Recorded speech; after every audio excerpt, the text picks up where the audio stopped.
Yeah, it's just gonna be a moment. I think we got it going. Yeah, it might have been my the computer's adaptive settings or adapter settings. Where's this gone now? Ah, I see. Okay, should be good now.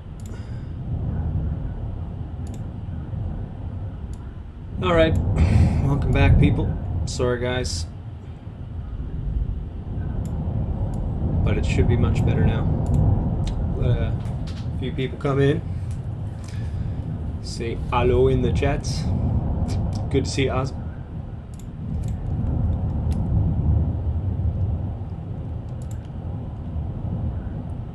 Yeah, I mean, like I ran like 5 streams without a restart, I think. So when you start constantly plugging in new things, like to search and stuff like that while they're streaming, I can see how the adapter really got messed up. If you don't mind, guys, just because it was a little bit of trouble, just if you could give this a like, gives it a little bit of a bump. Try and get a few more people back in.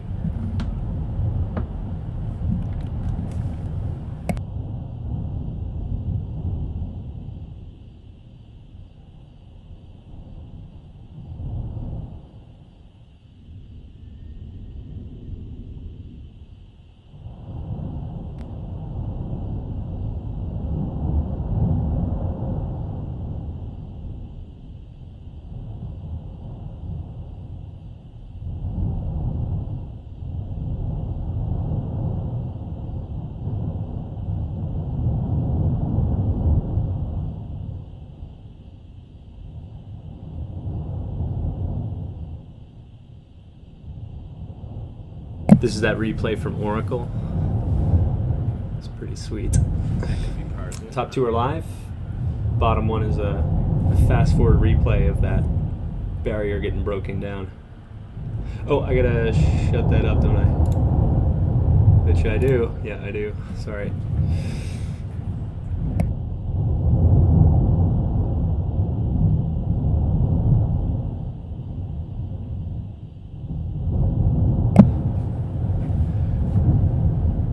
So satisfying.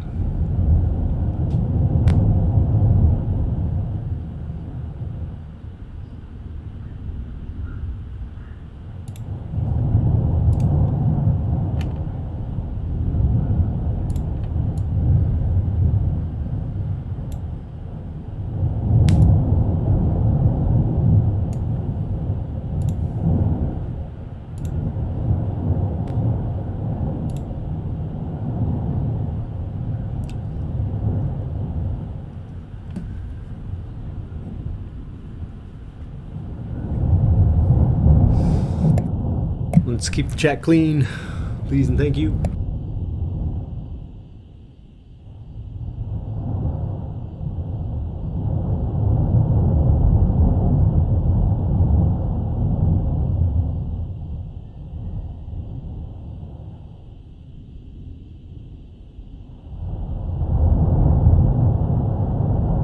Oh yeah, they are bringing up UFOs all the time too. Yeah. Okay, here's my tinfoil hat opinion on that. They're trying to convince the elites that there's actually an alien invasion, even though nobody believes them, except for not the brightest.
Nice. Ambassador Scorpio in the house. Greetings, fellows from the earth. What we got here? Harp or nature? Yeah. What makes what makes you think harp?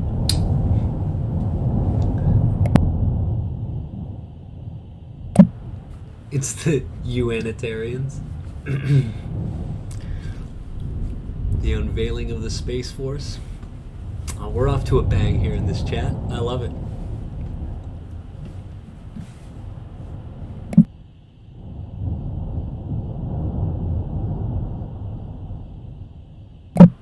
Buenos Aires. Cool, man.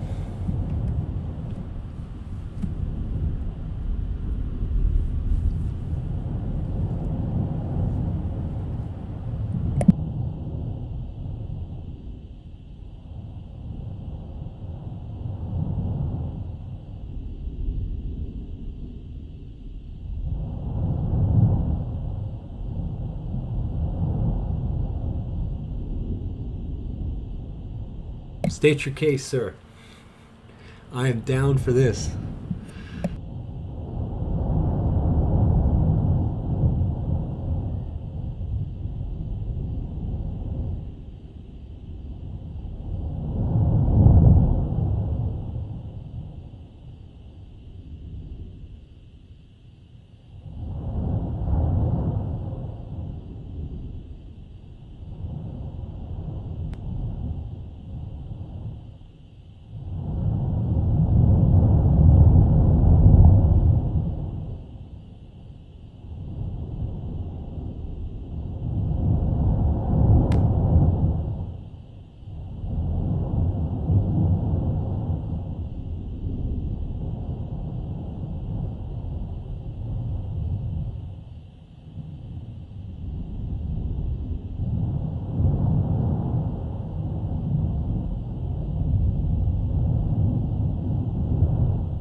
Is it really showing my mouse? Is that what's going on here when I'm looking at other things? Seriously? Sorry, guys. I'm like trying to get more info for you, and there's my mouse like...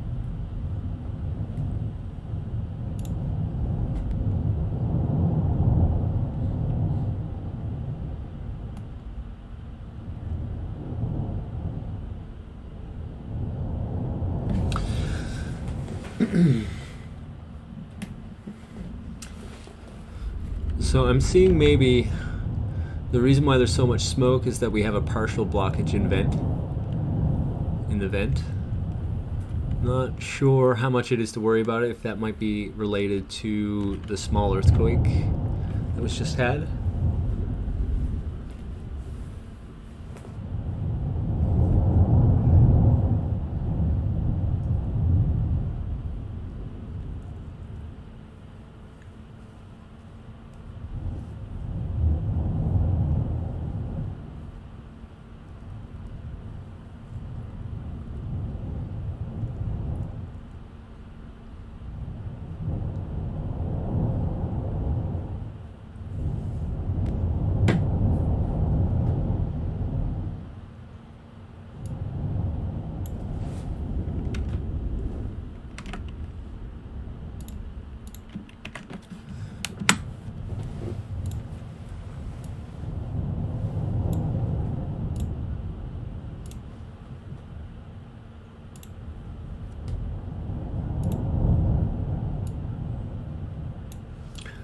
The old Smithsonian.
behind the...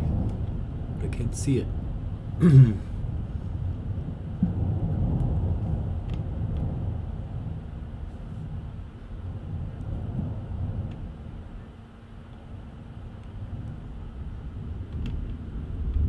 Why do they even have this on the...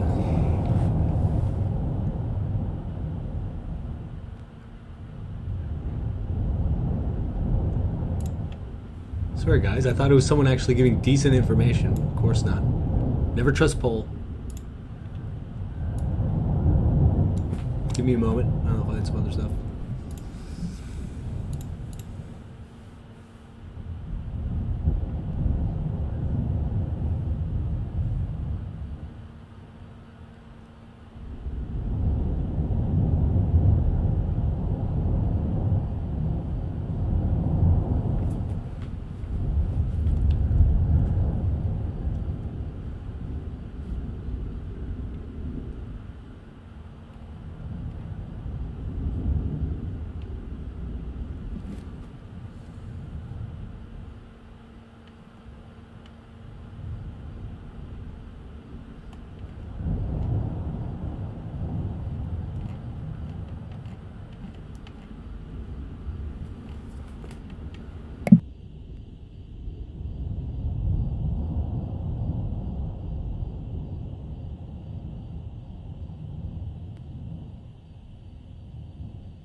Yeah, the Jesuit sun on their logo. Yeah. Well, it goes back to like Sol Invictus. I think it's the... I mean, it goes back further than that, but that logo itself, when it starts taking on like a monotheistic paganism. Sol Invictus, I think.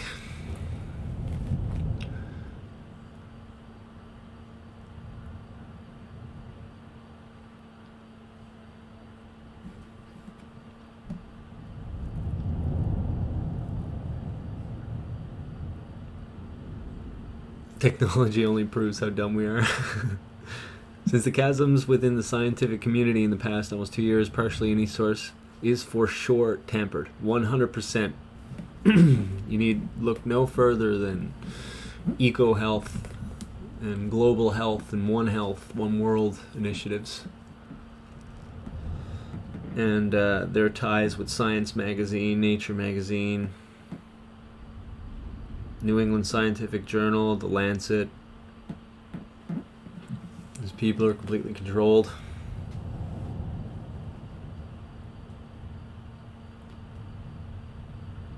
Yeah, totally agreed, man. Great comments, Ambassador Scorpio. Ambassador Scorpio.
Okay, stand by.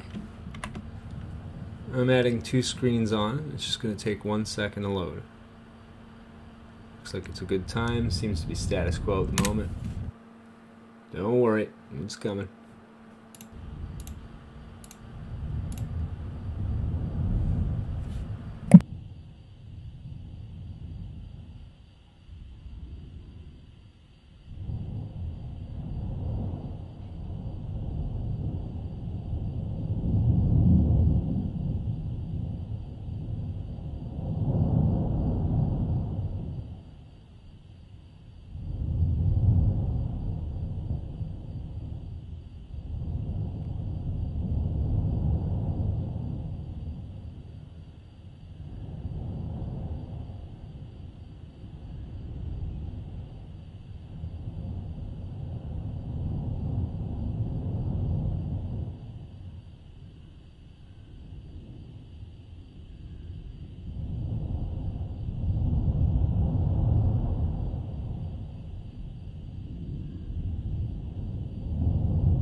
I love these.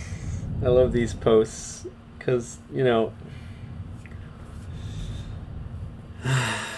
there's a lot of people invested in. Like I've seen this with a lot of different stories. I guess like when you get the insider, quote unquote insider posting into like Akun and 4chan and stuff like that. So seriously, take this with a grain of salt. What was there?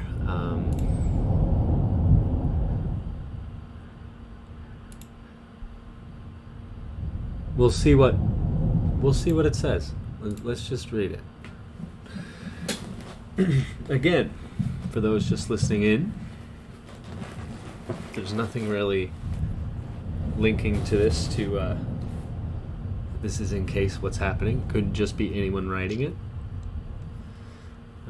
And it is to Q research on 4kun or on Akun, so be careful. It is what it is. I'm posting here today because my entire digital platform portfolio has effectively been given a death hug. All of my social media accounts have been banned, and I'm currently IP banned on any Google-based platform, along with Twitter and Facebook. I am a geologist currently working as a contractor to discern and develop a plan of action in the event of a cataclysm originating from the island Volcano, La Palma, and in the Canary Islands. So he names, like, you know, he identifies himself as that. Starts off as a, you know, gives a plausible explanation, but it's not. Again, I'm not trying to, like, you know, destroy this thing. I just want to make sure that as I'm reading it, the people who are just tuning in know that this is just an anonymous message, really. And the thing behind it is him saying that he's been banned everywhere. I've chosen this platform for this message as I believe it is one of the very few left to openly discuss what some might deem as unapproved conversation. My message, and quite honestly a huge burden on my heart, is this. Very pulling on strings, guys. Remember that as I read it. It's like really well written to strike a chord, you know? And maybe he's just trying to make sure that it gets heard, but it has all the signs of a great LARP. The La Palma volcano has now entered a stage in its eruption, whereas the odds of a massive landslide causing an equally massive tsunami are now at a 50-50 teeter-totter, will it, won't it stage. Essentially, the odds have been increasing every day, but new data from seismic monitors installed just days ago are now suggesting with great accuracy that major fault lines are failing.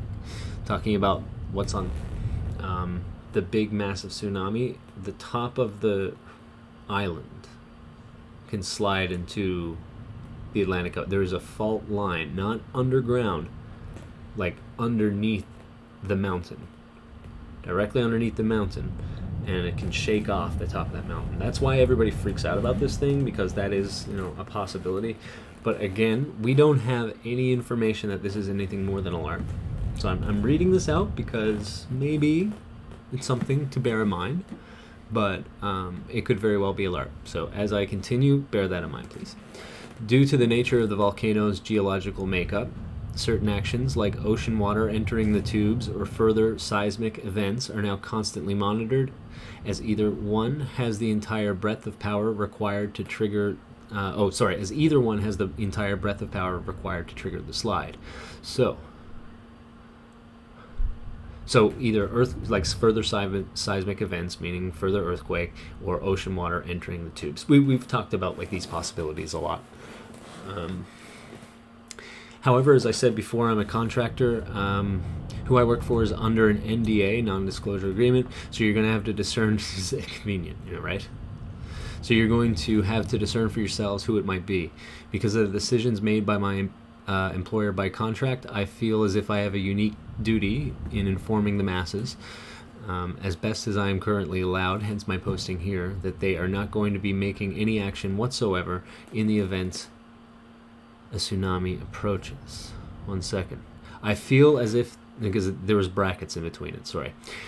I'll read out that. I feel as if I have a unique duty in informing the masses that they are not going to make any action whatsoever in the event a tsunami approaches.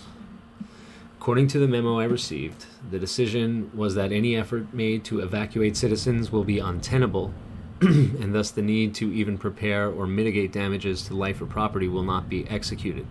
In layman's terms, if and when the volcano decides to fall its sides, it will release enough power to produce a tsunami large enough to completely wipe out every major... Okay, so we know that part. During the event, no action will be made to inform or protect a single soul except those who knew beforehand. Please don't mistake this moment. Prepare your families now and leave the coastal towns now. Stay at family or friends' houses further inland. Do this until the seismic activity has ceased. So that was posted on 4kun or 8kun or whatever. It's Q stuff. Listen, there's been many LARPs on Q. I mean, some of the theoreticals make sense, but they've known about the theoreticals for years. Okay. So this could be anybody copy and pasting what they learned on the History Channel and pulling hard, because they do kind of pull at the strings here in the beginning. So don't freak out about that. But, maybe. But I wouldn't go freaking out, because honestly, I've seen many, many posts on 4chan and 8kun just like that.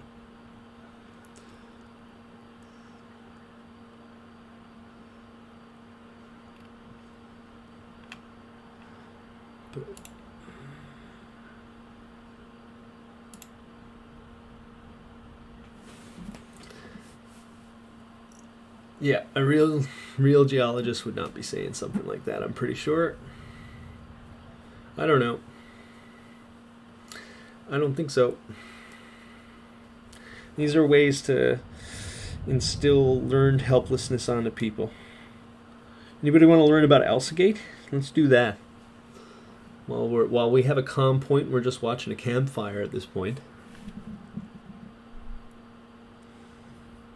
So again, Ozzy, no, like I said throughout, it's just a random message on the internet. And thank you for showing Oracle. I'm not bashing anybody bringing it, because who knows. But I don't think that personally, I think it's a LARP. I think it's that has all the markings of an agent trying to pull at your strings, an agent of somebody.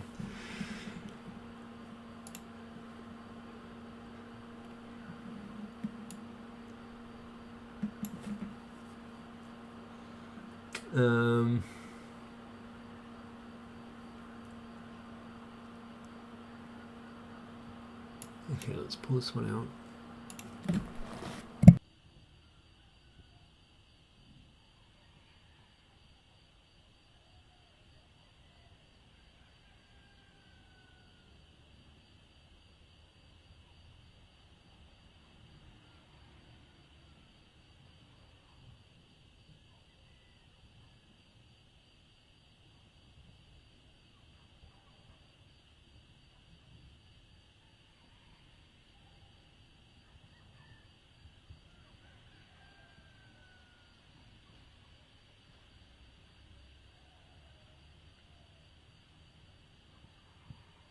I'm pretty sure this video will be good enough.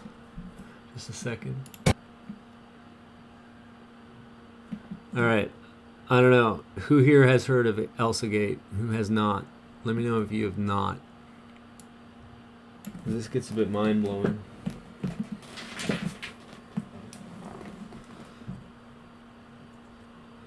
Let's set this up.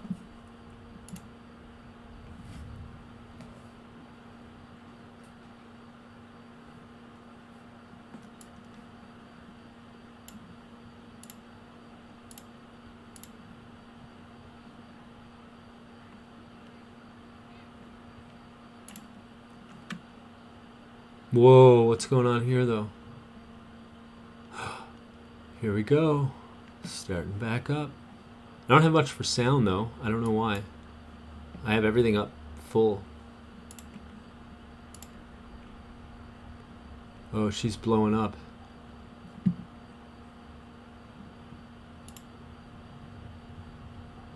Alright, you're going to learn about ElsaGate. You're going to learn not to let your kids in front of YouTube unattended.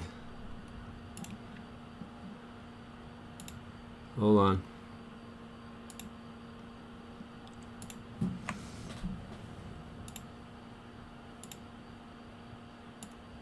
Guess we'll put it over that one for now. This is real stuff, people. One second. Make sure it doesn't get in the way of anything.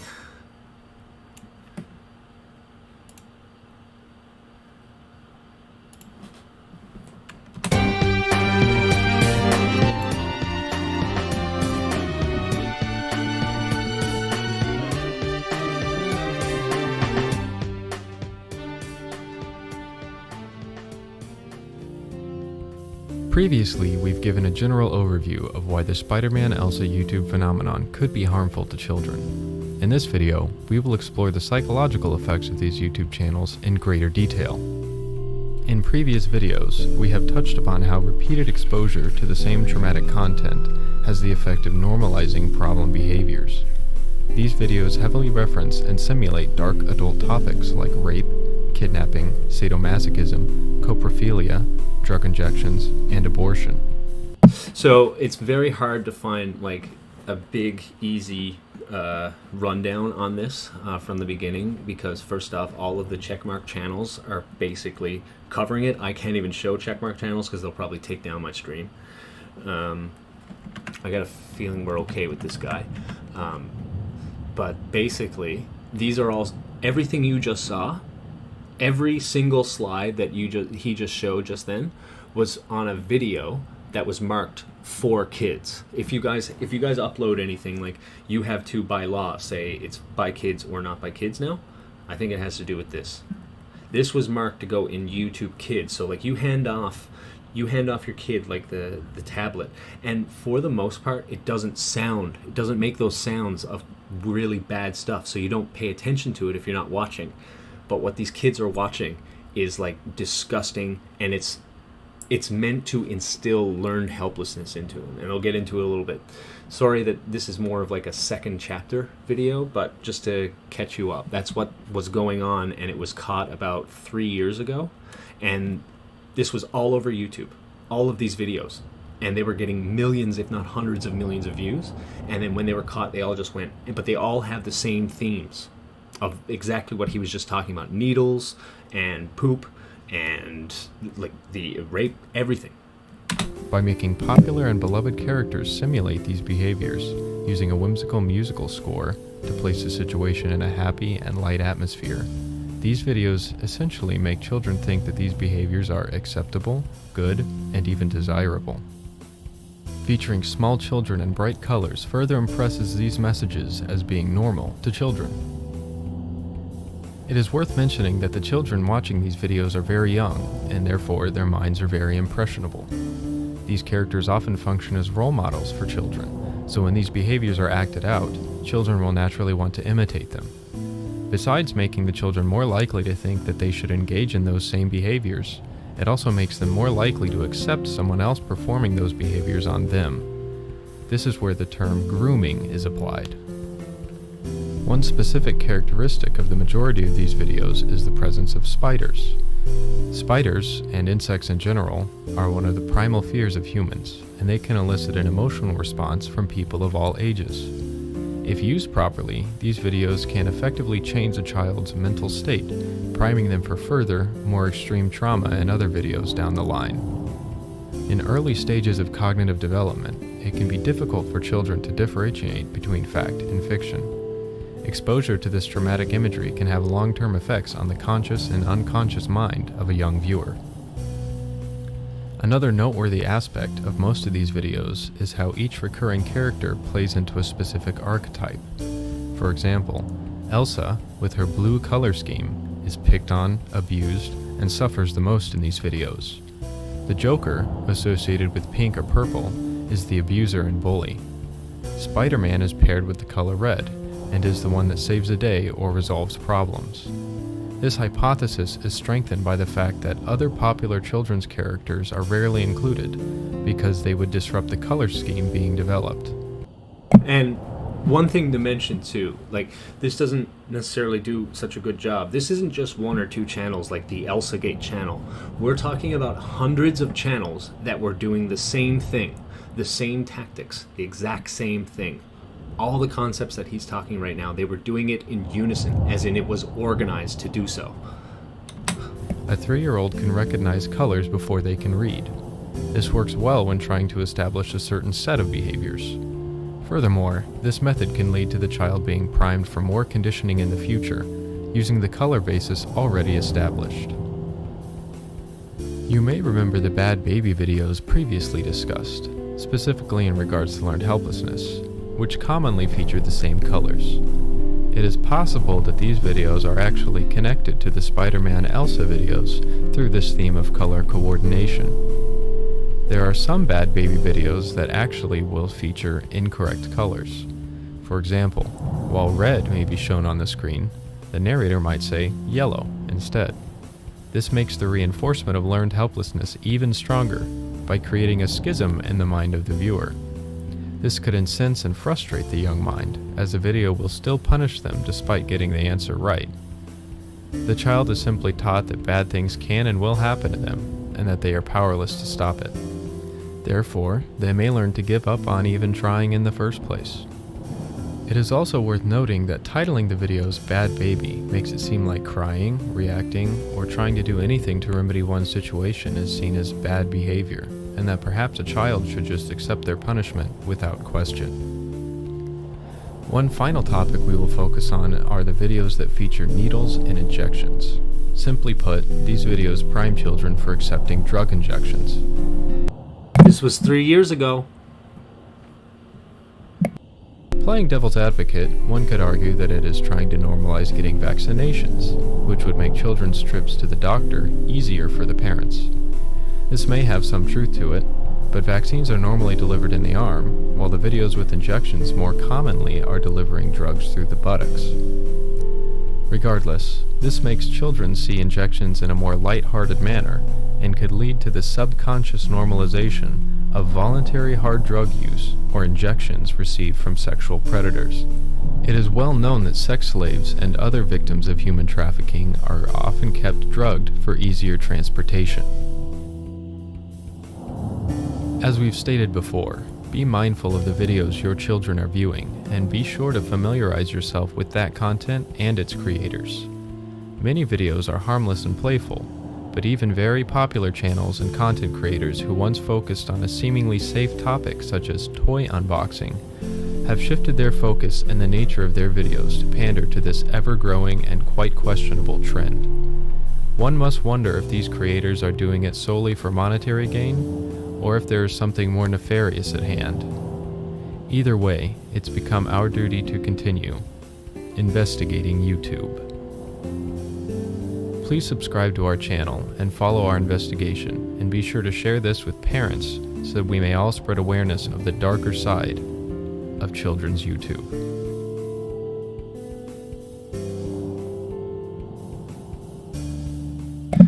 That's the URL of the video there. You should definitely check out that channel because there's lots to be learned with these sickos.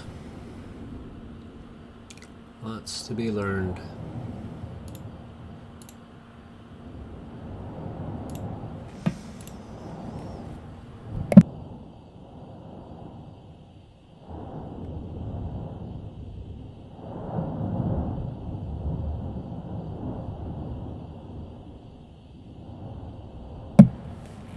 Yeah, the shots, like Pool Dead is saying, they were all, like, it wasn't just one or two. This was a recurring theme, the shots. And checkmark channels were participating. I think a lot of these checkmark channels are actually bait and switch to things like this, you know? Get people in with content that's appealing or whatever, and then switch it to crazy stuff. Now, of course, you know, not every checkmark channel. Does anybody know of, like, because I have de-mainstream YouTube, so like I won't get like Fox and NBC and stuff like that if I look it up. Does anybody have a Chrome extension where you can just like completely remove all verified checkmark channels? I don't want them. I don't actually. When I see a checkmark, I know that they are untrustworthy. Somebody has allowed them to be checkmarked in these groups that hang out with, you know, Epsteins and stuff like that. So I don't trust them. Why would I want to watch a checkmark channel video?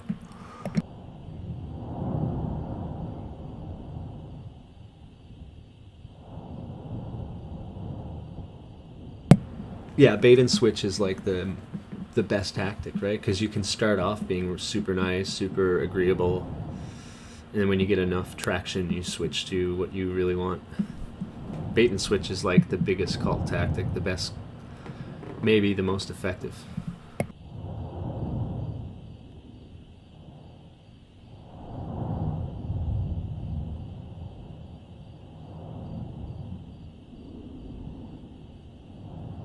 I watched a BitChute where they tracked one of them. They were able to like find a name on one of the Pepsi cases of Pepsi. There was a mailing address and they were able to find it, and it was like this person that was part of some bank in Austria or something like that, or Czech Republic, one of those places. It was a banker. That was just one channel though. It doesn't really necessarily reflect on everything. I don't know. But yeah, once they got caught, like, they put the kibosh on everything, including, like, talking about it. It was so obvious, like, someone's involved pretty high up.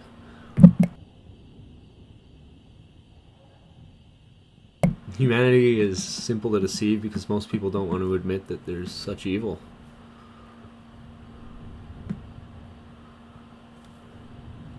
Most people don't even understand, like, the mind of a narcissist or a sociopath. They don't even believe that truly exists. Like, they've heard of a narcissist or a sociopath, but they don't understand the mechanics behind it that makes it so insane and evil, really. I'm not trying to, like, condemn all of these types, but those disorders, I mean, if you want to take a look at, like, the definition of evil, it fits pretty dang close.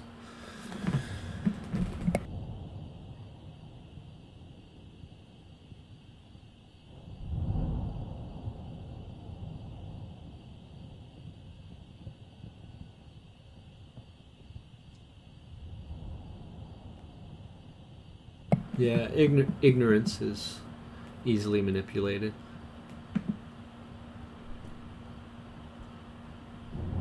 This depends on the definition of purity, like as in, you know, sheltered, if you mean that, I guess, then certainly makes sense.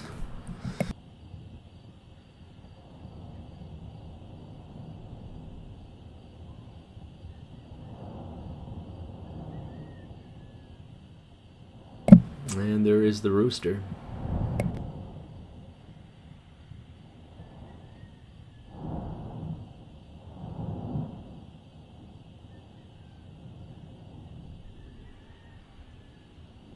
Yeah, corrupt them young, go for the children.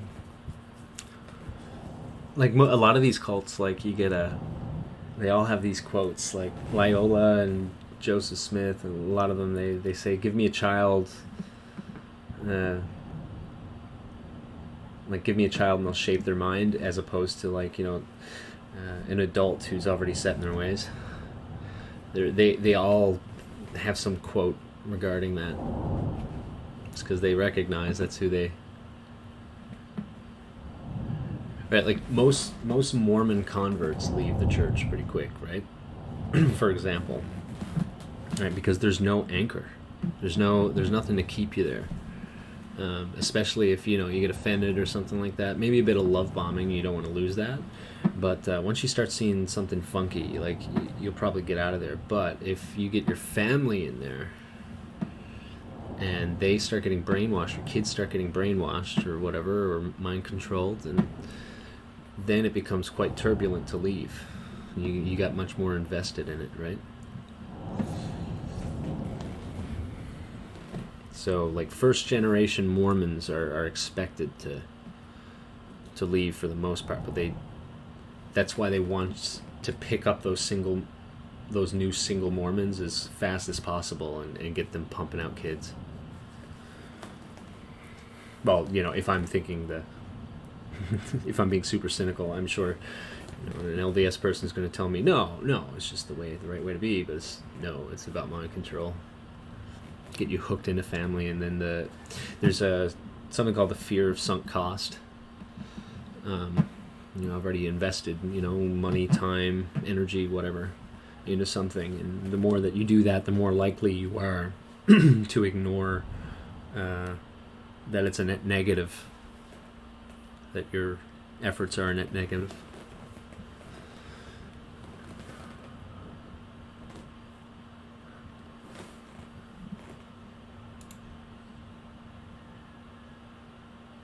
You can even see is that a star, or is it Venus? Mars, maybe?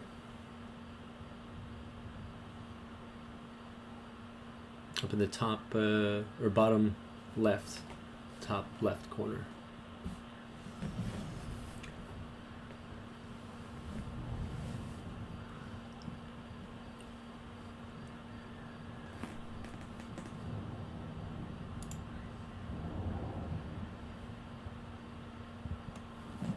Watchtower, yeah, that's another one.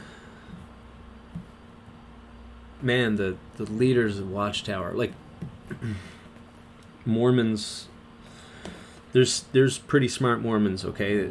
That cult is based a lot on the ability for one to rationalize, right?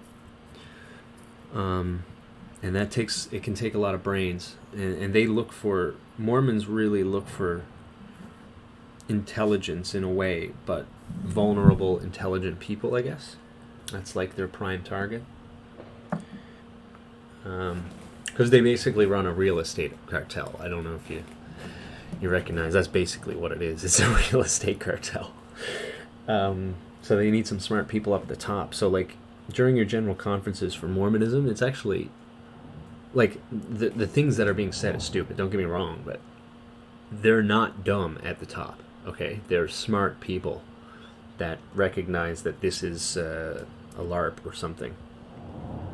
Whereas Jehovah's Witnesses, it's all really about only believing and not asking questions, right? Whereas Mormons spend all their time trying to answer your questions so you lose any doubts that you have. Jehovah's Witnesses are much more about shutting down the question. So the leadership of Jehovah's Witnesses, when you actually listen to some of these guys talk, like they're the quintessential yes men, so they have no thoughts of their own. and it comes out in their speech. When you compare a Mormon speech or a Mormon General Conference to a Jehovah's Witnesses, you're just like, wow, these people are not bright over on the JW side. So like cults come in all different forms. They look for different people.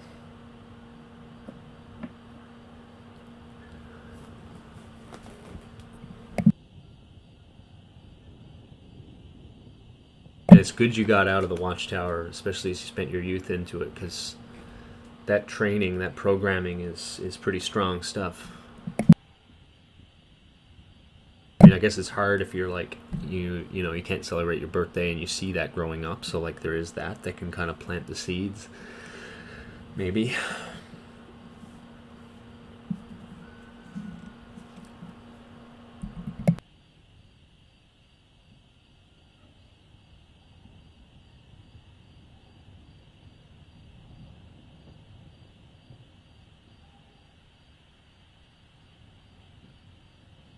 Yeah, all these people hurting kids, targeting kids. Well, there's a reason why Jesus was talking about you're better off hanging a millstone around your neck, right? Listen, if Jesus Christ is telling you to kill yourself, or it's better for you to kill yourself, then you got a problem. You got a big problem.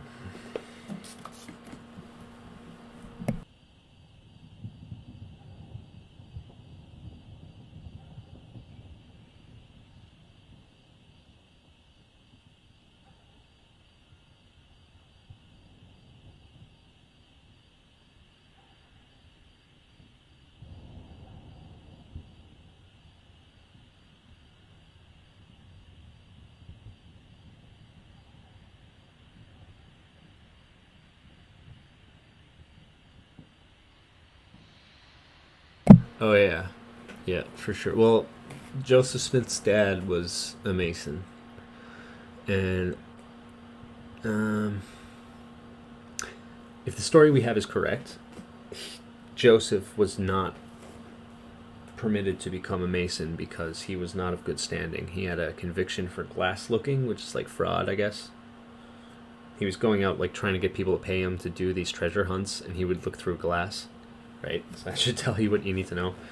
So they wouldn't accept him as a Mason, but once he started gaining power, my guess is that they were like, okay, yeah, we'll take you now. We'll take you now. But all of the Mason rituals are almost exact to the Mormon temple rituals.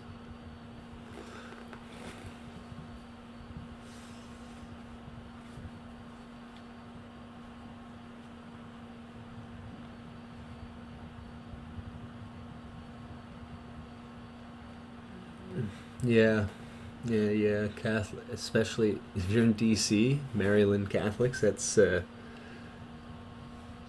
Jesuit homeland there, my friend.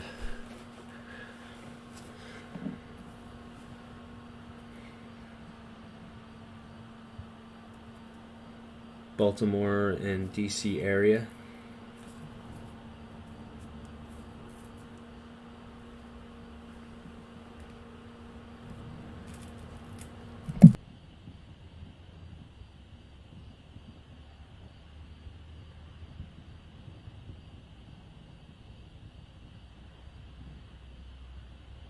I think you can find a Jesuit behind Mormons too. There's a guy, Pierre de Smet. There's a statue of him in Salt Lake City, and he was a Jesuit priest. He just showed up when they were making Salt Lake City.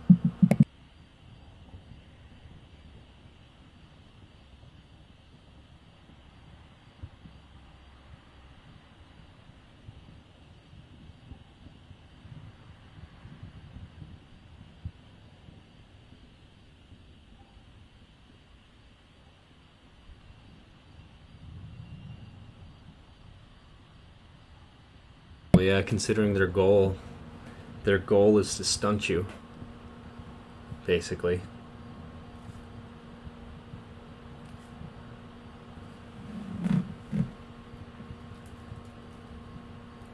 The goal is to stop you from thinking for yourself, right? It all comes, like when they talk about Ignatian spirituality, it means thought-stopping programming. Look into spiritual exercises. It's all about like duality and believing what your superior tells you.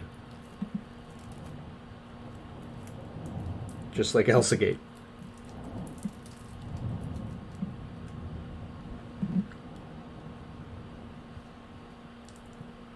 It all comes from the same thing, man.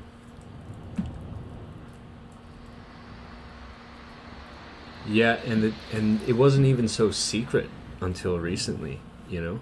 Someone just said they're behind everything, the Pope's secret army.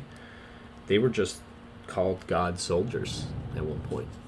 You know, like, it was only really since after JFK. Like, people knew about the Jesuits. Maybe not your average peon, but like,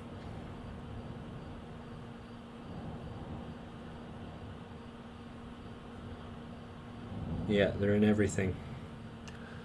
They're in everything. And then they blame the little hats. Not saying that there aren't little hats involved. But what a convenient lightning rod, huh?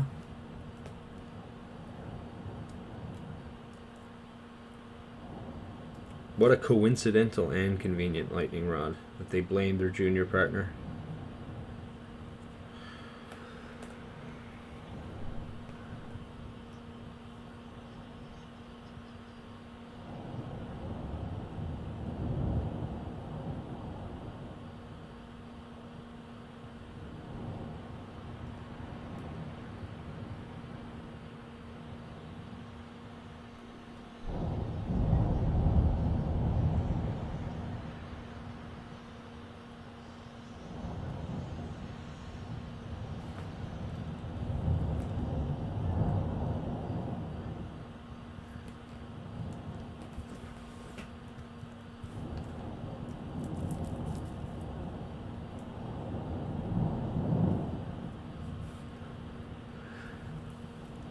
Yeah, they are the NWO.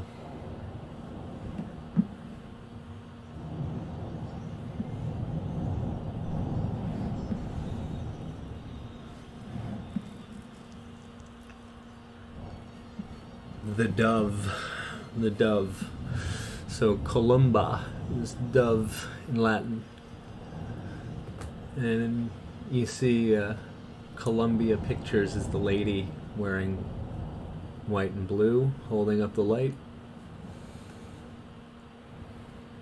The dove, it represents the lady, or they say it's the Holy Spirit. It's, now I understand there's a verse that says, like, you know, it comes down like a dove. It doesn't say a dove. It's not a dove. The Holy Spirit is not a dove. Stop making it that way. The only reason why they put it there is because a dove or pigeon is tied to Isis, Semiramis.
while this is kind of just settled down for a moment, I do have a video I can show you about it.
Was I on mute the whole time? This is a video I did a few weeks back. Let me see if I can get this a little better quality. Go with the 720.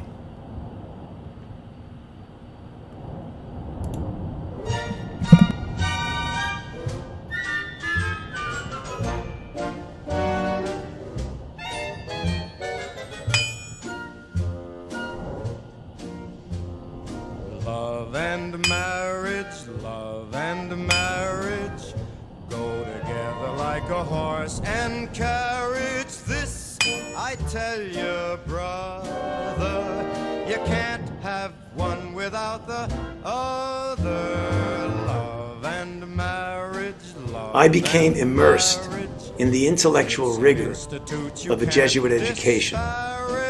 You violated the curfew all the time, caused much pain, but that's a different story. I don't believe in rules. Try to separate them. It's an illusion. Try, and you will only come to this conclusion. Love and marriage go together like a horse and carriage. Dad was told by mother, you can't have one, you can't have none, you can't have one without the other.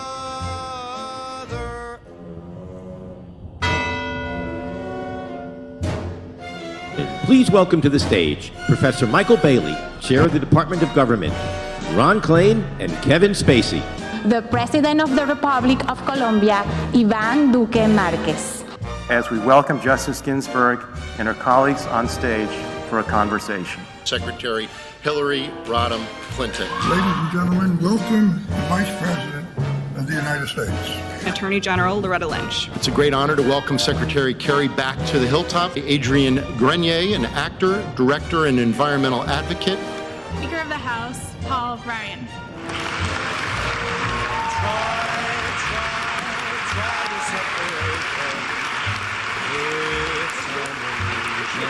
Thank you.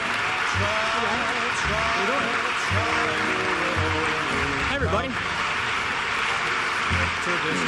For we are opposed around the world by a monolithic and ruthless conspiracy that relies primarily on covert means for expanding its sphere of influence, on infiltration instead of invasion, on subversion instead of elections, on intimidation instead of free choice, on guerrillas by night instead of armies by day.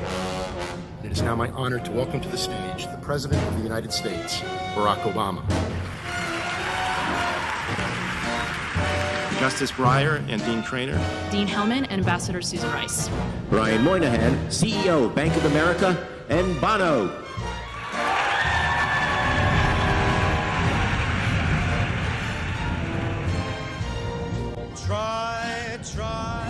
Try to separate them. It's an illusion. Try, try, try, and you will only come to this conclusion. Love and marriage go together like a horse and carriage. Dad was told by mother, you can't have one. You can't have one without the other.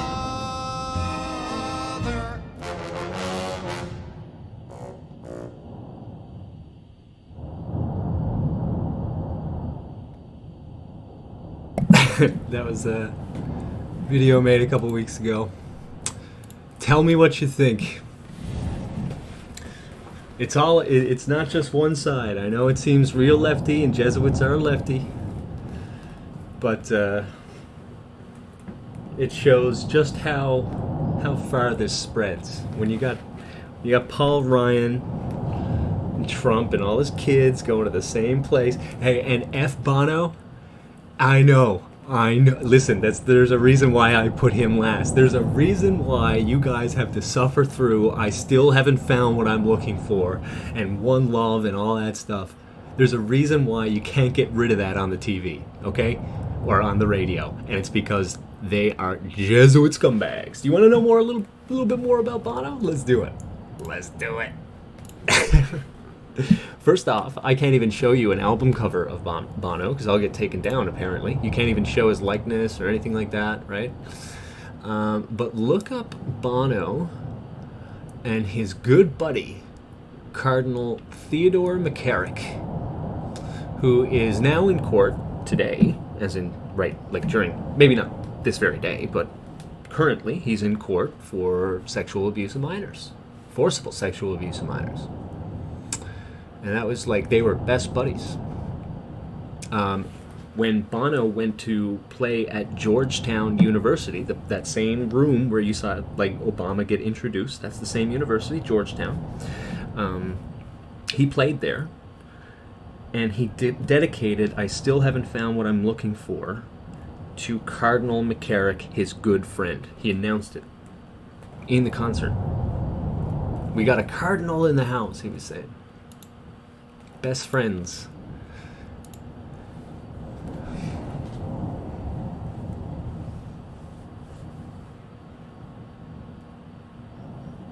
Yeah, Trump loved his dad bringing to all the Jesuit dinners. Yep. Trump's no different. And I mean, listen, like there have been people who are like entrenched in Jesuits to speak out. Like the creator of my ancestor is one of the guys who created the Christian Brothers, like Edmund Ignatius Rice. He's one of my ancestors. And he totally a covert Jesuit. I mean, he's making that. It's the exact same like childhood. Like one side of my family was from a place where it was St. Anne's Church, the Jesuit church there. Like it's all throughout, a lot of my family. And actual, like there have been people like JFK. At least in my opinion, he went rogue on them,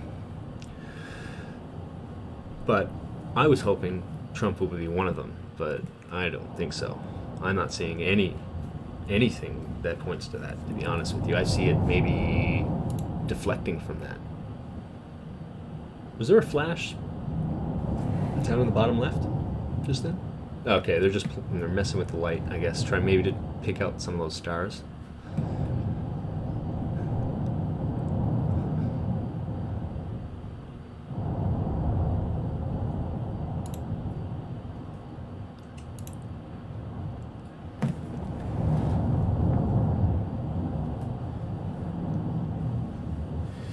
Yeah, they love St. Anne, St. Clair's, St. Ignatius, St. Loyola.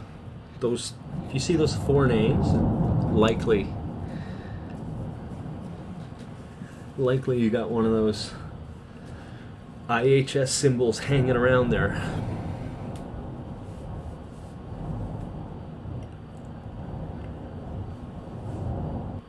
Yeah, St. Anne, the theoretical mother of Mary that doesn't show up in the Bible but shows up in Gnostic texts. and just seems to be exactly like the Earth Mother in every single one of her pictures. She definitely correlates the series in like Persephone, or no, sorry, not Persephone, Demeter. Very much like Demeter, whereas Mary is a lot like Persephone.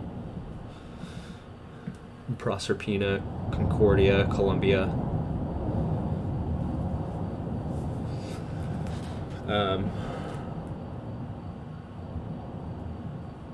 Just a little bit like Venus too, more like Artemis. But it's got that dualistic Venus-Artemis thing going like that. Someone was just mentioning the sexual charge. A lot of it is to be as attractive as Venus was supposed to be, right? And Aphrodite, right? Like it's supposed to exude attraction. So they put that into the Mary figure. But they also have the Artemis figure, who was,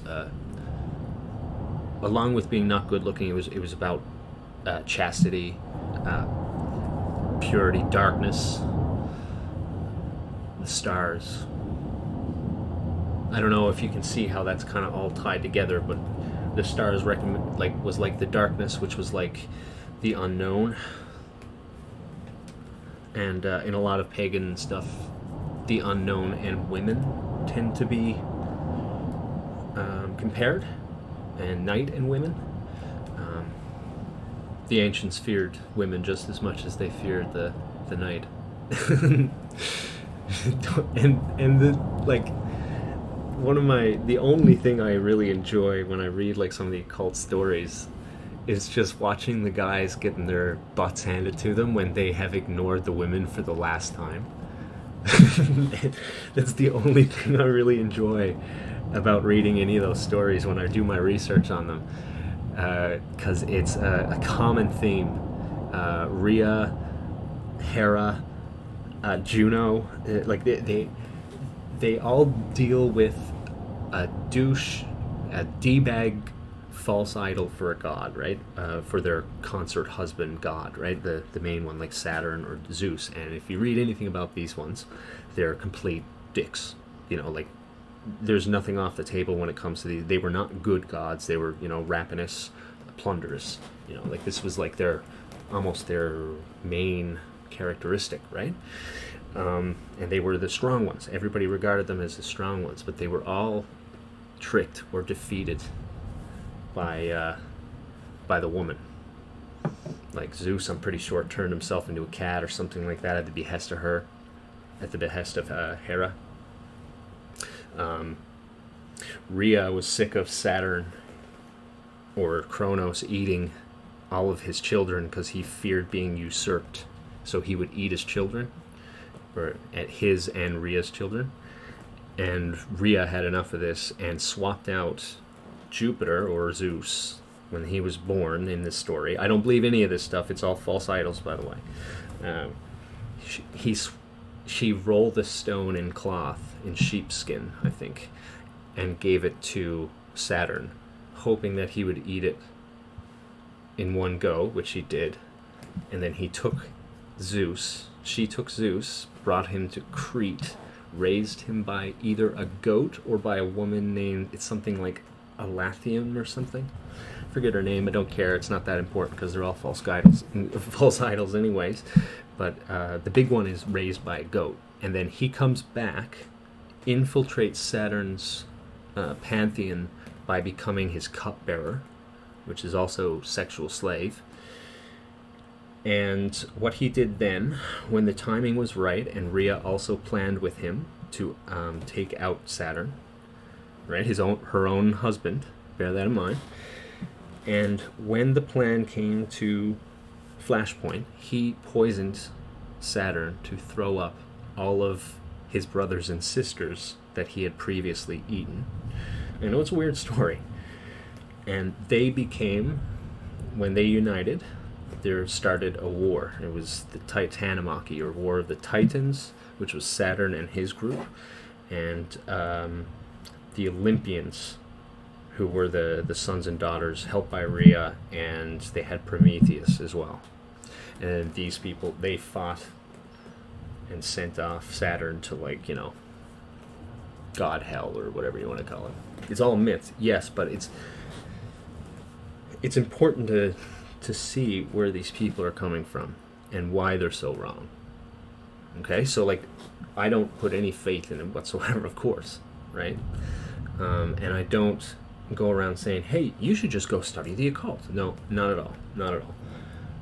But there are stories. What this story leads to is how they excuse and justify their own evil actions today. And this is why it's kind of important to learn why they believe what they do. But that was the side story is, I think this is where you get the hell hath no fury like a woman scorned. This, like, the constant worry that if you ignore the power of a woman, if you think that your manly power or whatever is enough to ignore, you better think again, buddy.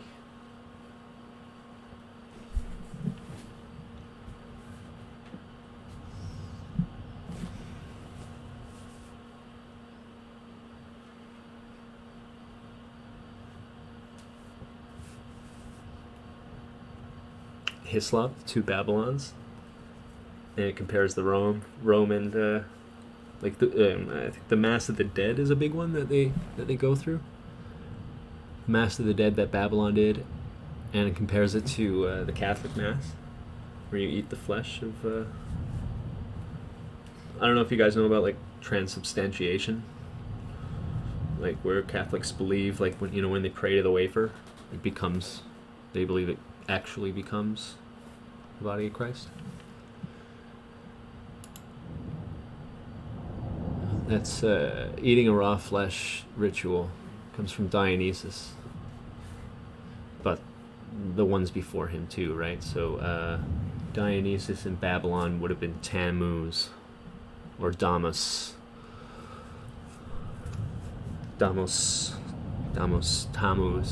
In the KJV, it refers to him as Tammuz. Tammuz. The women are on the stairs of the temple weeping for Tammuz or something. It's the same thing with Catholic Jesus, right? That's why you always have like the sad Mary. That's why it's so important to them.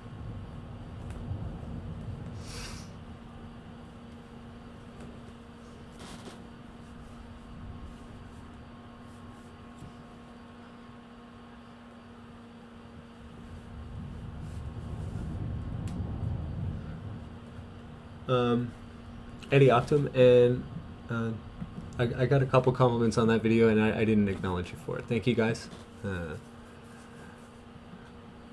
It's good to get the approval. I think, like, yeah, I like making videos like that, trying to condense as much information that you can pass on. I'm working on a couple videos now that kind of lay this stuff out, but it's hard to finish.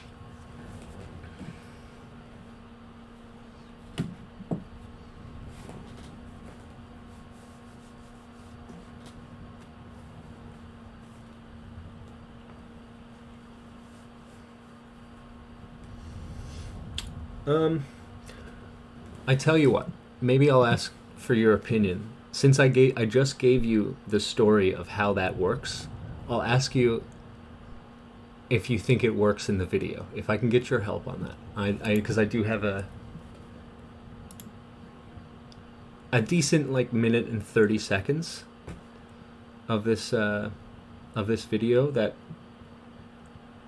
after I clean it up, make it a little bit better, I think it's actually a video that I will continue, even though it's hard to even research the sickness that these people are into. But this part isn't too sick. So hold on.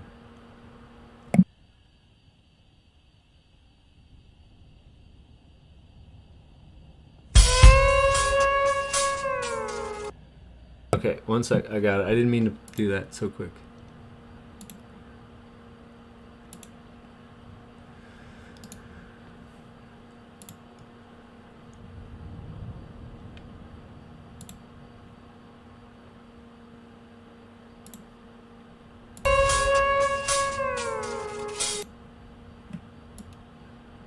I'm just give it a second. I'll restart it.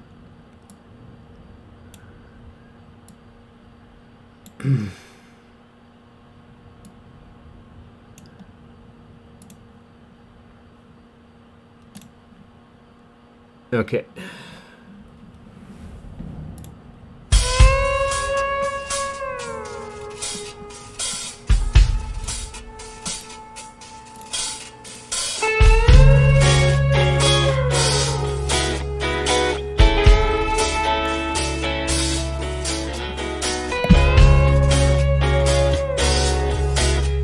That's at Montserrat.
That's all I got for that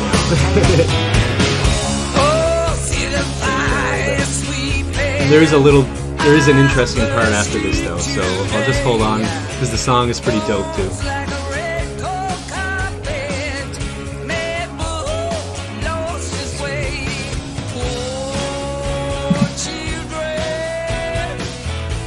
There's a kid drinking the wine from him, by the way, just to let you know, behind that. The rest of this I don't have finished yet, but check this out.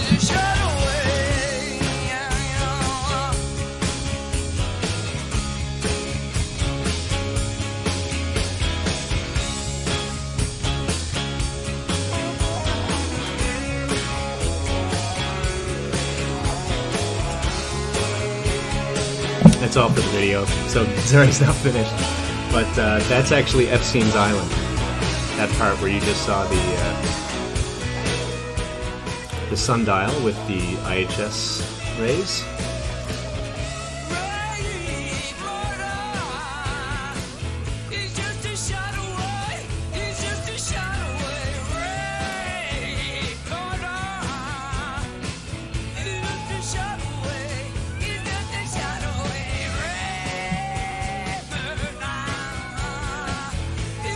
So I think I will continue on with that because it gets really... I don't like researching the occult because it's just so gross. Like that kid drinking wine and stuff, that is as bad as you think it is. And it gets worse, right? So it's like, even trying to... You gotta watch these things over and over, and it's like, I had to take a break from that.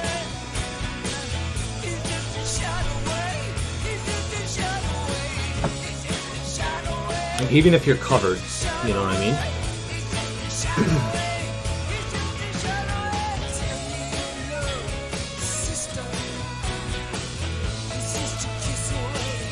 But yeah, I will continue on because I do think it is pretty well done. And I'm gonna try and get it till like it's like a full zoom in, like it keeps zooming in like in the beginning, if I can. I don't want it to be too distracting, but because it's basically talking about usurping each person and having eternal life through that, right? It is. It's too dark. It's the stuff.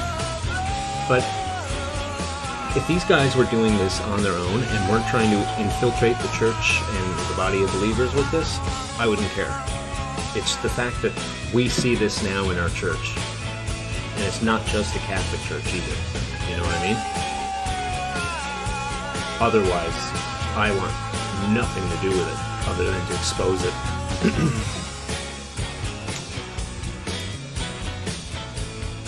Yeah, so that one's going to be a hard one to make. That's not going to be anywhere soon. If you guys know how the Roman... If you want to watch one more, I have another one in the works, and this one is almost done. And I actually really like it too.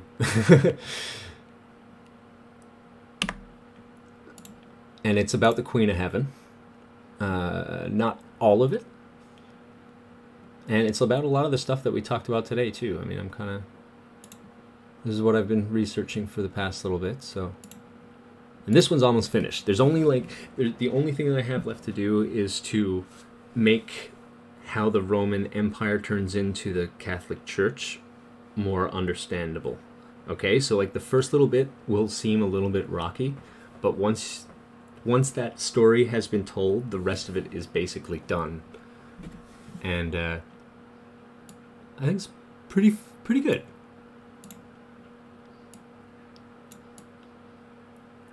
So 1 second. I'll make sure I got the right one.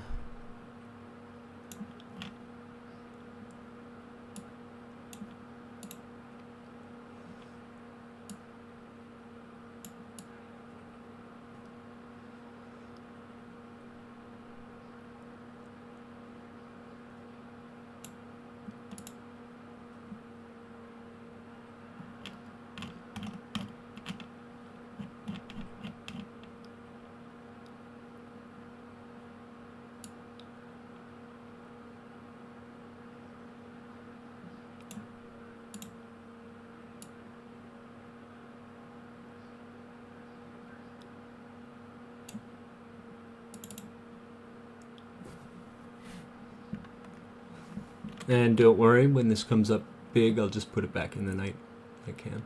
Public festivals shall be at the 5th hour in the circus. Wine to be provided by the Capitoline Fraternity and cakes by the Guild of Millers. The Guild of Millers uses only the finest grains, true Roman bread for true Romans. Bear in mind, this part gets shaky because I haven't finished it, but you get the... I think you should be able to get the gist.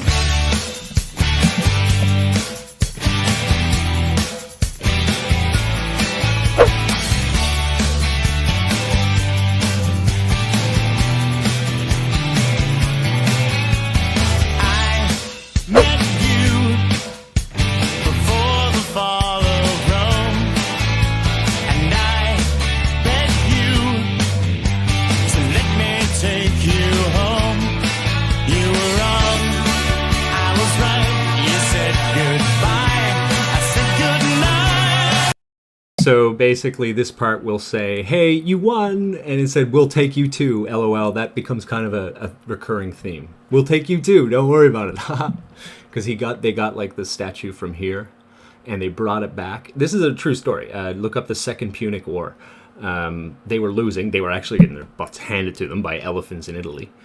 And in their crisis, they felt that if they brought home Queen Cybele, which was like a rock or a statue in a certain part of Pergamon in Lydia, it's this part of Turkey. Yeah, if they take that back, they'll win the war. And they did take it back. They did win the war, which was a crazy war. And then, so I'll say here, like, they'll cheer for them and say, no, we'll take you too. Ha. It's all been done. It's all been done. It's all been done. The second group of my work is directed against the foul doctrine and evil living of the popes, past and present. I cannot, and I will not, recant.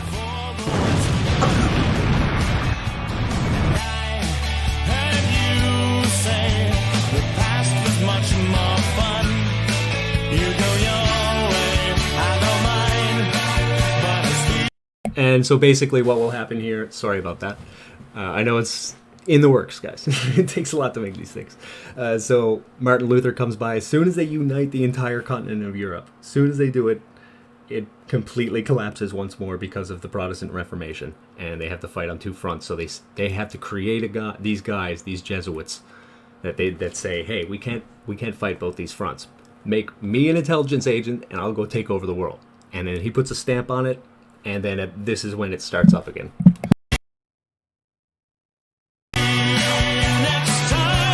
They destroy the world, say you've gone too far. We'll take you too. I slipped it into that stevia crap that you're always putting in your tea. And that was not a mistake by that show. Lydia is the name of the place where they got Queen Kybele, and they poisoned her with ricin. And ricin, you can look up cup of Borgia, and you'll know it's used by Jesuits to poison people as long or as hard as they want.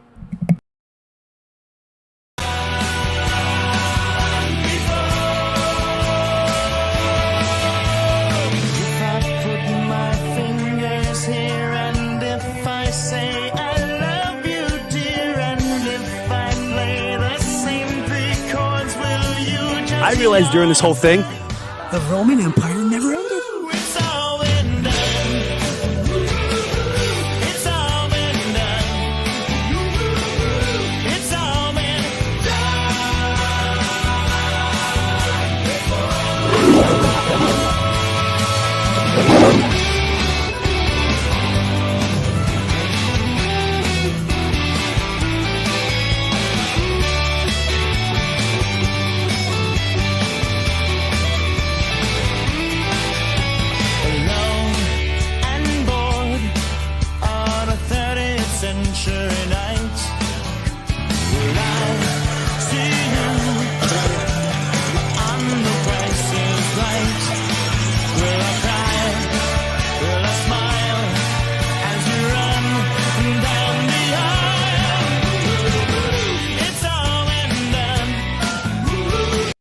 One thing that I forgot to do, the Plinko part, down at the bottom, there's supposed to be a whole bunch of different cults, and the middle one is supposed to be the Great Awakening, so he thinks he's got it by the Great Awakening, by getting the Great Awakening, like he's won.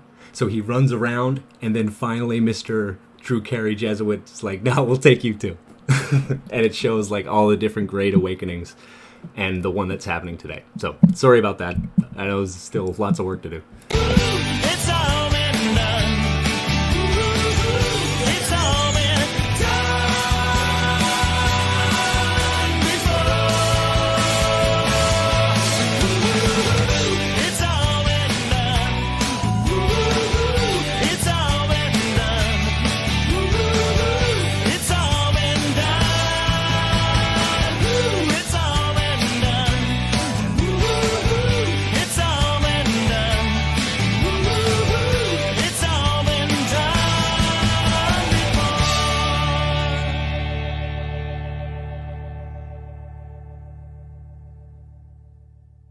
The music is very distracting. Should it be quieter?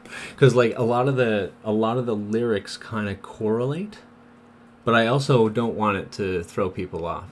A lot of the stuff I will be like describing it much better as well. This is like the real grindy part of making videos, to try and tie it all together,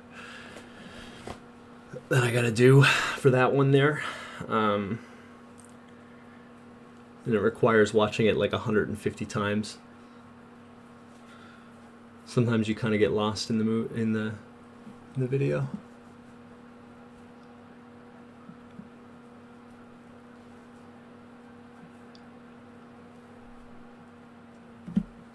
Yeah, the cup of poison is the big thing. I will definitely take that. Does anybody else feel like the music would distract?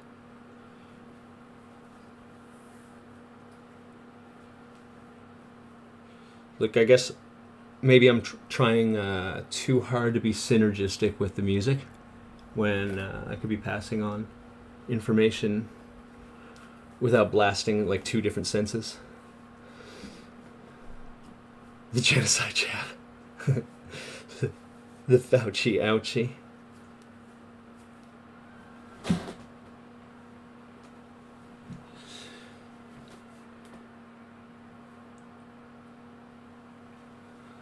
Cool. Well, you guys just got like the sneak peek that I didn't want to show anybody. But I figured since this was kind of like an intimate, after everybody kind of got shaken off my disconnects. Maybe a bit quieter. Yep, okay. And I think I had it turned up a little too high on OBS, so I think there was that. But yeah, I think what I'll do, I'll probably drop the volume on it.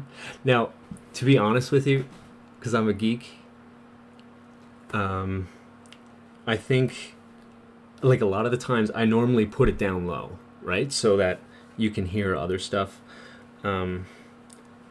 But when I'm making the video, sometimes, like the music I choose, I usually find something that I really, really like, because you got to listen to it 100 times, and even then you'll still hate it at some point. You'll get sick of it and you hate it.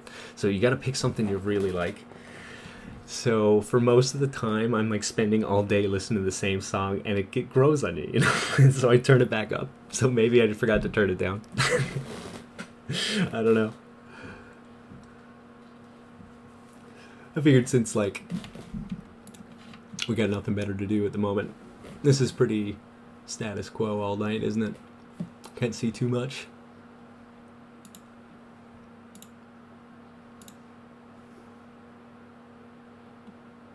Sure. Yeah. I'll if the flow is there,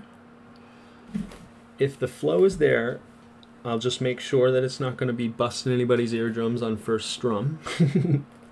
And I'll certainly I'll take that into account, because, like, you know, some people are a little bit more sensitive to it as well. It's good to know. It's good to get feedback on that.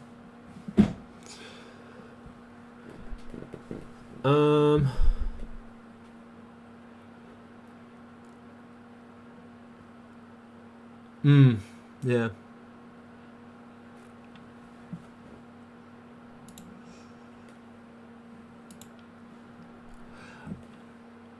What else do I have? I have one that's, it's a little too close to the content talked about in Queen of Heaven. It's an old one. It's a little bit, but yeah, it's not even all. It's more that I used to live in Quebec City, and there's a beautiful cathedral there. Okay, and it's Jesuit, and it's of course a heretic house, but like it's a gorgeous cathedral. Okay, so I spent a lot of time in there. The more time that I, started looking at this stuff, I started realizing these people are Rosicrucian. And it's obvious. It's obvious. The stuff, the symbolism that's in there, no doubt. Quebec Jesuits are Rosicrucian. So there's lots of stuff I made, this is what kind of made me look in, because I didn't even realize at this point that the Catholic Church was that heretical. I thought it was just like, listen, this Mary stuff is enough for me to stay away. You know what I mean? I didn't realize that it was like Babylonian cult, okay? Like, as in the Roman Empire never ended, ever. Like, you know what I mean? This depth, being born and raised Catholic, and I'm of course not anymore, but being born and raised Catholic, like I would never think it was that bad. I thought it was just they got Mary wrong or something. So I'll just move on to the Bible and somewhere else, right? I didn't see the total depth of the and I didn't see it until recently either. It's like an onion of debauchery, that church.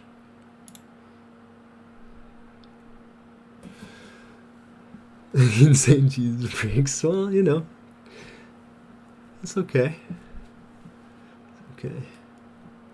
My mother's family is prominent to Quebec. My mother, so you might, you never know. So, like, before they went to Baltimore and DC, NY, those places, they went to Quebec. Quebec was their first, in New France. That was where the Jesuits got their foothold, through a guy named Jean-François de Laval. He was, like, have you ever heard of Laval? Laval. He was like the first bishop of North America for the church, and he was a Jesuit.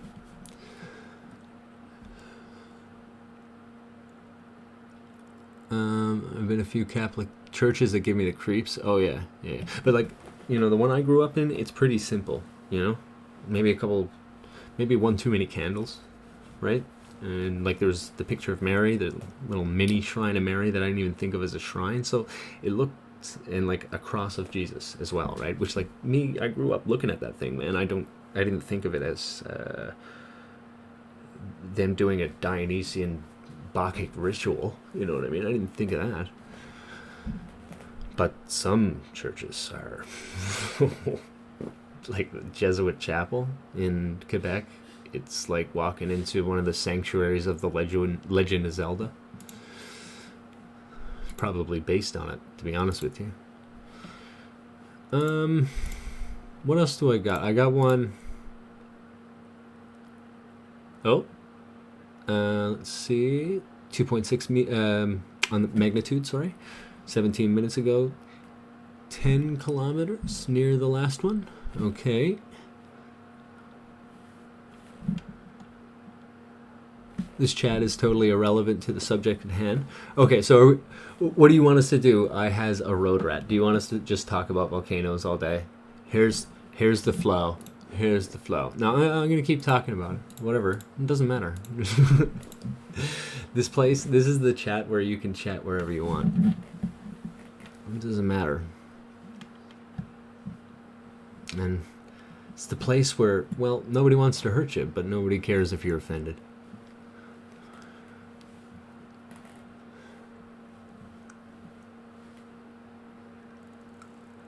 Yeah.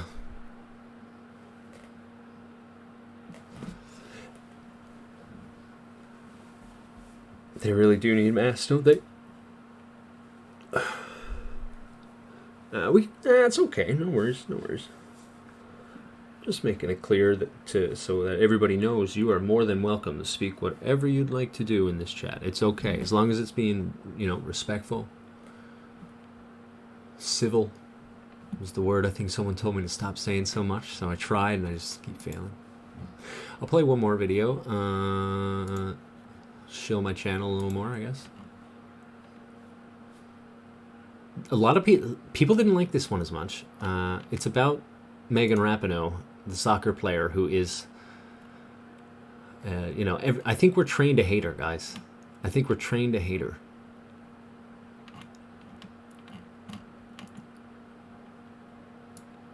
And she's out of Santa Clara, or she was going to go to Santa Clara University, which is a Jesuit school, but she got full scholarships instead to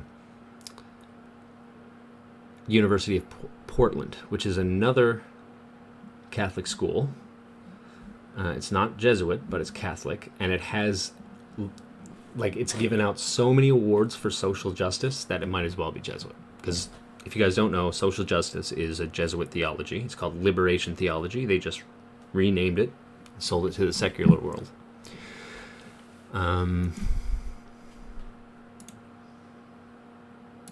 Okay, don't give out on me yet. Don't give out on me yet.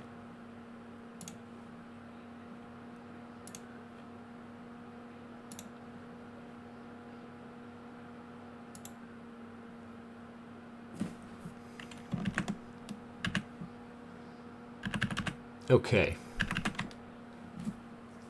Trigger warning. Good to see. Oh, hey, if you got a name like that, you might like this next video I'm pumping out. And it's underappreciated in my opinion. And I'm not just trying to brag about my videos or something. I'm not like that. But I think it tells a great story. It has much better flow than a lot of the other stuff I made. All right, you guys ready? Let's do this.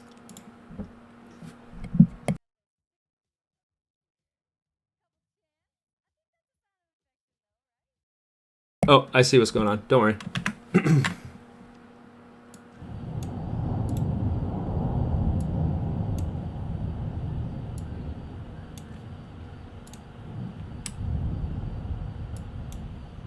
This World Cup. I know that you got a little stick Here we go. when you were up here. Couple chants. I think that's a sign of affection, though, right? Everybody gets booed. Everybody in the position of power gets booed.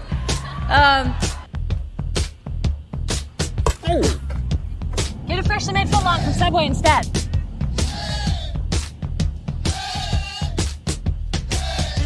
We look forward to holding those feet to the fire. Before I preface this, I realize how this can kind of come off bad. I love women in sports.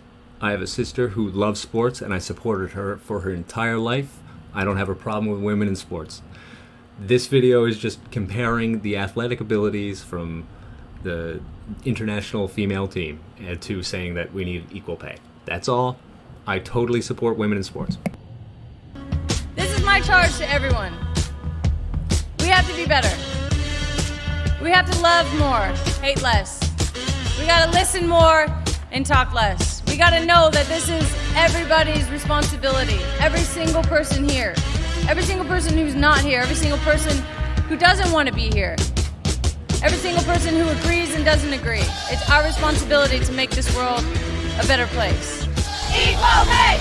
Equal pay! It's a chant now linked forever to the 2019 U.S. women's soccer team.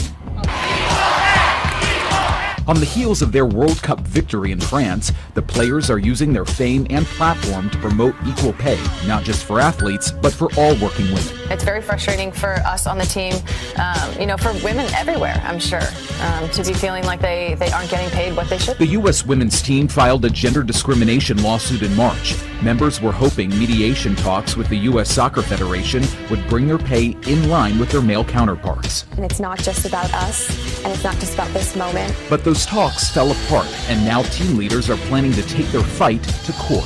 We are very confident that if this needs to go to litigation, that we have a great case because it's based on a very simple principle that we think is fair and right, and it is the law. The women's national team rejected an offer to be paid under the same pay-to-play structure as the men's national team, and that the WNT was willing to forego higher bonuses for other benefits, such as greater base compensation, and the guarantee of a higher number of contracted players. I have a question for all of you. So let's start first as a former national team player and just your reaction to the ruling. Surprised, of course, frustrated.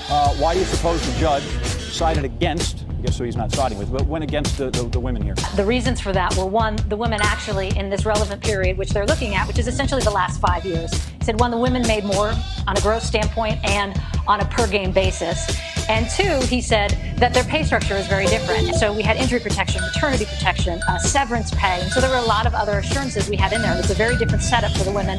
The judge obviously talked a lot about this in his judgment, and in his opinion, his 32-page opinion about that. So I think it was the fact that the women over the last 5 years made more money than the men, and two, that the pay structure was very different. Then, as an analyst, there's no way this is pieced together than anything other than a loss for what the women had argued here. Wow, what do you say after that one? Brutal, savage, wrecked, absolutely taken down.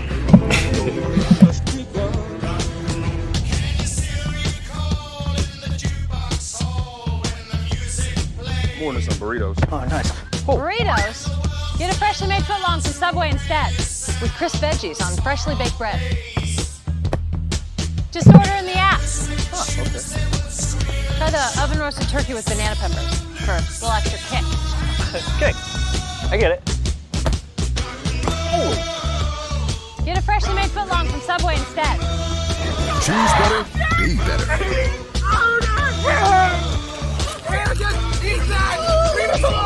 45% of Americans want her dropped. You're in big trouble though, pal. I eat pieces like you for breakfast. You eat pieces for breakfast? No.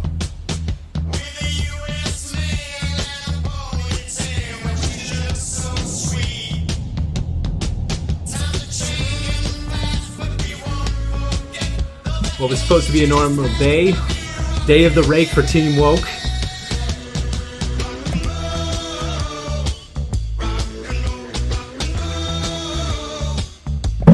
has just burned down their last political platform.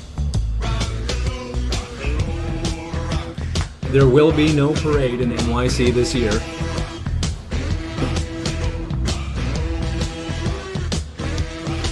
No woke, manipulative sweet speeches, although they did with Sue Bird. No Rapinoe, Cuomo, or de Blasio exploiting young women, sorry.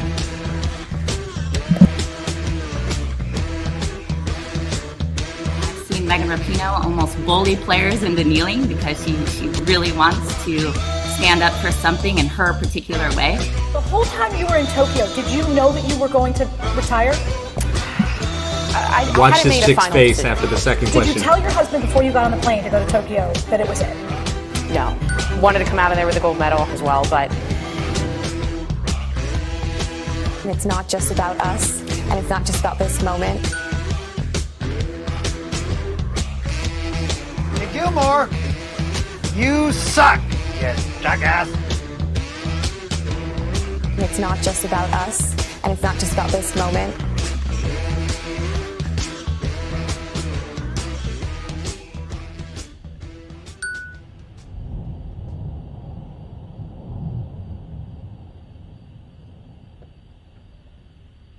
So that was the rise and fall of Megan Rapinoe.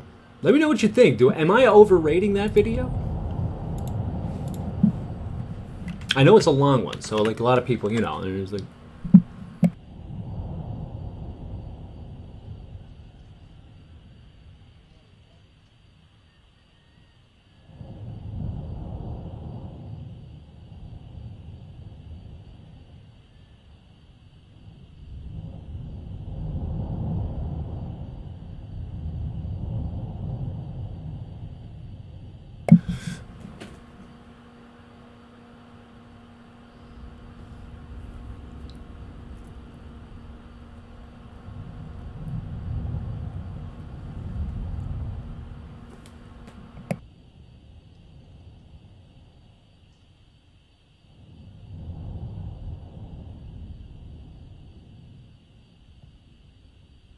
Oh, you'd be surprised. Like, videos, you almost want to keep it to under 10 minutes.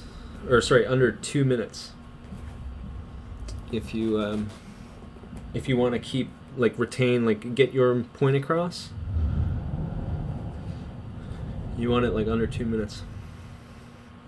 Oh, thanks. I think I had the most fun making that one. I also have a huge crush on Alex Morgan. I'm not going to lie. I don't care. I don't care. It's like, it is the law. Like, I don't know. There's something about that. It's just so cute.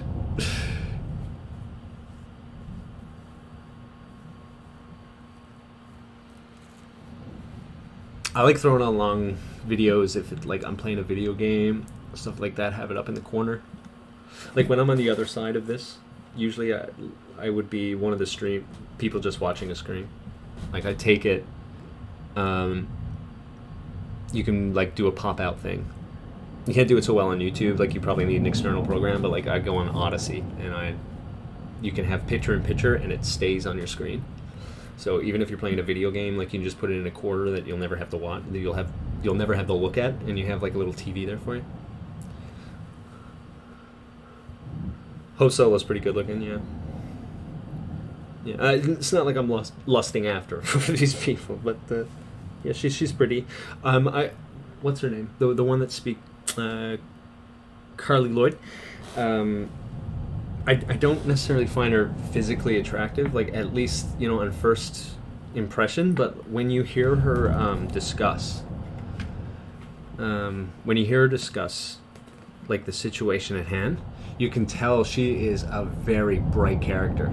Like she has an extremely strong point. She says it well, and she knows how to say it too. Like very calming, and not meant to upset, but to get the point across and hard.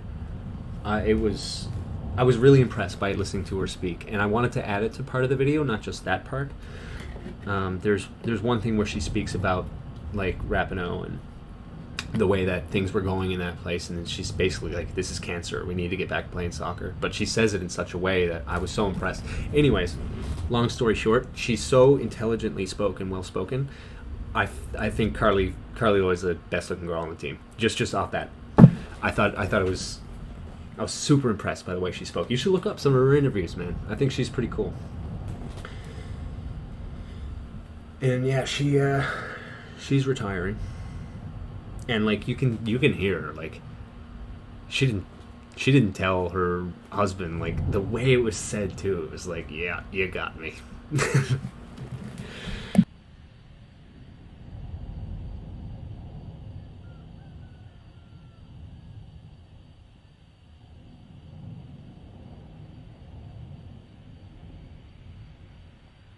Yeah, some people argue a minute and a half for a video to give away information. But listen, it's funny because, like, I was mentioning this before.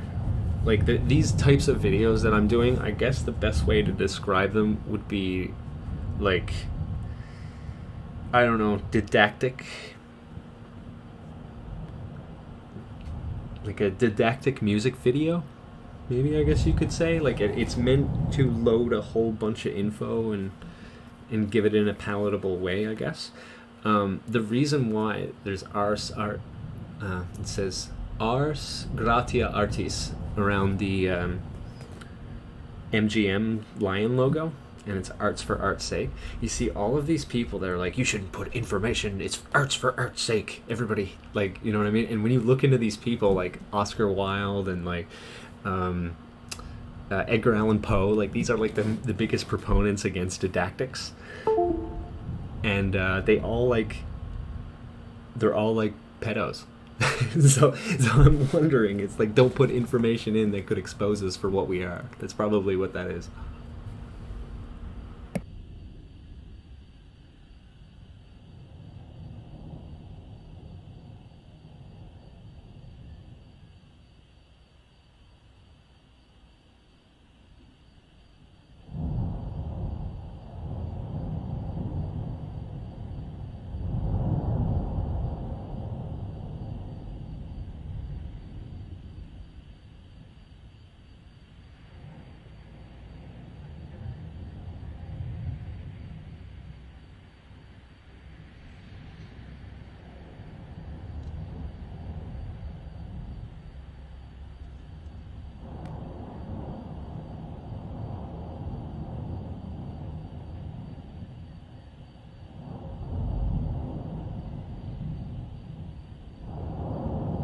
Oh, Michelle, did you find it like through the Volcano cams or like through one of the videos? Wow. Michaela and Michelle. Welcome to all new people, by the way. I gotta say. Lots of new faces I'm seeing. If there's anything that you've said that I've missed, I apologize. You can always just type my name if you really need it addressed.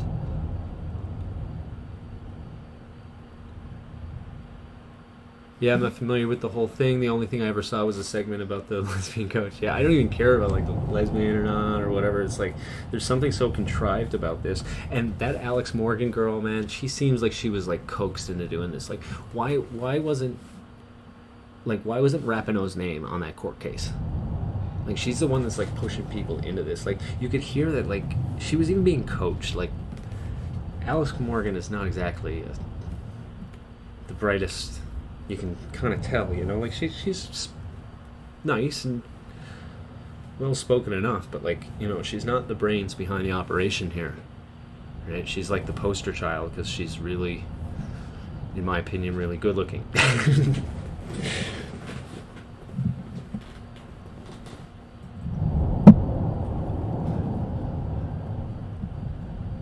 We've been forced by the Jesuits to wear these dumb masks. God's going to give them a real reason to having to wear them. Yeah, maybe.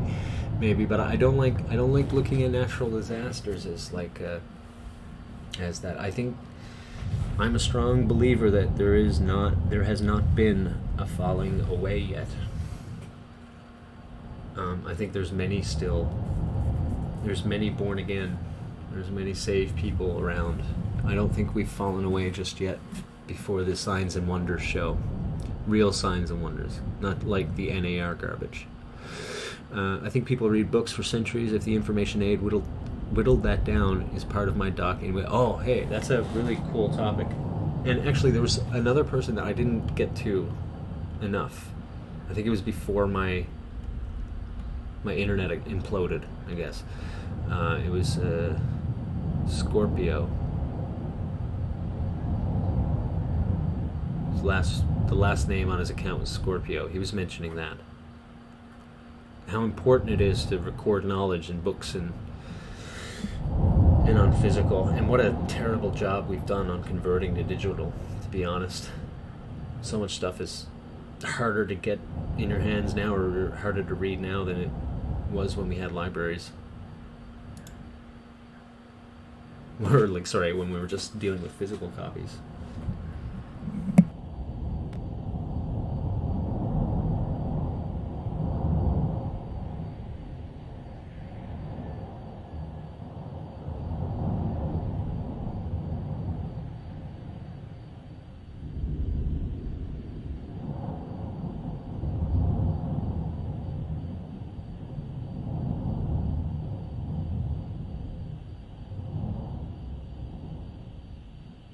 I used to use like Facebook like 10 years ago to debate, because you could. Can't do that now. This is where I learned to debate, to be quite honest with you. It was on Facebook, because it was just so popular at the time. Man, I was so arrogant back then.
No, I do still have spouts of arrogance, and I gotta wrestle it all the time.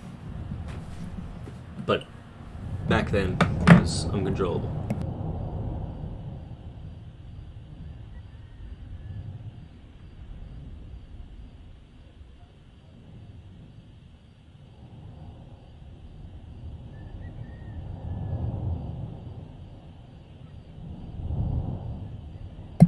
From what I'm seeing, Cameron, it's still 2 kilometers away from the ocean. Now, this has been quite the flow today, hasn't it? But the extension is not, like, we're not seeing, oh, well, actually we're up to 19 kilometers roads destroyed. It was 18 starting off. So, yeah, we'll take a look. Guys, if you can find any feeds, I'll look as well, but I don't think anything's really covering the roads. It's not looking at it. I wonder why.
One thing I guess really try to make sure of is when I'm on stream, You know, there's a lot of topics that I talk about that are pretty heavy, and it is a rooster. Yeah, yeah, the rooster's up. Hold on a second. Oh, oops, too far. Wrong one. There's a rooster and a dog. They're both equally annoying.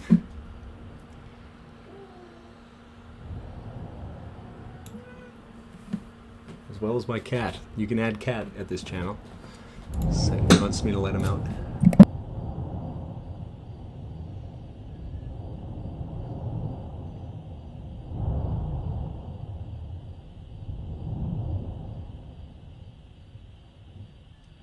Anyways, I was pretty stressed out for like last year because, like, you know, you're cooked up in your home, right, and you're watching crazy stuff unfold, and then I think, like,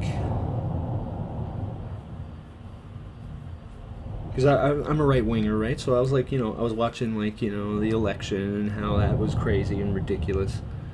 Things like that, and getting ticked off at that, and just like, is there no justice? And then I started realizing this is what, yeah, that's what God said in Revelation. We're going to be asking, where is the justice, right? That kind of was like the first little seed that made me tip off. And then I was watching like an episode of Steve Bannon, okay, and he's a pretty good actor, okay? Let's put it that way. He's a pretty decent actor. And it seems like they're, you know, National File and all that stuff. It seems like they're hard working, you know. Listen, there are no saviors, okay? So there are no human saviors. But I think like one of his sidekicks filled in for him one day, and all of this pomp that actually kind of works for Bannon, that needed to keep going because it's actually their program of like saying, hey, we got all the information, we're on top of things way better, and we're, you know what I mean, we're fighting on the side of justice and yada yada, right? And when it wasn't Bannon, I was just sitting there, and he's there like, it's like they're all patting themselves on the back all day. I can get into it a little bit more, but it clicked. I was like, Are these people like circle jerking us?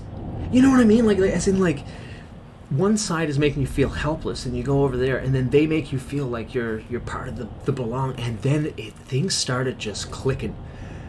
And by the time we got to January 6th, I'm like, this whole thing's a show, man. This whole thing's a show.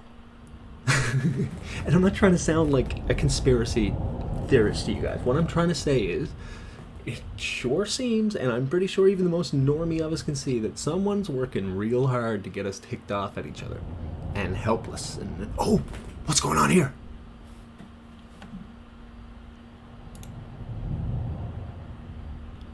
Way to drop here.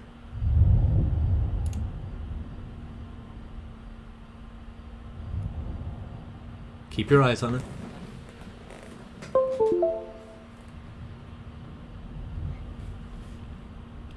Still got audio? Okay.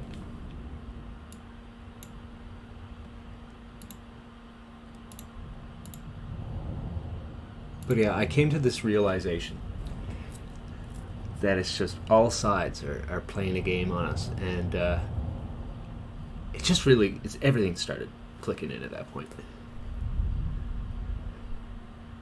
After then, I realized that when I came online and, like, I'm here covering content that can be actually pretty heavy stuff, you know, like, I realized, like, it's not a good idea to be sensationalist about anything. Even if you do have your worries and stuff like that, you can speak about them without getting worked up. I think too many people are working people up, like Alex Jones and stuff.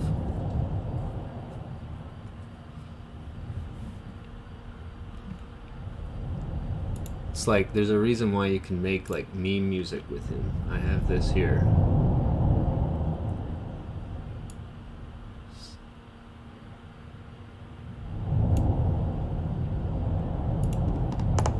don't want to see them kissing goblins, ingratiating goblins, in bed with a goblin. I don't want to see them kissing goblins, succubus with goblins, ingratiating goblins, in bed with a goblin. I don't want to see them kissing goblins, ingratiating goblins, in bed with a goblin. I don't want to see them kissing goblins, ingratiating goblins, in bed with a goblin. Dump it. Charging into a goblin's nest, some goblin vomit and slop and blood on it, especially up to his ankles. Trump charging into a goblin's nest, some goblin vomit and slop. Goblin vomit and slop. I'm not expecting him to not get dirty slop. Kissing goblins, ingratiating goblins, succubus with goblins, in bed with a goblin. Kissing goblins, ingratiating goblins. I just want to catch him in bed with a goblin, in bed with a goblin, in bed with a goblin, in bed with a bed. I just want to catch him in bed. Like, if you don't realize these people are playing us, you know, ridiculous stuff. I'll leave the end of this because this guy actually has made a couple of these and they're pretty good. I forget the name of the channel though. Sorry, place point. There you go. There's a couple really good ones. But anyways, these people are pumping our emotions up. It's their one job. But I do enjoy. Sometimes you just gotta laugh at it, you know?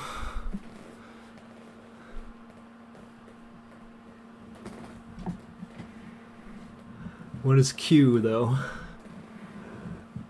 What is Q? I think Q is the psyop.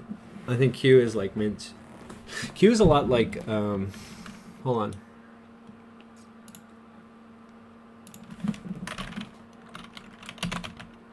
Operation, is it?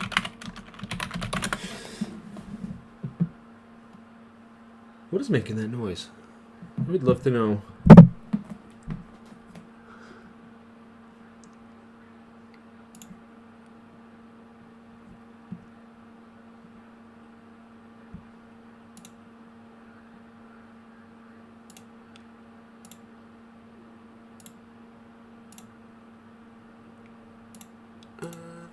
Bear with me real quick.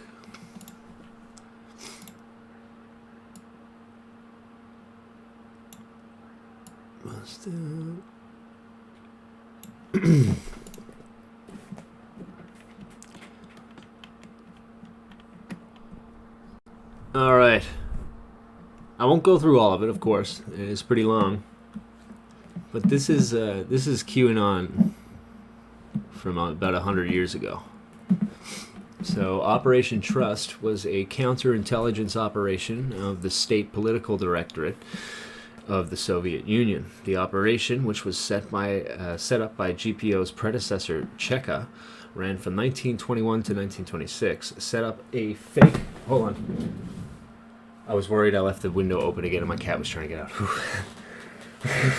Set up a fake anti-Bolshevik resistance organization. Monarchist Union of Central Russia in order to help the OGPU identify real monarchists and anti-Bolsheviks. The created front company was called the Moscow Municipal Credit Association, like social credit, right? The head of the MUCR was Alexander Yakushev, a former bureaucrat of the Ministry of Communications of Imperial Russia, who after the Russian Revolution joined the Narkomат of external trade, when the Soviets began to allow former specialists to resume the positions of their expertise. This position allowed him to travel abroad and contact Russian immigrants, ones that go outside of the country. So basically, if you look further into this, you're going to find that it was specifically meant to make you feel like something was being organized to stop the Bolshevik Revolution. You would be part of it, and while they did that, they were tracking you. So that's what I think QAnon is. I don't see anybody supporting it. So no. I think the same people who were behind the Russian Revolution re-executed the same plan for American. What would you? It's not communism. It's not exactly fascism. What's going on right now would be considered oligarchical collectivism. Oligarchical collectivism. I can't even say it.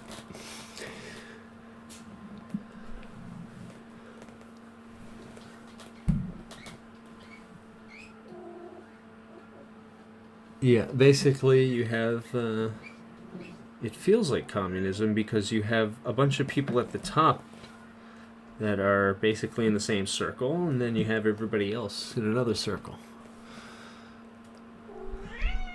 Small hats in Vatican, yeah. Well, I mean, you can... Oh, Kitty.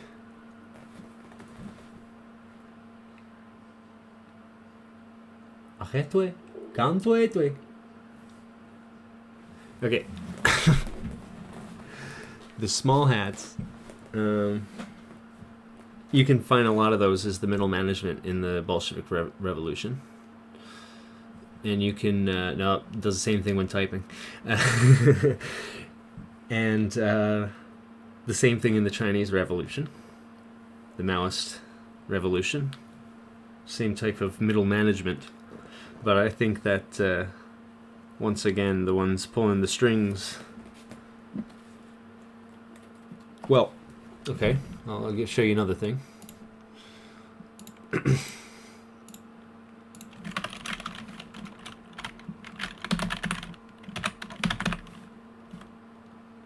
That's not how you spell it, is it?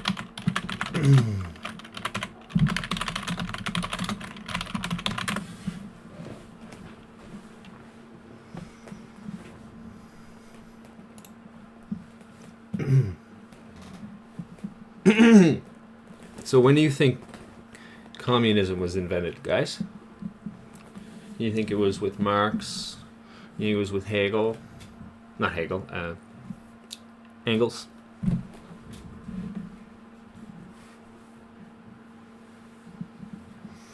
Well, you should probably check this out. Jesuit reductions were a type of settlement for indigenous people, specifically in the Rio Grande do Sul area of Brazil. Sorry about butchering that, to any Brazilians or Portuguese speakers out there.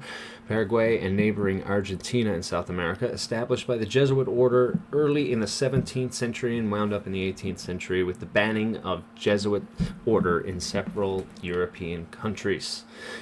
Subsequently, has been called an experiment in socialist theocracy, or a rare example of benign colonialism. 1600s, guys. Well over 100 years. Well over 100 years before Marx was even thought of. No. It's just coincidence, guys. Just coincidence. We got a commune. A state within a state. But really, it was the boys running things, right? They could say it's a nice little paradise, benign colonialism. Can you imagine the freaking the audacity of this group?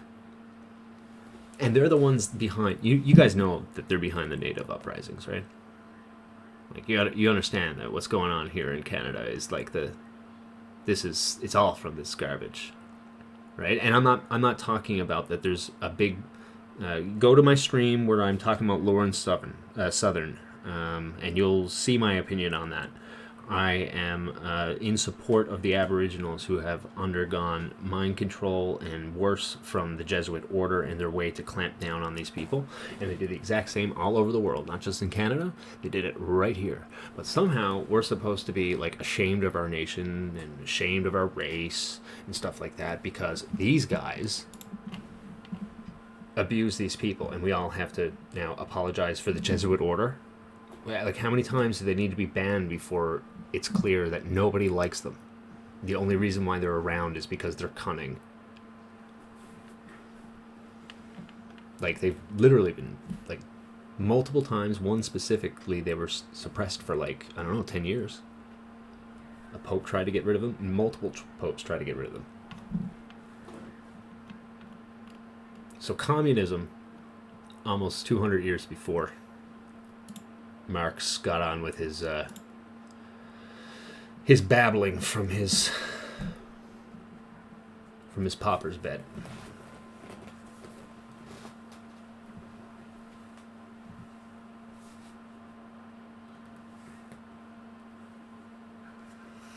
Jesuits have been in China since Xavier. Xavier was in China.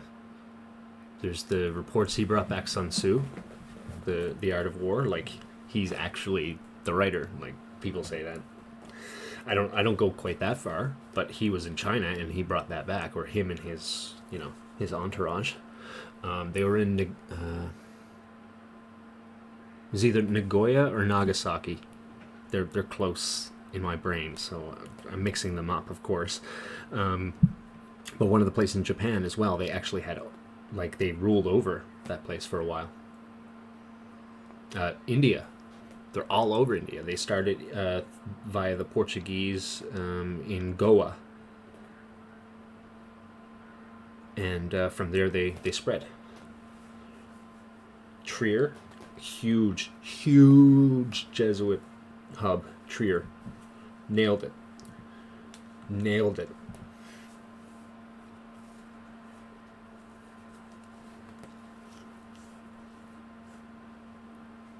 Marx himself was educated at a Jesuit school in Trier from 1830 to 1835 at the Jesuit High School in Trier, known as the Friedrich Wilhelm. So the nod off to him.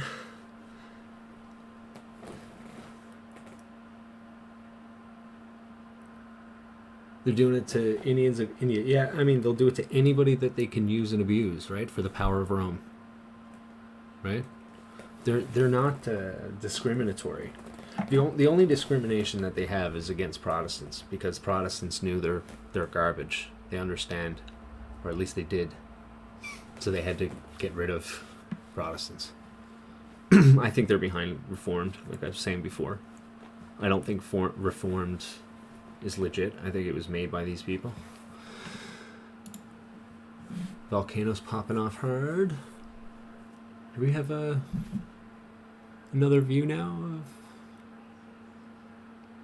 Do you have an angle where it's showing a bigger one? Because they're both kind of like zoomed in, aren't they?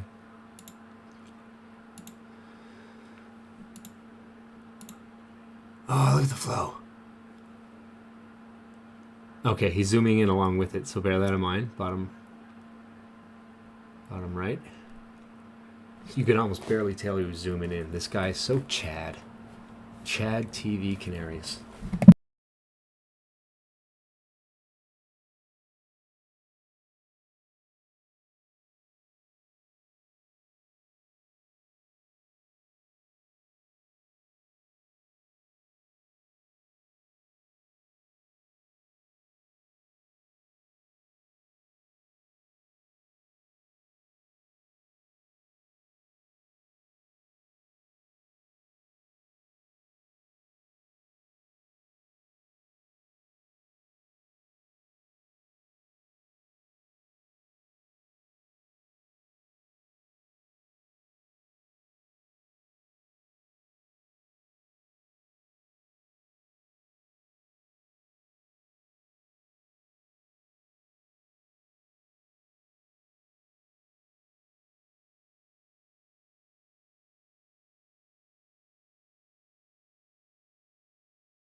This guy's going in manual. Looks like he's worried his tripod will rebound. He's trying to hold it. I actually have an interesting story about that when this cools, but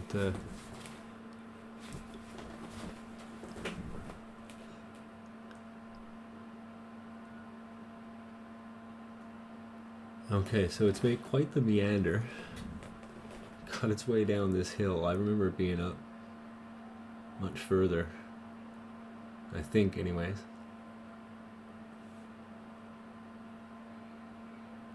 Wow. There's no camera.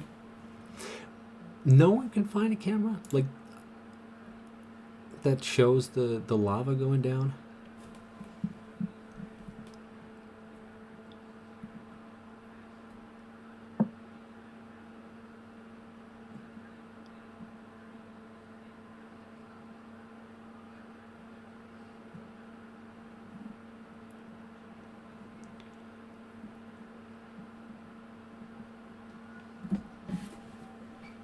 Oh yeah, they say he was a Lutheran, and then they say that Luther hated Jews and stuff.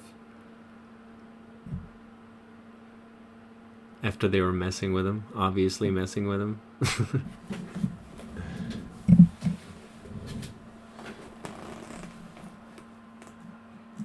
I don't think Luther quite understood what he was facing afterwards, you know. Because they couldn't really touch him anymore. If he got touched, that would have been it. I mean, completely it. Because, like, the Huguenots in France actually had a lot of support. And they clamped down on that. But if you got rid of Luther, it would have just exploded. So they had to go... They had to assassinate his character.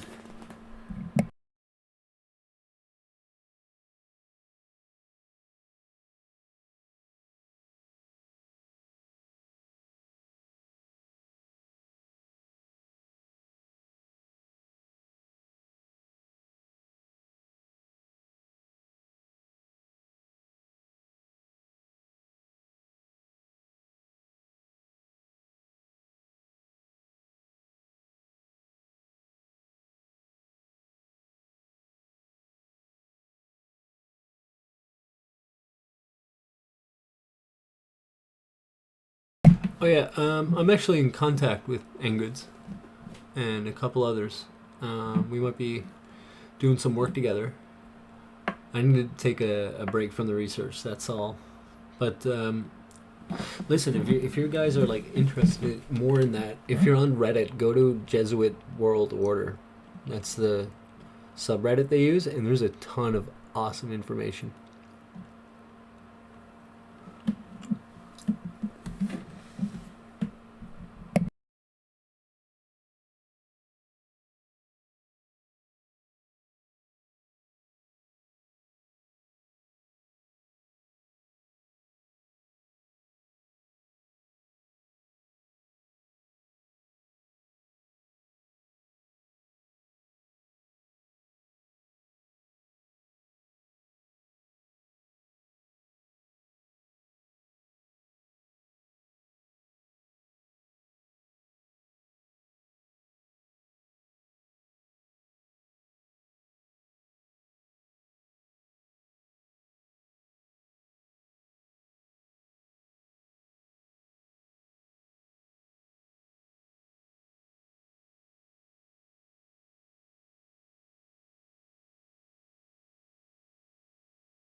Hey Jettison, good to see you.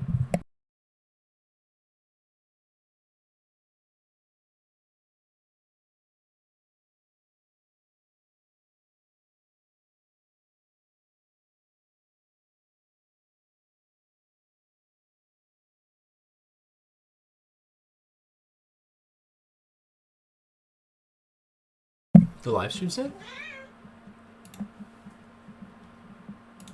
Oh, get over it.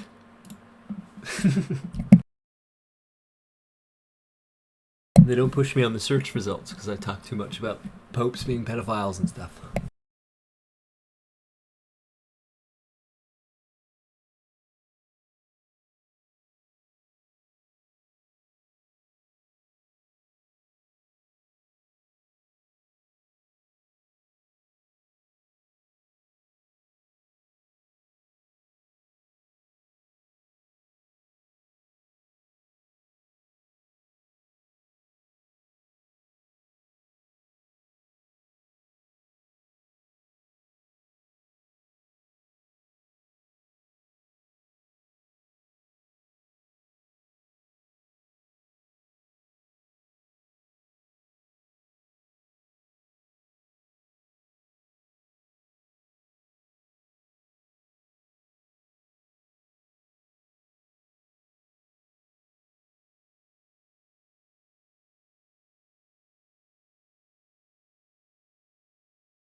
I turn it off and on because I have a cat meowing. And they're really like a rotten cancer.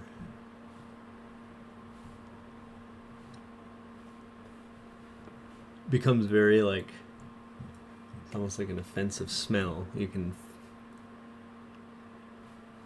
really like sniff them out after a while. So yeah, all three here are live. That's why it's muted, by the way. I do have another one here, but and this guy's done now. So yeah, this is the night cam. They're not all that great. I'm not quite sure what's happening up at the vent. I doubt there's action. I don't know how much smoke's on the go here now. Let's take a look at I know, the meow, right? We're still at 19 kilometers of road destroyed. It did go up from 18. Now, I'm not sure. I thought this was lava extension, and it was higher than that before, so I don't know why it would go lower.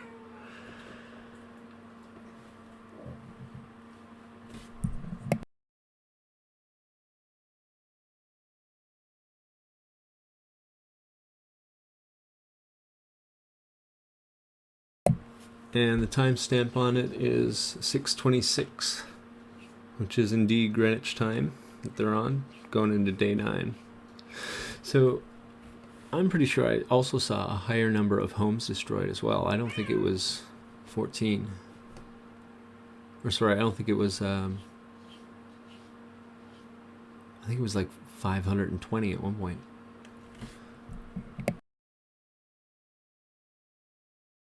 And yeah. I look forward to collaborating with them because more people are going to speak out about this. I think you can just like point at them and make fun of them too. Like, because they're so pathetic after a while that, like, look at Fauci, you know? Look at Paul Ryan. Even Mike Pence with these people, right?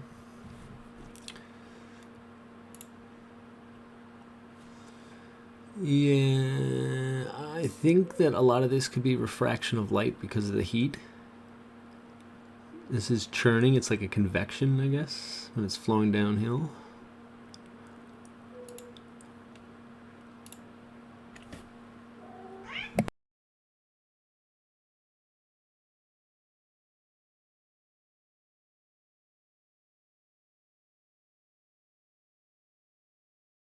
You can see it's really cut down now.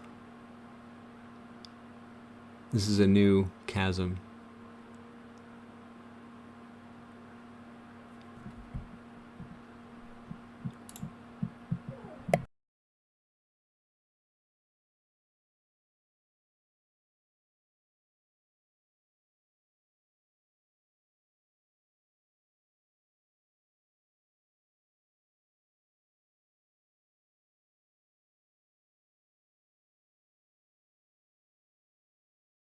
I know they had like firefighters in the area doing certain efforts.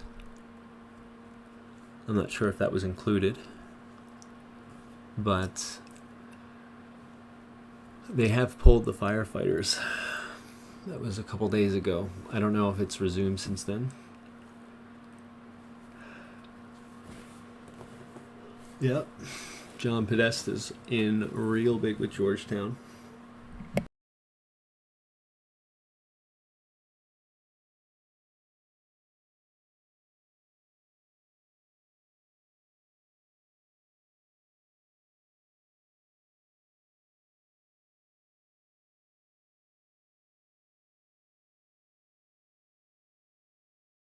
Bend over.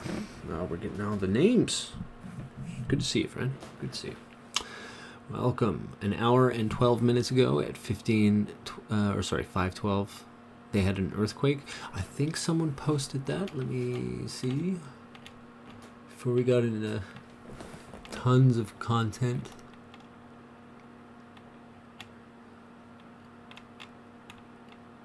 Oracle reported a 2.6 magnitude.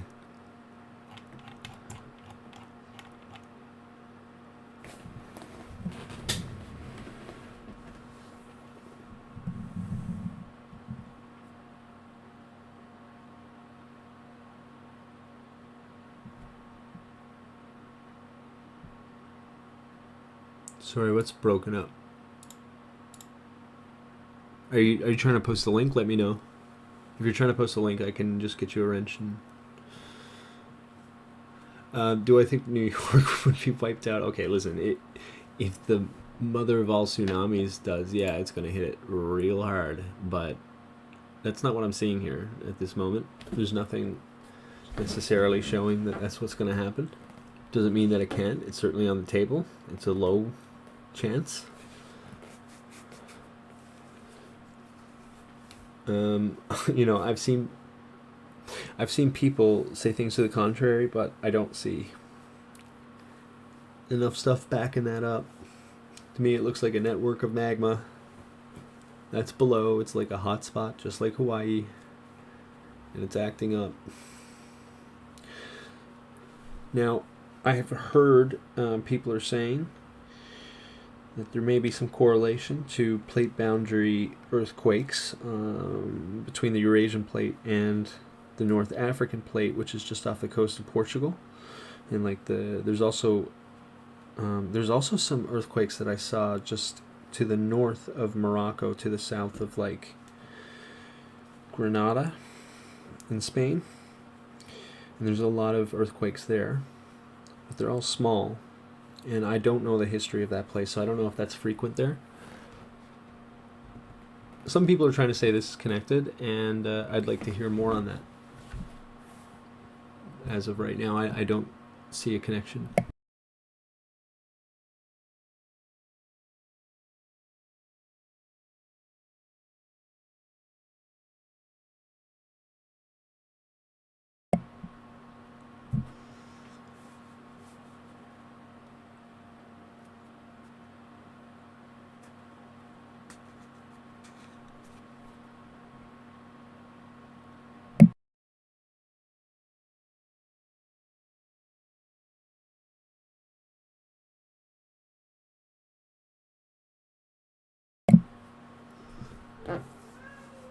Yeah, Yellowstone is definitely the big worry.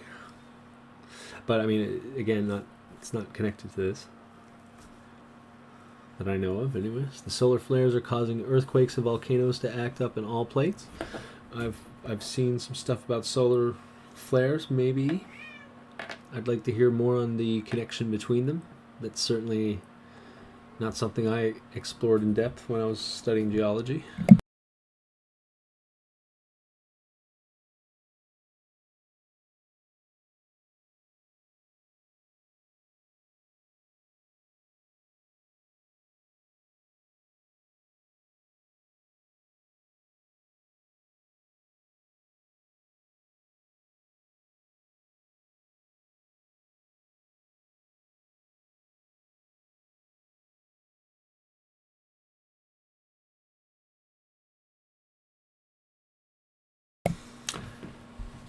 Oh, do I have Jesus Christ in my heart? Of course I do. Of course I do. But we're also told in Jeremiah 17 that we don't know our own heart. It is desperately wicked and sick beyond all repair, I think is the line.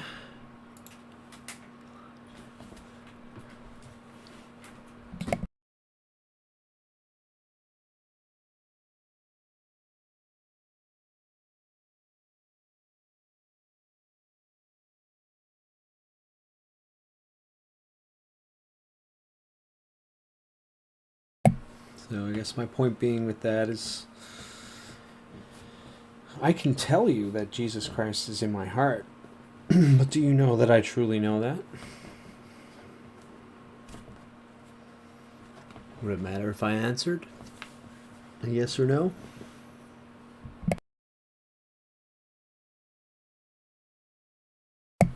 Who is Jesus?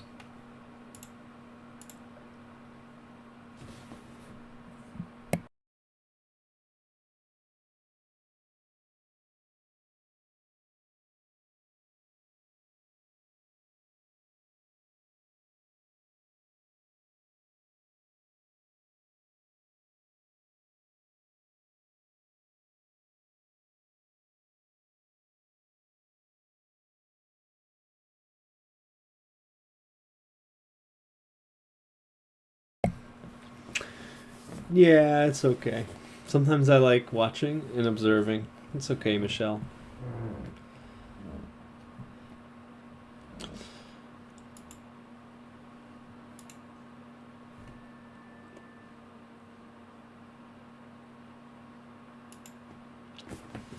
Because, like, I can talk to a Mormon and they can tell me they believe in Jesus Christ and they have Jesus in their heart, you know? And then I ask them, who is Jesus? And I say, is Jesus also the Father? Is he God? God the Father as well? And they'll be trained to give you a runaround answer.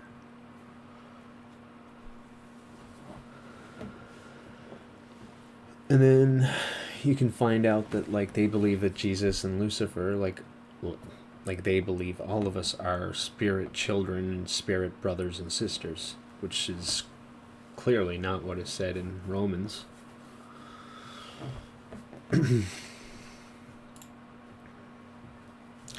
So they might say they have Jesus in their heart, but is that the real Jesus?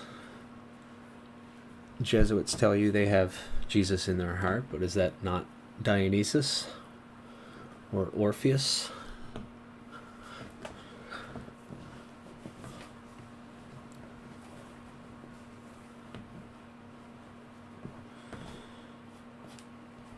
Because that's the real question. It's not about whether you believe in Jesus. It's whether, do you know who he is? Do you know that he is God?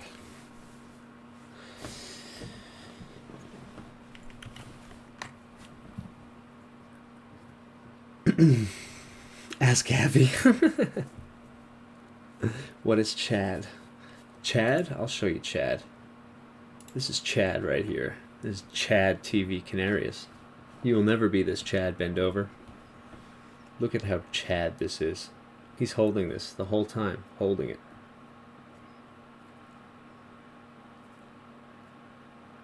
That's a Chad right there.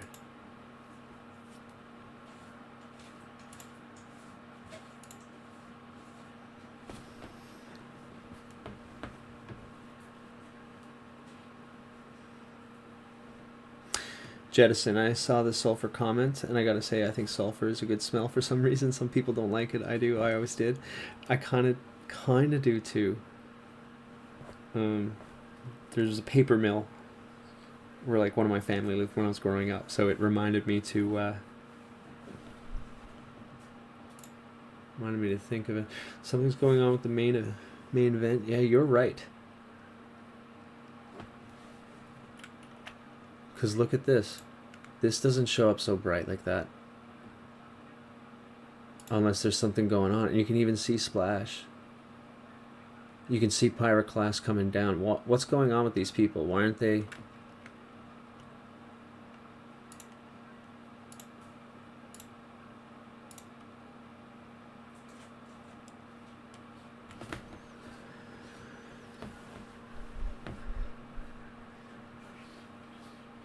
Alright. You're going to have to hop on one of your other proxies after that one.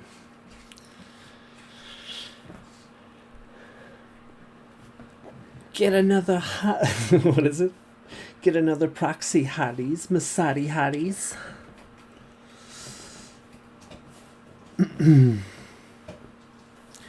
Okay. Let's see if I can find maybe another stream that shows this. What's going on here? If you have a stream that shows that, please let me know.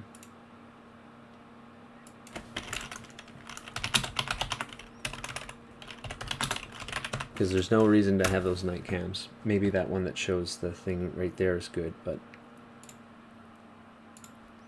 bottom left can go.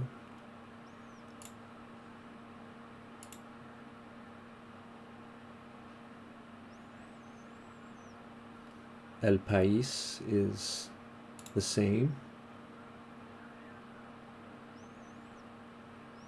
Okay, hold on. Which ones are we on? Afar, Nordic Optical, Marca, Skylife. Okay.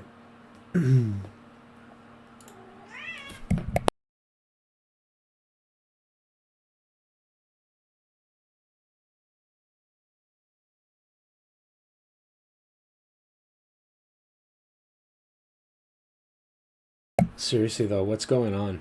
Because like, why aren't you showing the river down? Like they were always showing those shots. I don't think we've had one in a long time. Why aren't you showing the vent?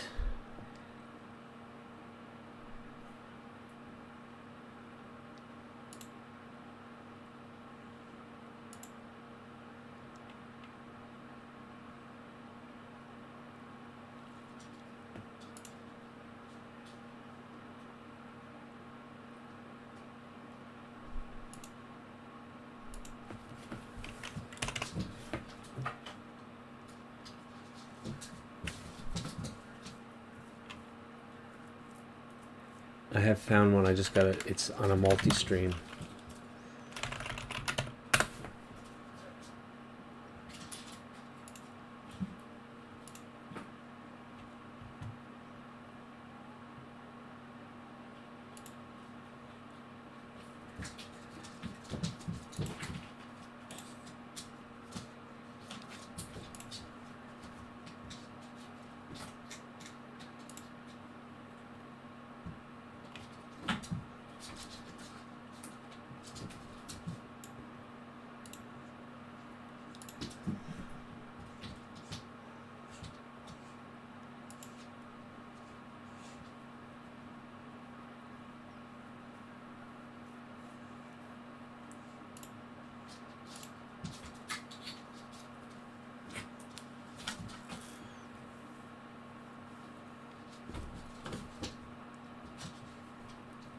Oh, just making it a little tougher on the proxies.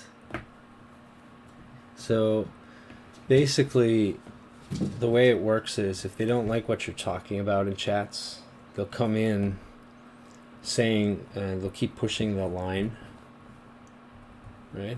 Oh, don't worry about it. It won't stop. There's no reason to respond to it, but it is a good learning lesson. In fact, for the time being, oh, actually I can't.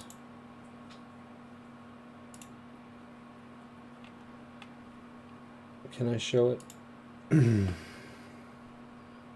Okay, so I'll unhide it for the moment and you can take a look.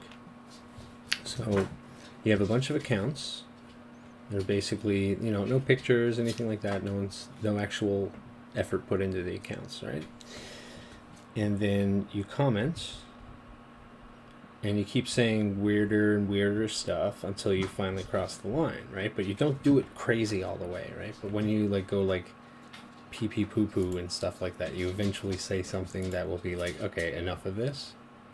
So then you hide the person, and then you get 3 or 4 more accounts coming in saying, hey, this is the biggest disaster of all time. Who just blocked that? And you've never seen these accounts, ever. Like they weren't talking before, and now they're all talking now. You see what I'm talking about there? So there's no real, like I could keep doing it over and over, and it's just a waste of time to worry about it. Because it's, if you don't believe me, do it for yourself. Just create a channel sometime, talk about stuff that people don't want to talk about, and eventually you'll get this happen to you. Almost every time.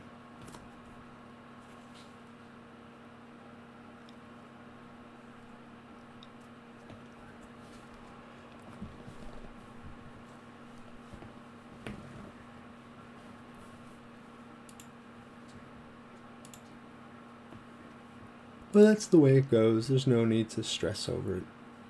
Just ignore. You can block them yourself. I remember being on the internet way back in the day. You just mute whoever annoyed you. I don't really like doing it too much, but if it's like creating walls of text, then sometimes you gotta do jump in.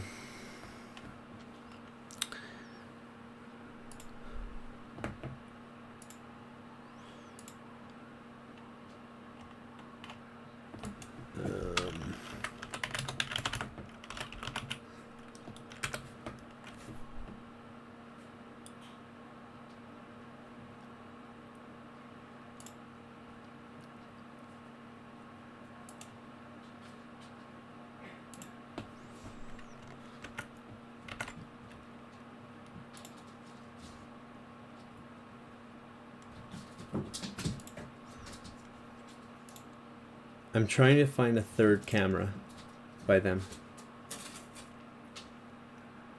There is a third camera by TV Canaria.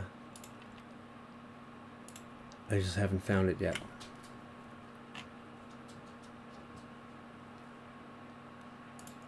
I had it before the restart, but there's nothing. I don't think I can get it yet.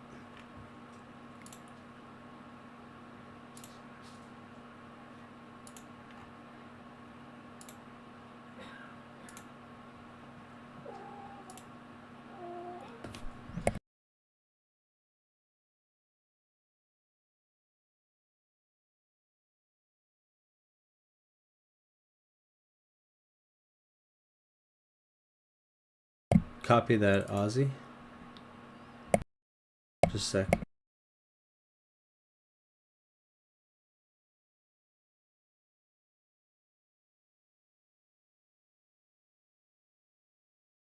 Thank you.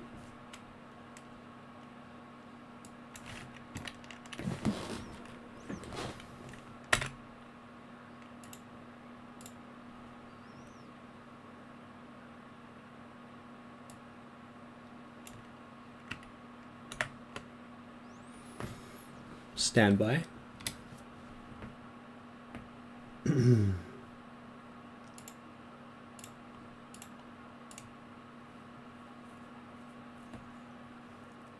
now he zooms out as soon as we find it, right?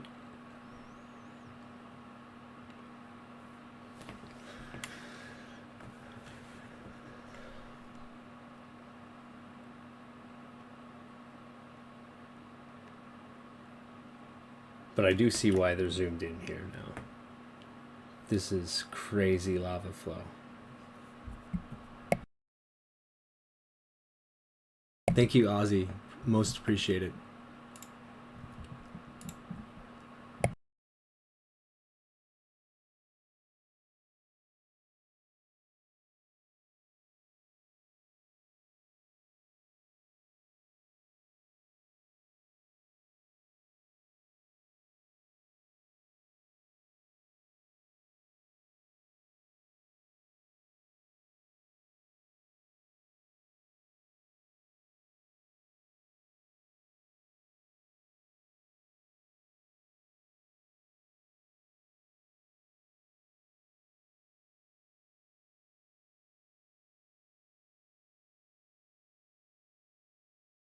Yeah, they have lots of little tricks to like throw off discussions that they don't want had. So like when we're talking about Jesuits for hours on end, like that thread's going a little bit too well for their liking, right? So they have to come in and do different dilution tactics. Ooh, this is a great time actually to red pill. See, every single time that you bother me, Lyola, I'm going to red pill people on how you operate. That's how I'm going to do, right? Just like how I always show why you guys are pedophiles, I'm also going to show why or how you disrupt topics. Just 1 second.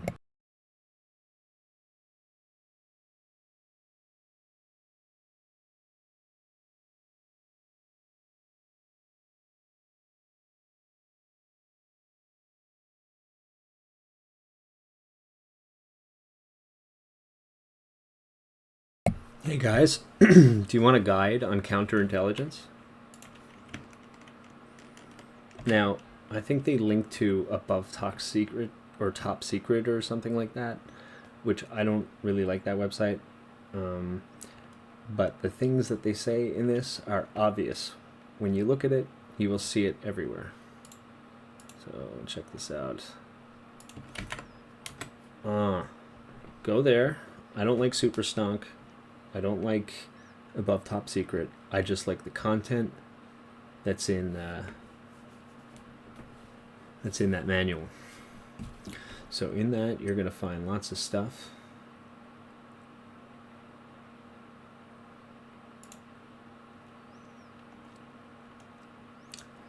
"25 Rules of Disinformation, COINTEL Techniques for Dilution, Misdirection, and Control of an Internet Forum, 8 Traits of the Disinformationalist, How to Spot a Spy, 17 Techniques for Truth Suppression." It's we won't be going through it today. It is a very long manual, but by the end of it, you will learn how these people operate.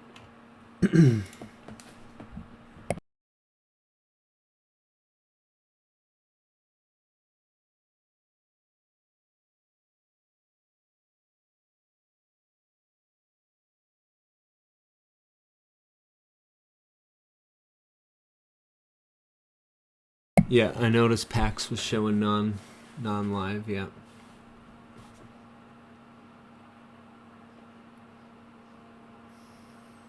I wonder what he's zooming in on here. Is it just that, or is like he actually trying to look for something? 180? Oh.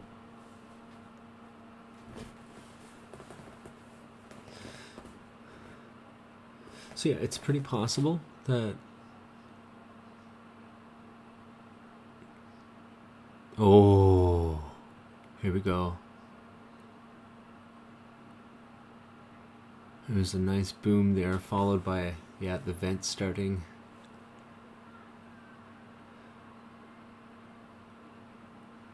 Looks like it's gonna start up again.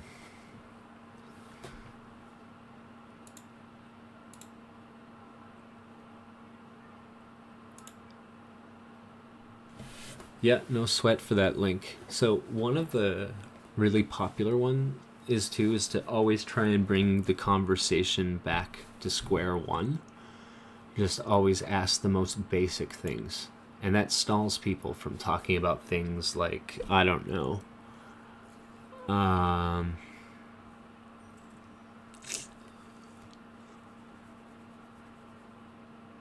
like Bono's U2's album Joshua Tree was written by a guy named Brian Eno, who was also behind David Bowie and I think some Iggy Pop,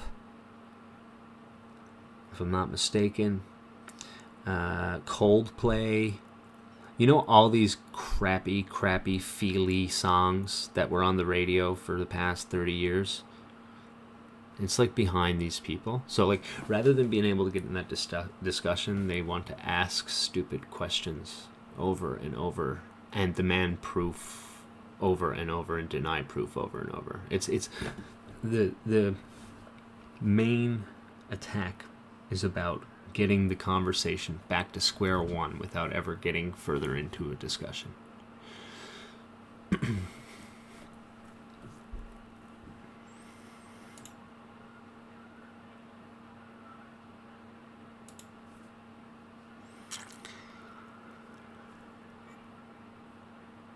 So, I shall bid Bizao adieu. You can tell your superior general that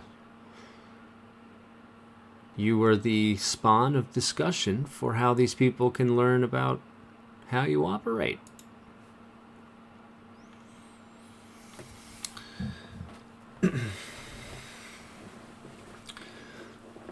Oh, JD Stocks, you're okay, buddy. You're okay? It's all good, man. See, they could dig big square holes capped with mud thatch roofs, let the lava fill them in, and have big lava blocks. The mud roof on the hole will square it off. Well, my friend, do I have a good video to counter that? I think we all know that it will burn through it. Bono is good friends with the author of the Message Bible. How about that? I don't know much about the Message Bible. After the fellowship, you do a really good job on uncovering that specific area. It's really well done. Thanks, man. Oh yeah, and I mean, we're all aware of some of the techniques. It's always great. I'm probably going to do a run through of it again. Hey, why did you block me, sir? I'm just a good person trying to ask about pee pee poo poo. Bezow doo doo zippity bop bop bop. But I think we had a good case study today in chat. Chad, I was trying to think of repurposing for the lava. Yeah, but the thing is to set up like these things are they're ripping through everything. It's ripping through it all. I think you're possibly underestimating the force that is lava. It just consumes.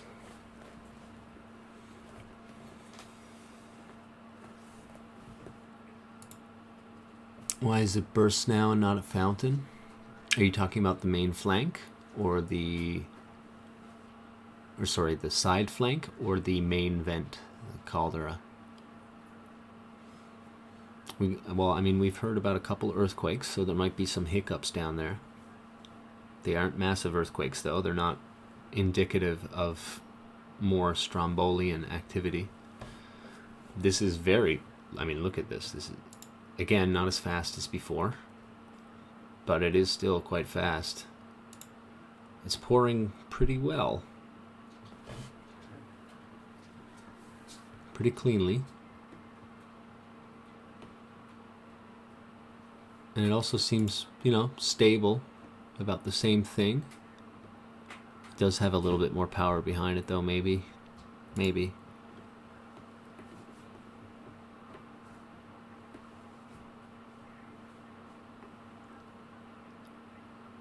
It isn't, it certainly isn't shooting as high, though, is it?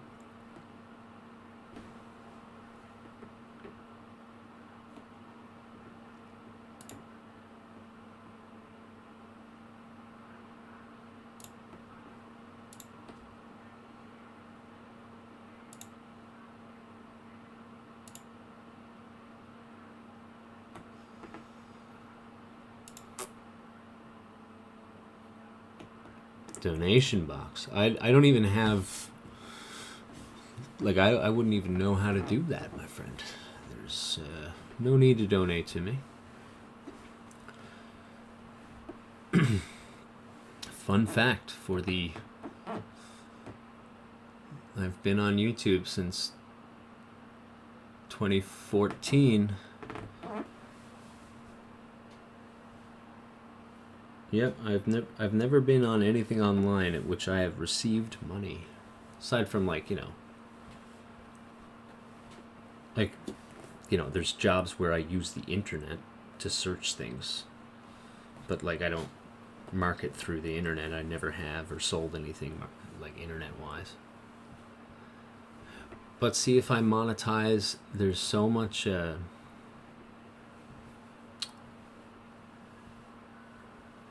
there's so much I'll end up losing out on. They're much more strict on you and stuff like that. I like making those videos where I can play that music, and as long as the ads go to them, it'll show. I think there's issues with that when you start monetizing, and they'll just take it away. So there's no, I don't even worry about it. I don't come here with the expectation to make money, and this is bend over, but I just muted you twice. Why would you want to give me money, man?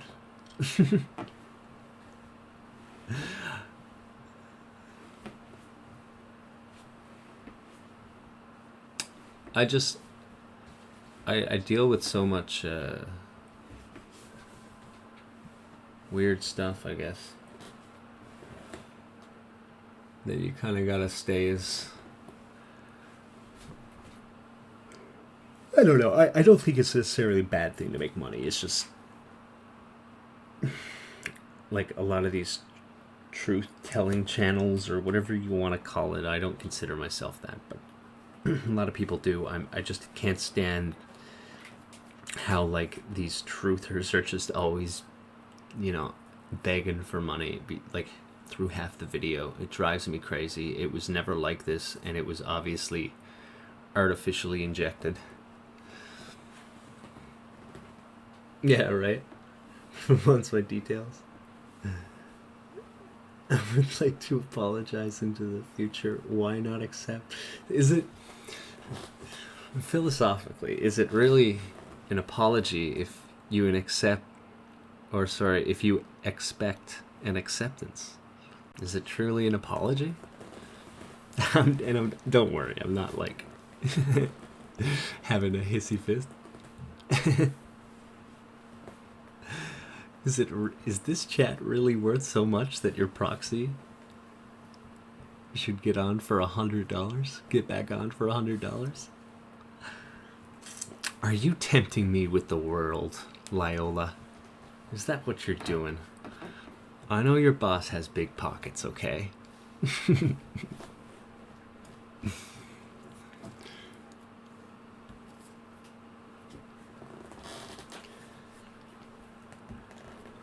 This is what I'm kind of more or less used to dealing with on my channel, so don't worry. I actually have a lot of fun with this. I miss... Lyola knows I miss him when he's gone.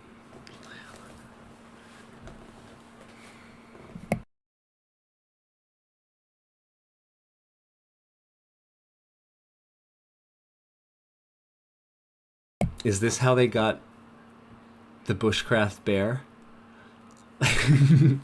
Is this how they got to him, man?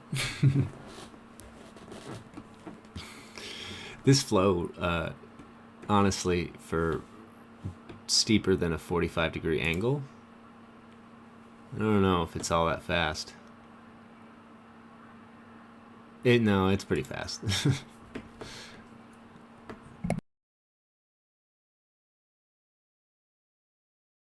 I'm wondering if there is an oncoming surge of volatility. That's all I'm wondering. But I don't think we see any evidence of it just yet. The earthquakes are... Well, the earthquakes, I think, could be telling.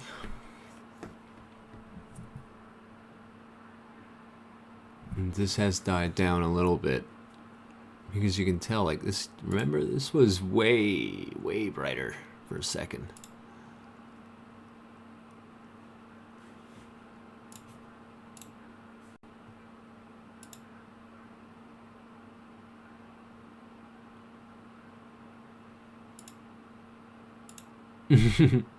Well, part of the...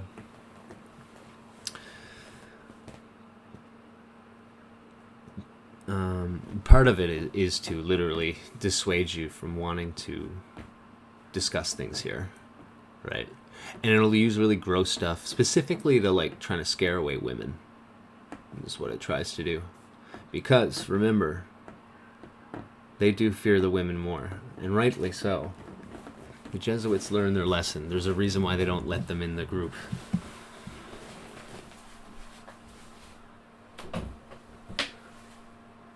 Because women ain't gonna put up with what they do to children, like men put up with it. The wrong woman will mess you up, man. You let them too close to that.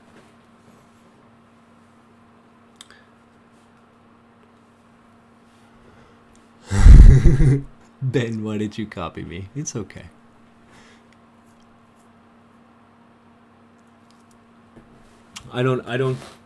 Don't go muting people, okay? For the wrenches here, don't worry about it. It's okay, because here's another tactic. Often when you spam accounts, they can make them pretty quick, right? They can rename them pretty quick too.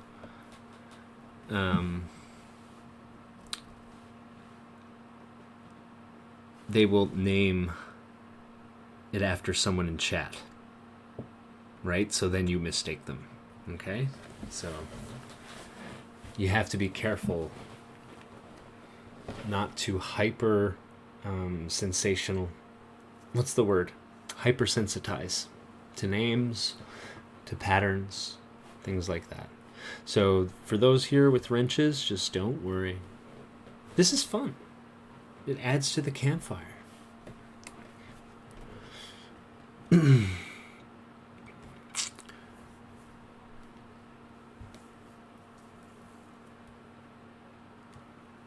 It's cool, Ben. Ben.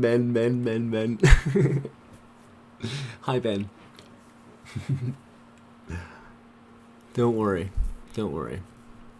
Michelle, good night, and God bless. To you as well. Some people are depraved. I don't understand. I don't want to, but it's a worthy battle. Yeah. You don't need to understand, do you? If you hold fast onto what is good, you don't need to understand. And not everybody is about, you know, not everybody is made to be a polemicist, I guess would be the word.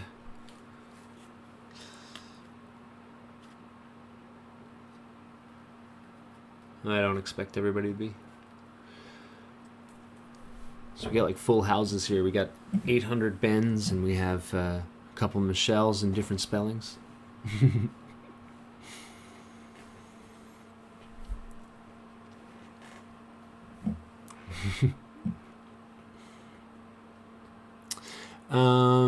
What can we play then? I'm going over this, I guess. Jet Ison, hi, made a new channel. Good to see you, Jet Ison again.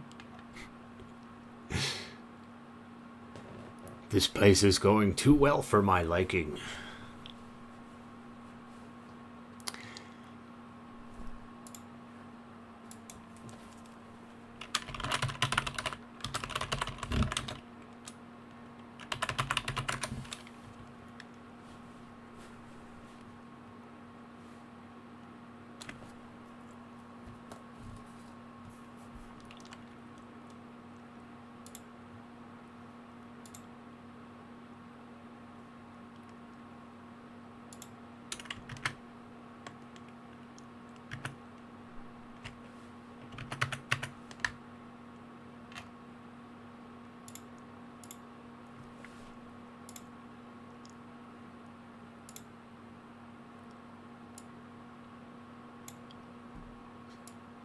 Do you hear some alarms?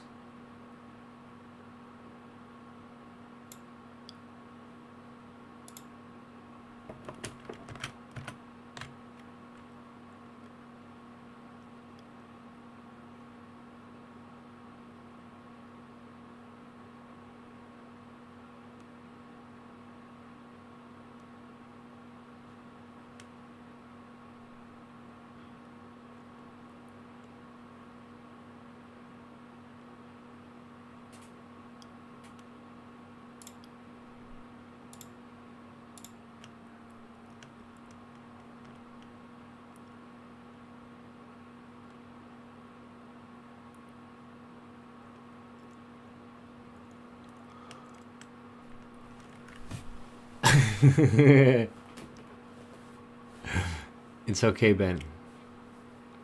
To the real Ben, you're totally fine.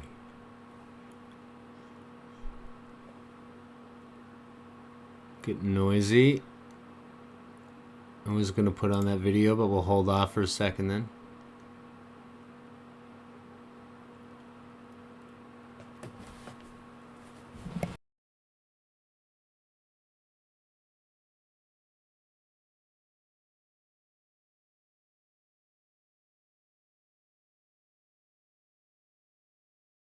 What you doing, Chad?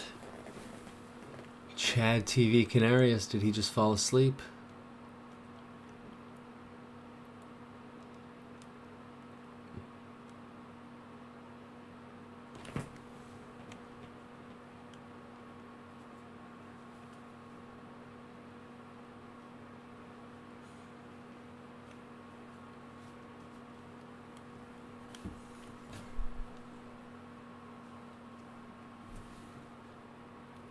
Main vent looks like it's starting to pick up a bit of power.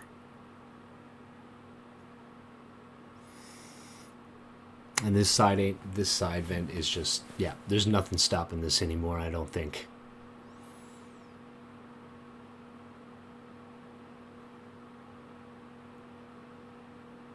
That whole mountain's gonna have to cave on top of it before that calms. This is probably now, yeah. We're looking at lava flow that's just uncontrolled now.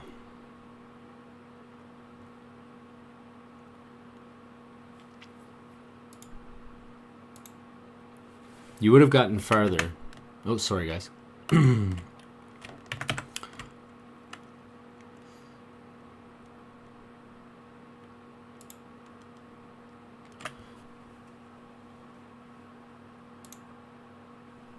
Oh, unmuted. Oh my goodness, guys. What? My bad. Thank you. Thank you, Ozzy. And Ben, good to see you. Good luck on the physics exam. There's nothing stopping it anymore, I don't think. Before, like, you used to have the landslides of the what has fallen on the mountain that would eventually fall in, but even when that happens now.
Yeah, sorry about the no sound, but to be honest, it's been very quiet on these cameras all night.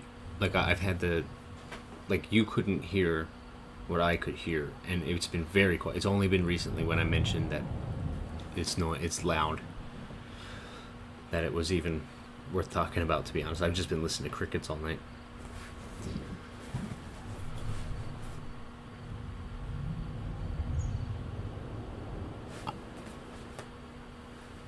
Will the lava from the top vent over top, or vent over top and meet small vent? I don't know. I thought it would. But if you look at this here. Okay, give it a second. We're looking at the other side.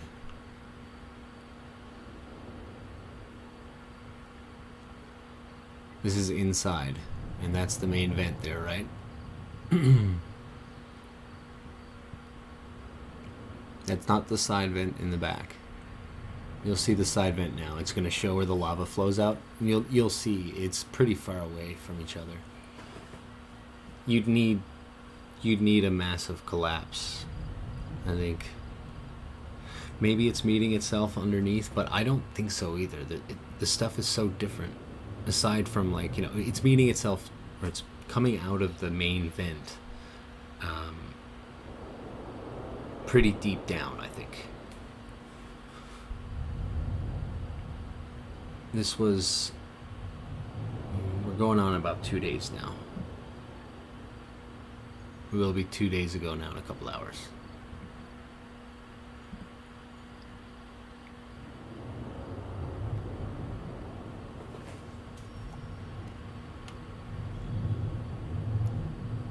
There you can see the lava.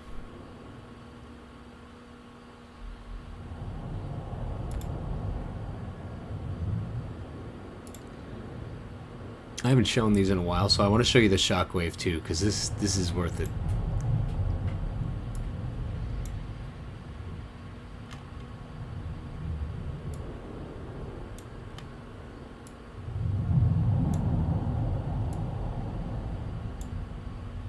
Get a couple blasts of this.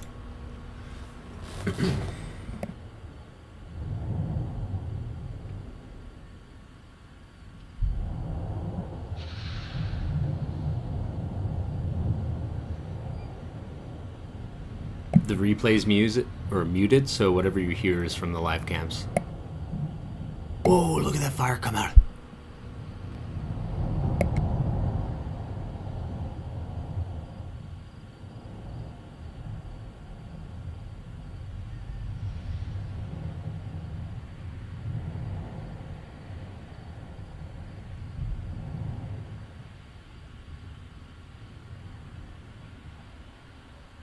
No sweat, need one, and welcome to the channel. And same goes with Jettison. If this is the first time you're seeing that, then welcome to the channel. I've shown it a good bit, and it never gets old, does it? It is epic, isn't it? Yep. I found someone passed it on actually from Twitter. I downloaded it, so I don't have the link here. But if you go on Twitter, just look up Shockwave, La Palma Shockwave. I mean, this is the money shot of the whole thing, if you ask me. Look at that come out. This is daytime. Intense, eh? Okay, if we got some new people to the channel. Oh, first off, this has been circulating around, and we've identified it as being on Google Earth already. These cracks, they're showing the cracks as if they're new. We've seen them on, I think we've seen them on Google Earth, and there's just like pumice or whatever on top. The plume that has fallen, the ash. So people are saying that these are cracks, but it's been there for a while. It's just bad roads. So be careful about people that are trying to trick people like that. But this is the real deal. Just a second. Since we've really died down, I'll make this nice and big. Man, that just shut up real quick, didn't it? This is the first time. You can see right there. That's that same vent. And the river is, let's see if I can get it. See how it winds? And just goes down like that.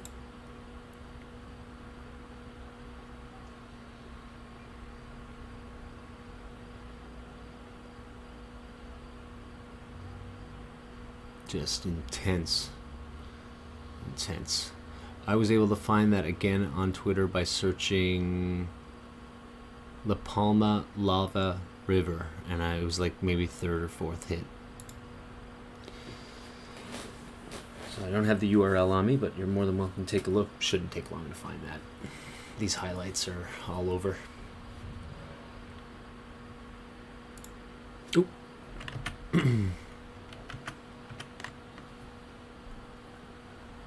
Jettison, thank you, and yeah, thanks for the subscription. Sunset Sweden channel has drone footage. Ooh, I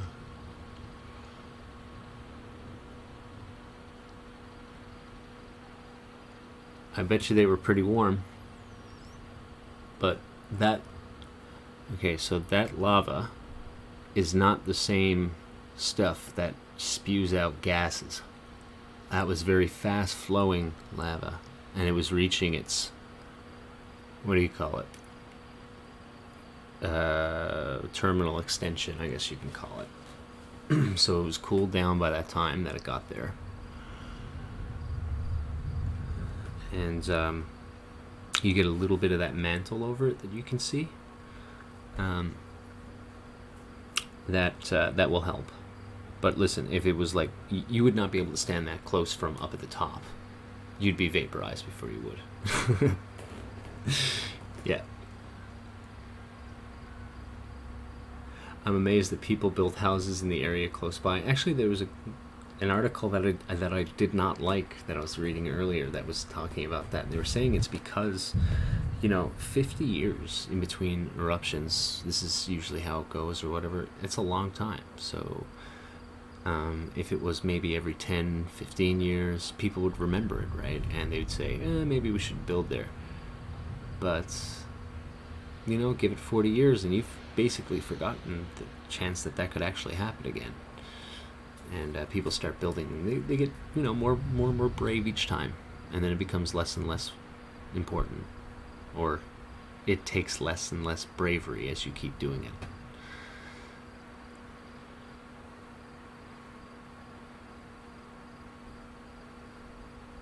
Oh, cool. Awesome. Yeah. No, it's cool to scroll through all the stuff. Now, of course, 50 years isn't a long time, but let's put it this way. There are 50-year-old grandmothers and grandfathers right? It's not so much the time as it is, you know, the generations over time.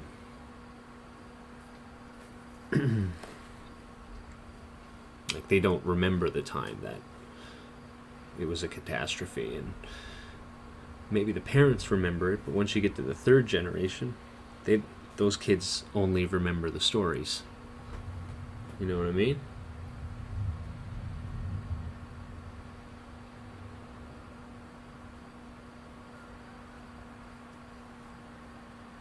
Time is speeding up.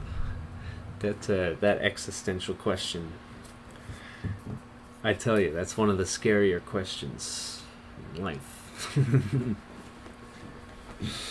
Time is the old bald cheater.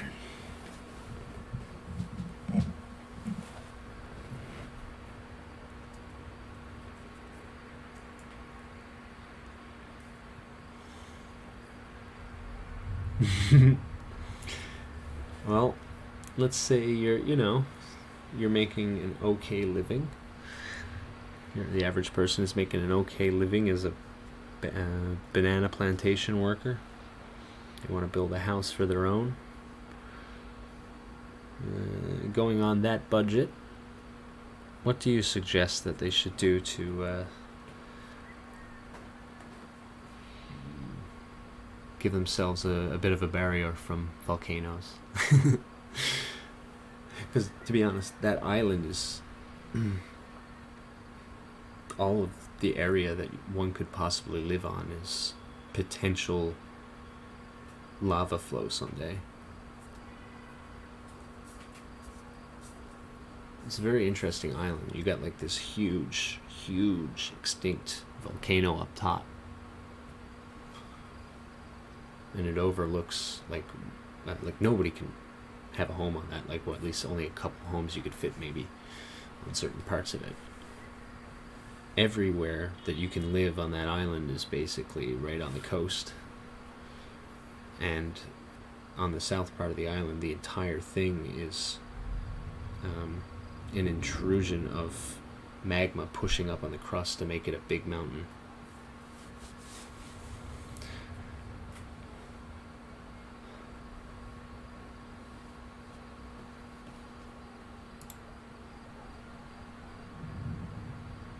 Yeah, they're no longer coordinating. At the beginning of the night, you had one of the TV chads zoomed in and the other one zoomed out. These are pretty weird plumes, or pretty weird ejections. They're much more, it looks like a big massive flame. Like, it always looks like a big massive flame, but this actually looks like fire, as opposed to lava coming out, you know? Much more, it's like full of gas.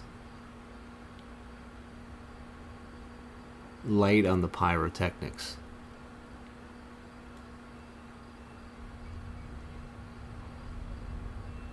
You see what I'm saying, though? The bottom one has a really good...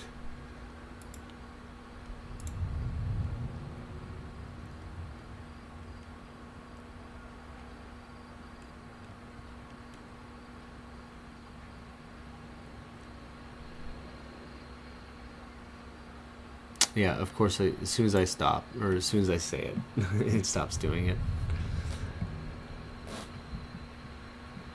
And we have sunrise over now.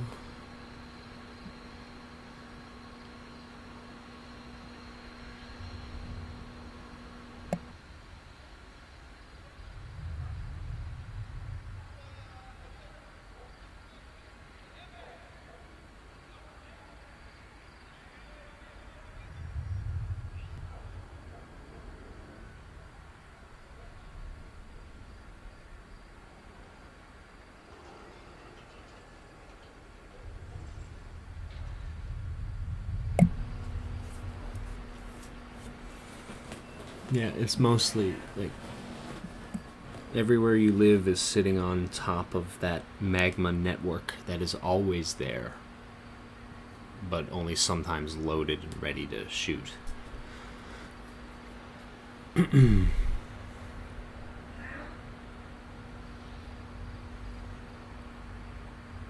Are people stranded? As we continue to see news come in and out, I think people are the people are pretty nervous from what we're seeing. They have evacuated 7,000 people from what we know of. I don't know if we've gotten an update if any more have been evacuated. I don't see why they would be stranded there. You can, because there's only 80-something thousand people there. You can run those. You can run many ferries and get them off.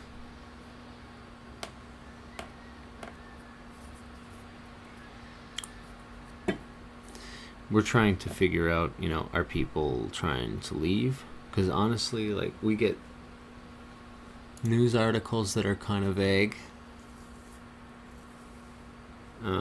Our liaison in there, Mr. Anton LaVey, I'm not 100% sure if we can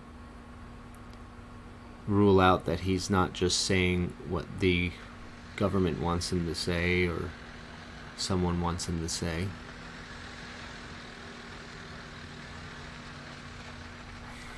Question is there evidence that the government is hiding things? I don't know about that. I don't know.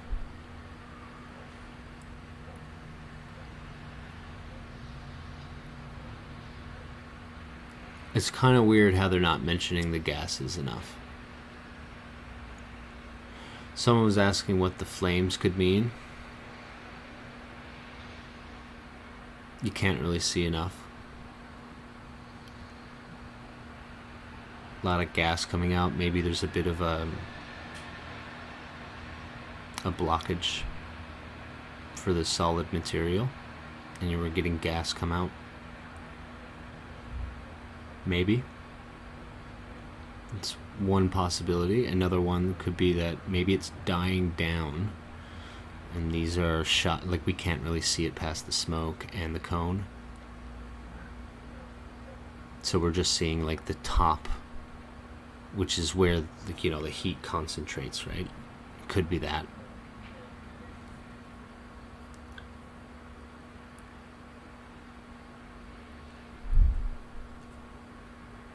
I don't think it's like, you know, a sign of a catastrophe or anything like that, but it is a little bit different, isn't it? It's not what we're used to seeing. Watch, as soon as I click, it'll stop.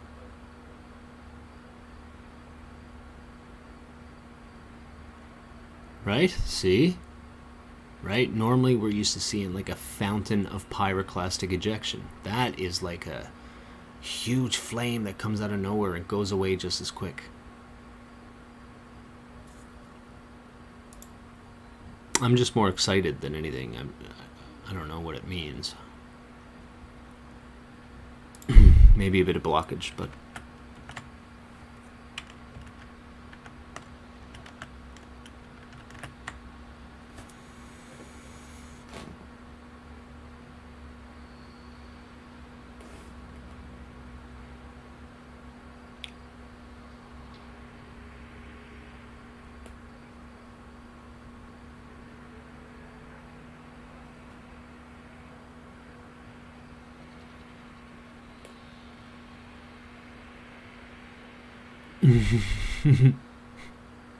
Leola.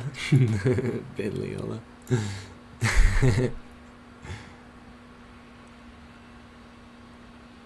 I just want to say sorry. Land will be super cheap in that spot. Yep. Because there's no demand for it, right? So eventually someone will want to take one up on that offer. You know what I mean?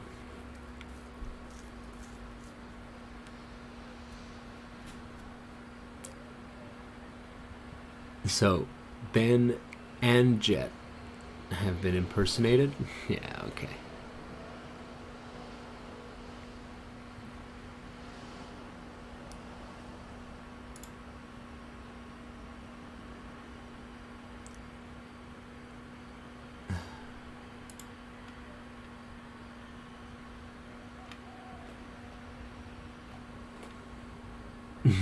or who is Loyola. But there's a reason why he did LEO, I'm guessing. That's what I was kind of giggling at. So Loyola was the founder of the Jesuit order.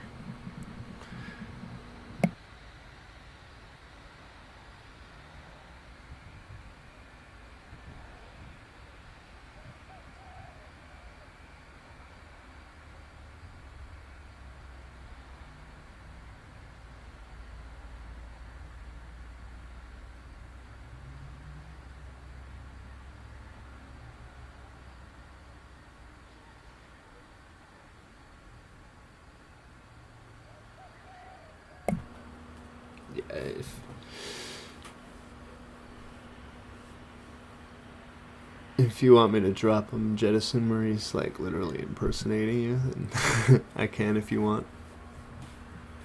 But I wouldn't worry too much. Don't appoint me to... No, Ben. No, it's okay, buddy.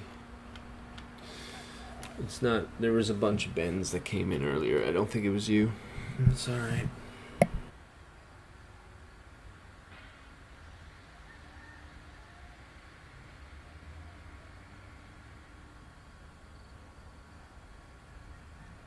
Honestly, though, Jesuits are so annoying. Right? You talk about how they are, they are what they are. Jesuits are a bunch of child traffickers, and then they can't handle the conversation, so they have to come in and disrupt. So that's what's happening, right?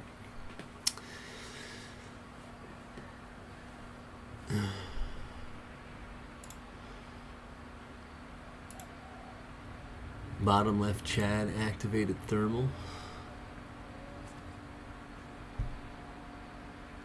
Did he?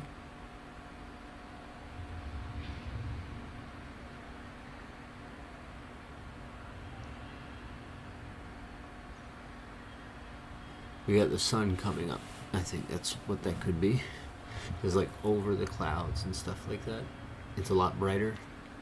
But when you're under all that smoke, it takes a lot longer before it looks like it. Oh, here we go. We got some explosivity. Oh, we might have ourselves a finale, folks.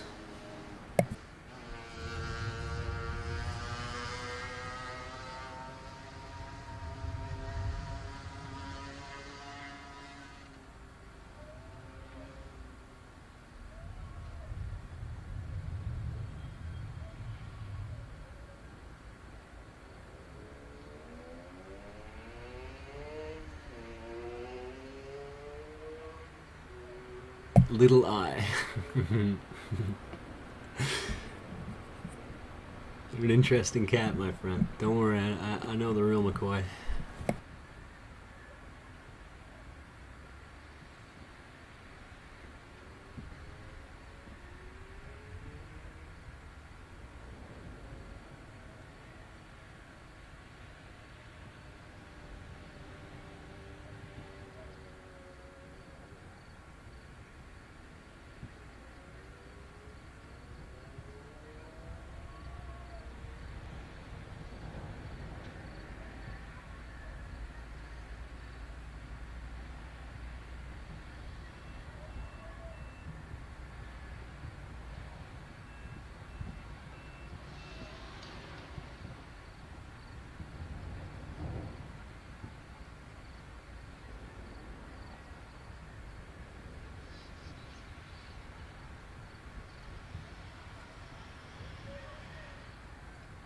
Okay, so I want to learn more about this solar flare theory.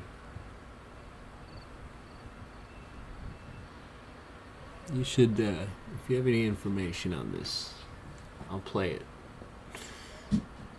Oh yeah, we're definitely getting some increased activity. You can see the plumes start to rise again now, top right.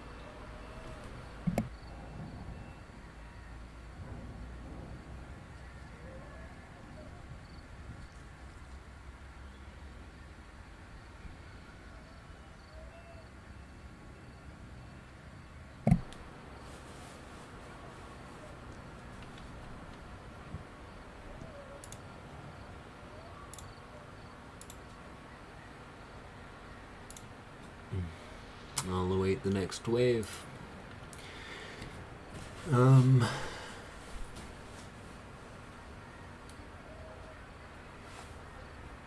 That was fast.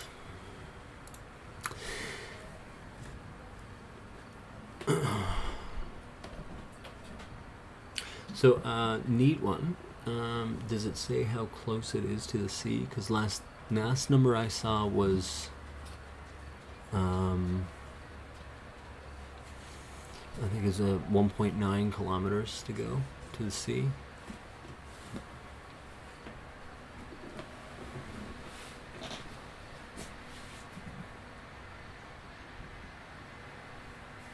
And again, remember, for those that are tuning in, it's not the end of the world if it reaches the sea. Like, the problem is that it can create some really dangerous gases, yeah. And are they ready for that? But it is expected to go there. And I don't see why they wouldn't be prepared for it.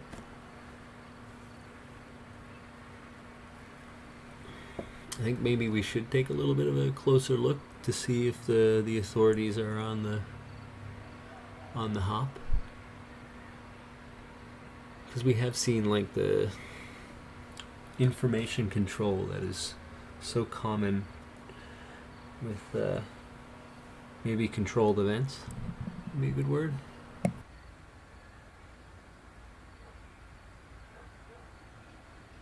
Like, can you imagine being so pathetic and being so afraid of having people talk about your organization that you need to, like,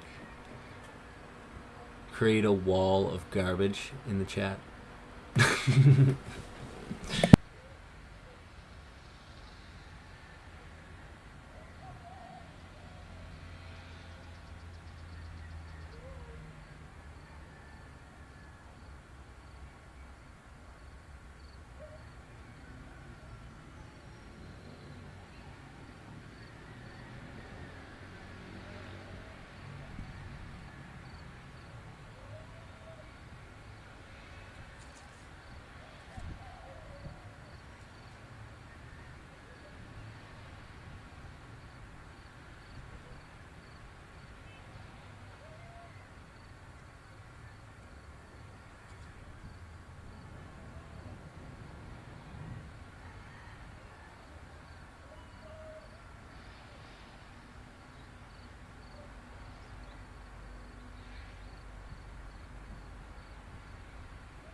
Yeah, the information control is ramped up.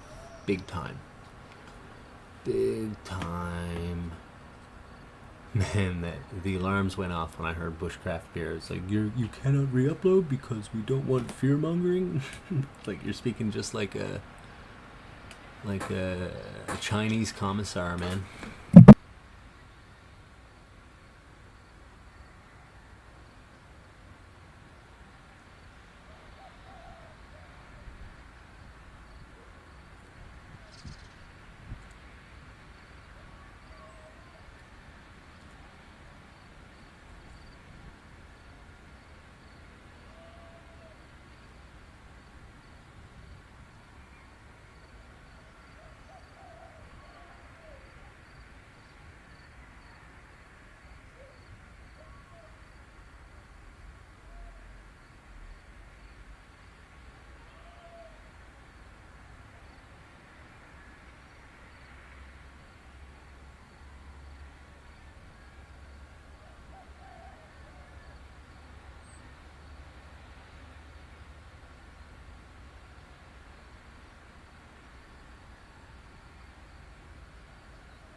Oh yeah, lots of duplicate accounts. Yeah, no, it's to be expected when you, Ozzy. You come off a little bit to me as, you know, especially when you talk about the QAnon stuff. I agree with you. I think QAnon's a farce. But there are some pretty evil people in this world, Ozzy. And when you start talking about them, they don't like it. So they got to do things about it, right?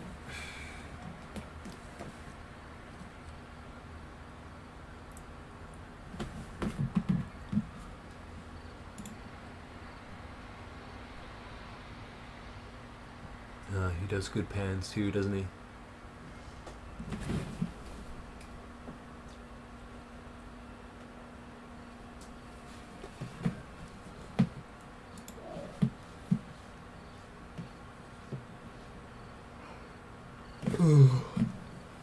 Jet, to those talking on religion, I say, thou shalt not take the name of the Lord in vain. The meaning of it simply is just saying shed all evil and never do it again, because God can't be an evil skin. Yeah, yeah, we have that's our theology, I guess. That would be a biblical theology, that God cannot be in the presence of evil. That's the whole fall of Adam, right? Once Adam and Eve, when they sin, he could no longer be in the presence of sin. So that's where the separation started. That's the basis of the man's state. So yeah, you have that part down. The issue with do no evil is that we can try and be as good as we want, right? And we can do all the good works that we can possibly do, but guess what? We all sin in our own ways, and we have our own taproot issues. So what do you do with those sins is the thing, right? Oh my goodness. Am I losing? You guys can see? Okay.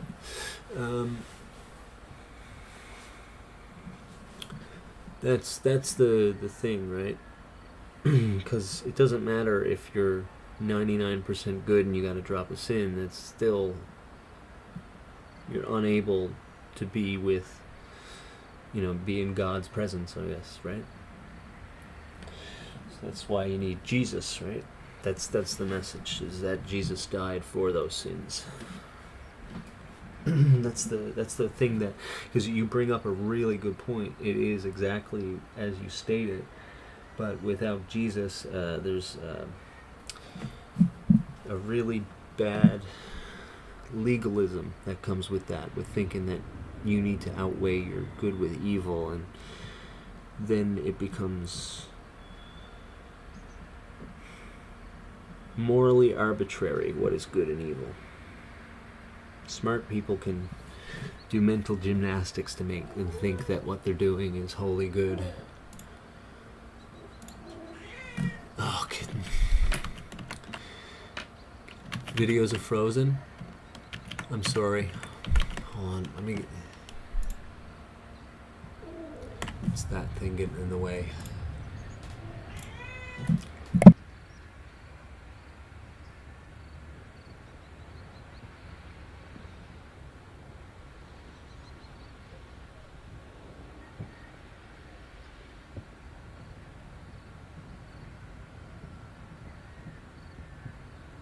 Well, sin takes over when the falling away occurs, and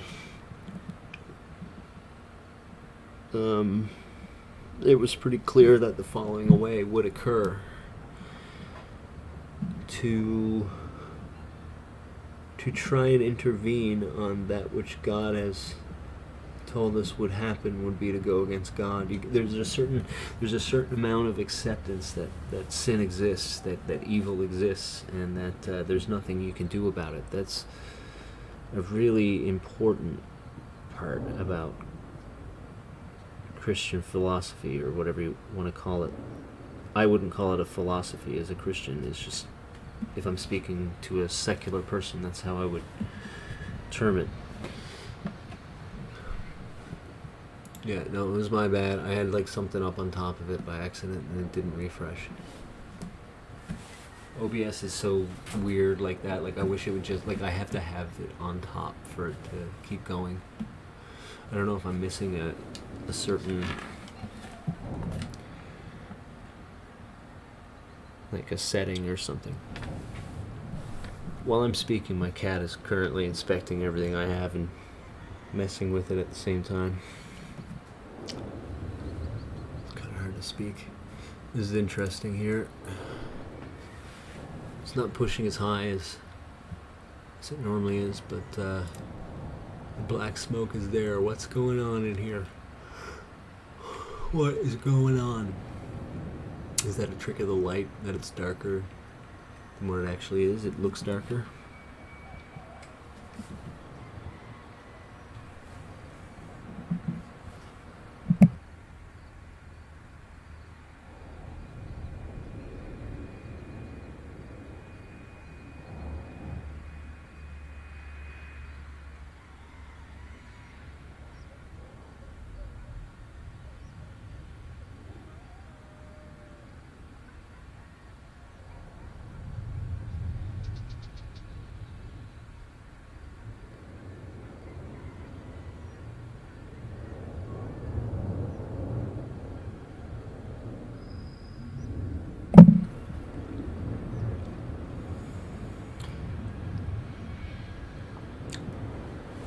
Do I believe magic mushrooms is the tree of knowledge of good and evil?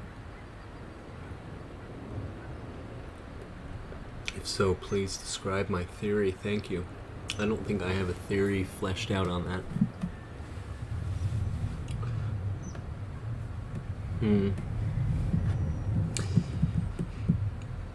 Well, I know in a lot of the Gnostic stuff, they do talk about having psychedelic enhancers, and I think there is history of like mushroom use with a lot of these gods. I have seen that. Also, like with the oracle, like oracles of Delphi and the ones in ancient Greece and stuff like that. It was essentially a sex slave, a virgin or whatever until a certain time, and they would drug her up, and it was during that drunken, it was more than drunk, it was a drug. She would inhale these gases, and that's how she would make her oracle prophecy. I don't know if you ever saw 300, like that thing. It was kind of like an artistic impression of it.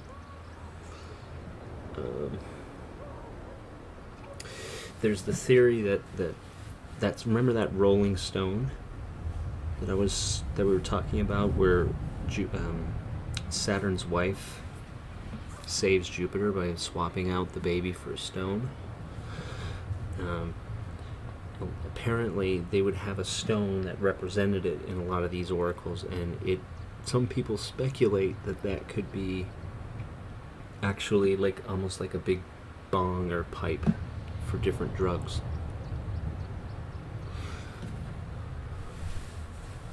So there's that.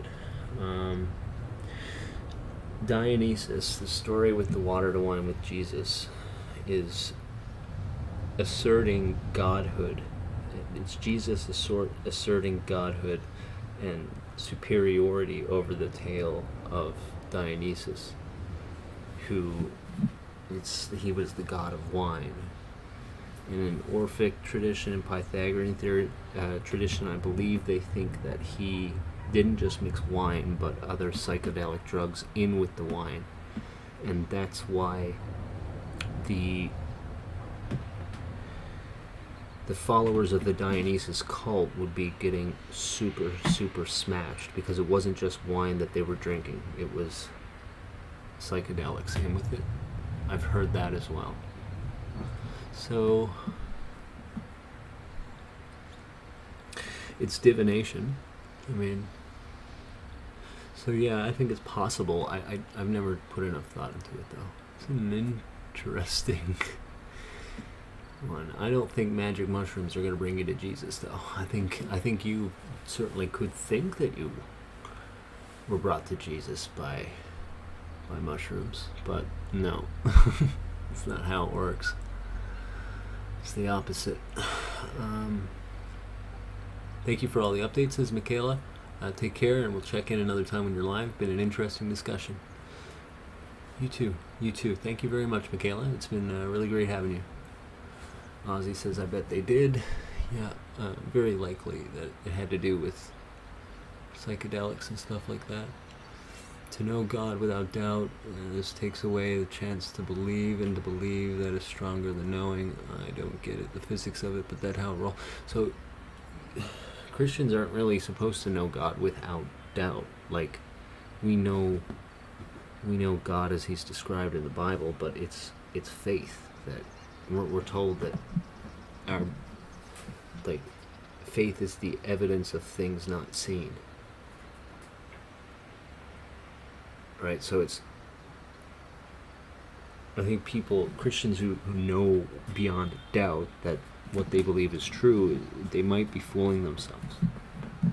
And this is not me as a Christian saying that God might not exist. I'm saying that, do we really have physical evidence, or at some point do we need to take a step of faith? And I think we need to take a step of faith.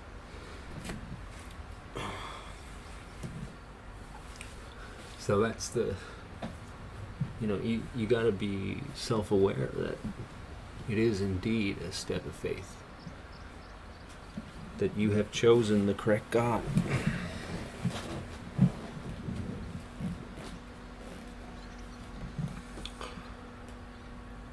Yeah. See, it was an interesting question. It's how you wedged your way back in, Jimmy Dean. So, I'll remove this wall of text as well.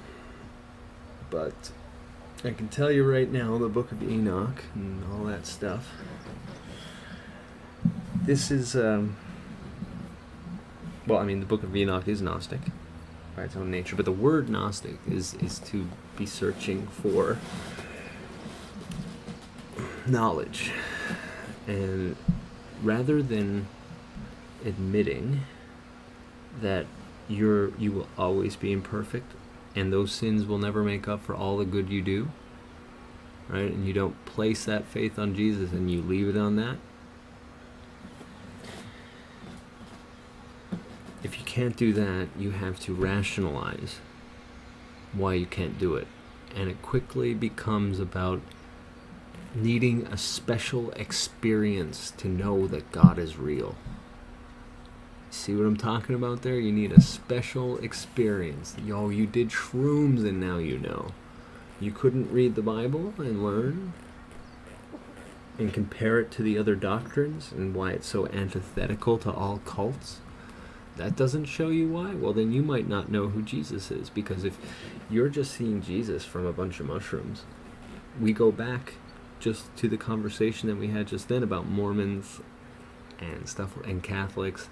Do they really know the Jesus that we're talking about? And I think if you're knowing it through psychedelics, which you can basically meet any God through psychedelics, that's how it works, then no, it's not from Jesus, indeed.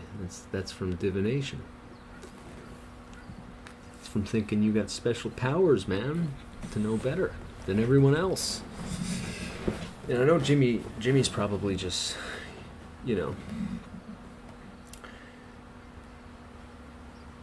just filling up the chat, right?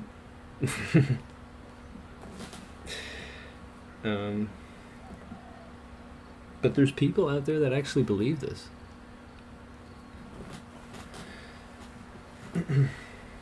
You hear it in them, they always talk about their special experiences as to why they know Jesus. And it's always supernatural garbage, for lack of a better word. Well, I'm a Bible believer. I read the book. I believe the book. If you consider that religious, then yes, religious would be a good term. And since it is an arbitrary term, I can't deny that from you. I have a different definition for religious. It's faith plus works. Right? And once you start adding that you need to do special things to know God and stuff like that, that's when you're talking about rituals and rites, and that's when it becomes religious and culty.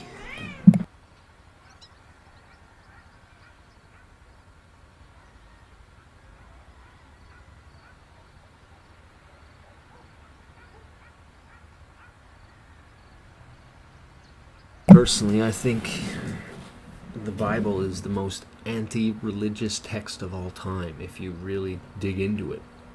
Because it spends all its time making fun of people that go through religious ceremony and traditions of men. Right? Well, Jimmy, as a Christian channel, I don't think I'm going to let you pass on information saying that you took mushrooms and now you know Jesus better. I think even the least Christian among us will see how ridiculous that sounds. And I made my point known. So, on to the next one. I can't wait to see your new name.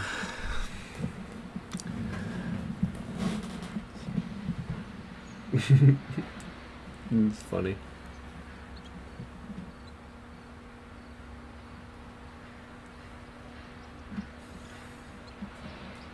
You like Ecclesiastes? Ecclesiastes is a really, really great. It's my favorite book. Actually, I'm not sure if it was you that quoted it earlier as well. Nothing new under the sun. But Ecclesiastes is a wonderful book. And I even consider it almost like the agnostic or the atheist book of the Bible. It's one of those ones that can really bridge over to people that aren't Christian.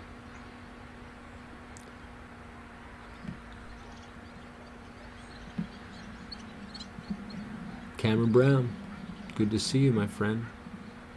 Hope you sleep well.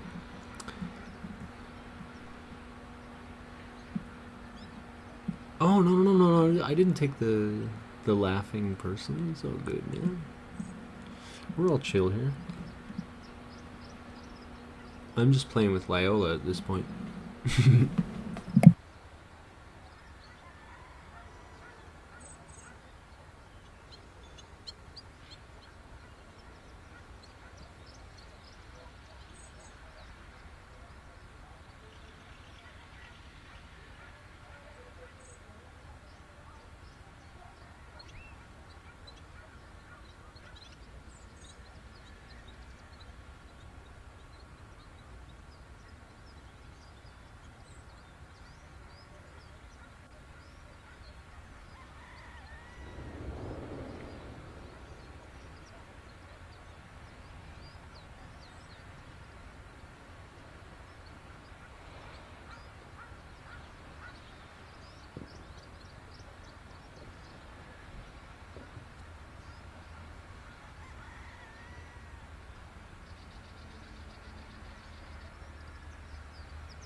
No, man, the book is takes dedication. It takes dedication. It's not that it's esoteric. Even a child can understand the gospel.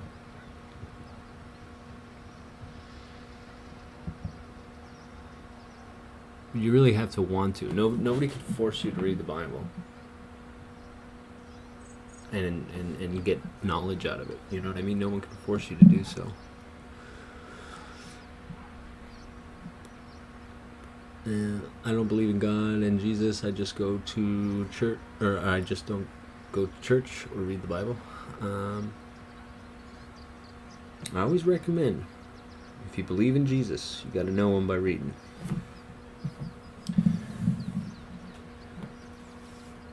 And when you start, like, the book of John, when you see that, like, the way he converses to people and how he deals with people trying to make him stumble and things like that. That's pretty cool.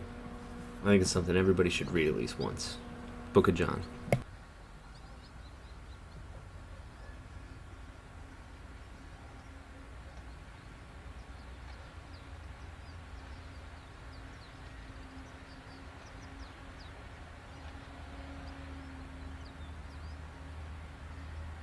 Now, my favorite of the 4 Gospels is actually Mark, because it's to the Romans, and being an ex-Catholic, you know, we like our action, right? And it's an action-packed book. They condense it a lot more, and there's a lot of humor even in it. Like the main theme of irony is that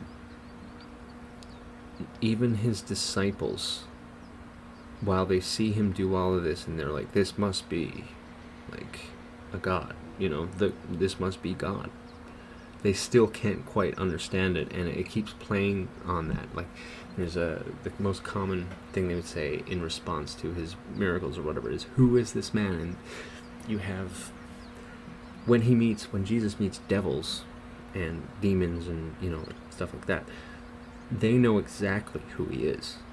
Right? And they fear him, right? When you have his disciples and he's showing all these miracles, they still can't get it. And there's an irony that they play on throughout Mark, and it actually kind of becomes funny, in my opinion. I think it's a wonderfully written humor, and it appeals very well to like the Roman, who loves their action and irony in a lot of their writings, especially in antiquity. Yeah, John's good. John's probably the best one for, like, you know, it's the first time you read it, but Mark's always my favorite.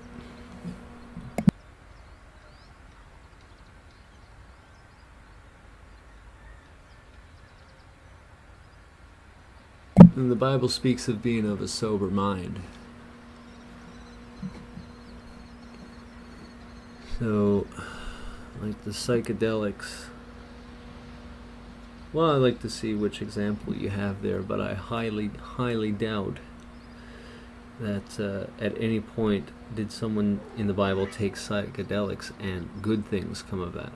It's the same thing as like polygamy, right? Like polygamy happened in the Bible, but it doesn't mean it's condoned. In fact, every time that someone was polygamous in the Bible, things didn't go very well for them.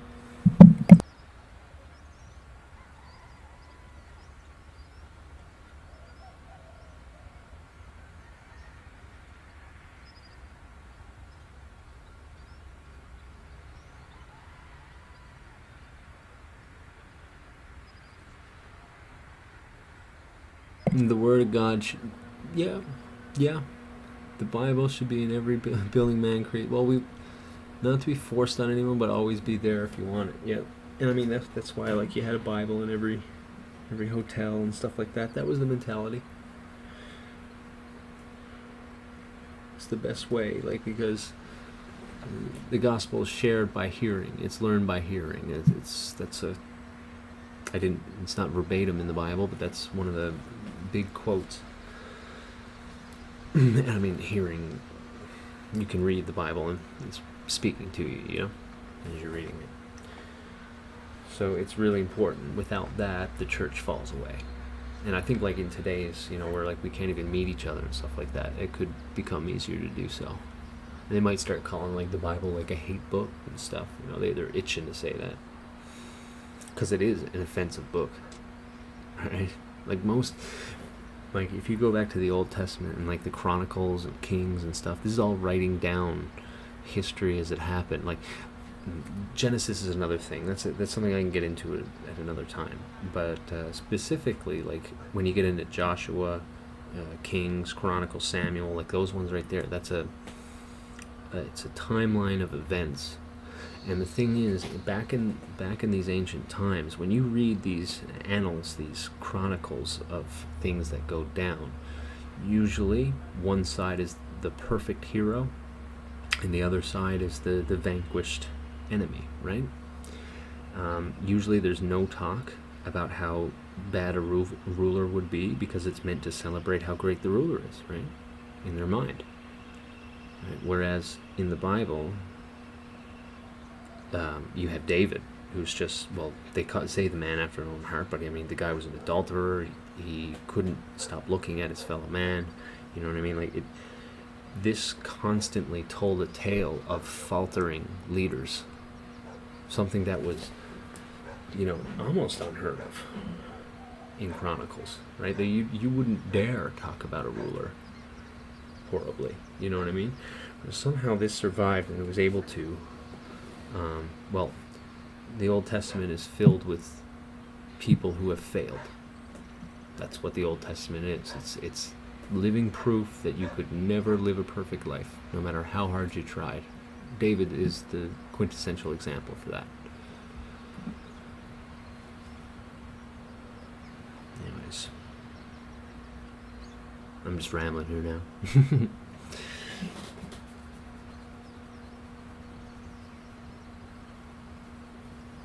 But I guess getting back to my point is that it's very offensive. It would be offensive to the rulers of the time. And it doesn't pull any punches now. It offends a lot of people. It's probably the most offensive book in the world.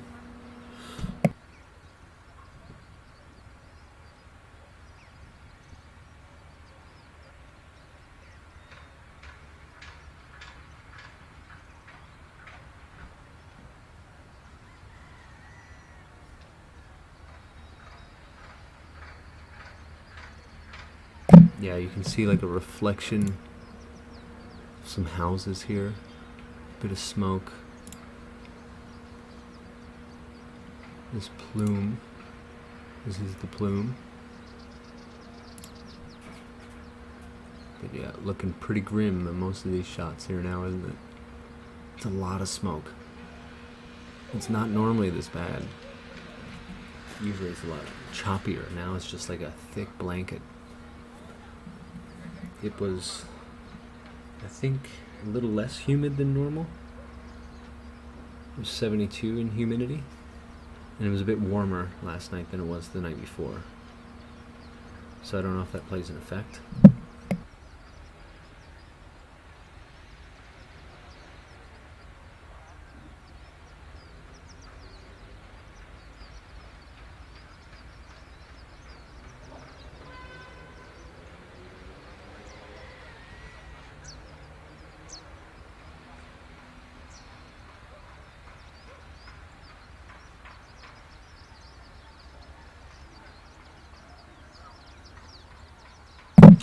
Will probably be a cue to finish things up soon, because that plume isn't rising, it's staying consistently at that level.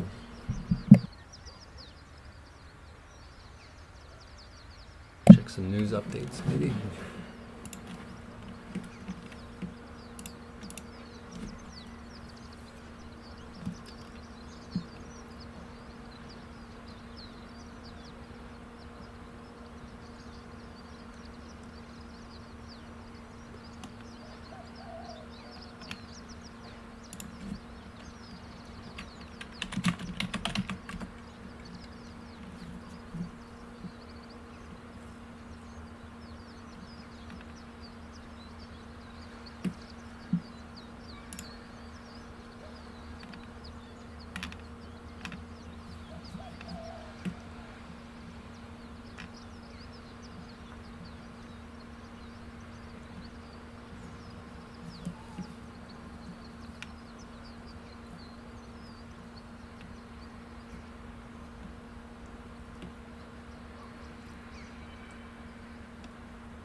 I think I have some news here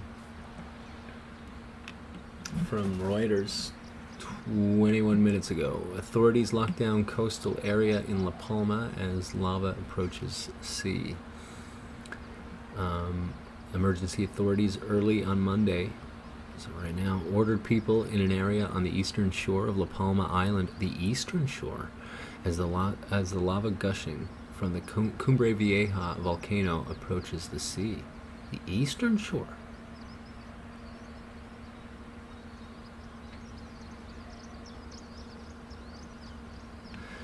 Okay, we'll keep reading, see if that makes sense. The lava may touch the Atlantic Ocean in the coming hours, likely causing explosions and send clouds of toxic gases over the island. The Canary Islands Emergency Service warned on Monday morning.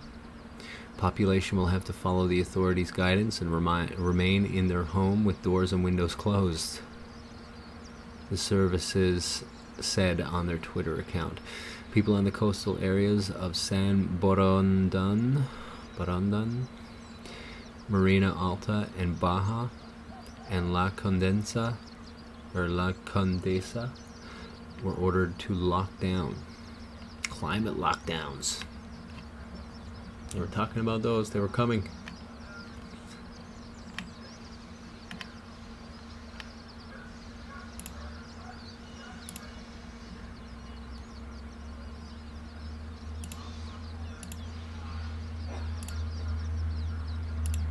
Yeah, it is. It's extremely hazy.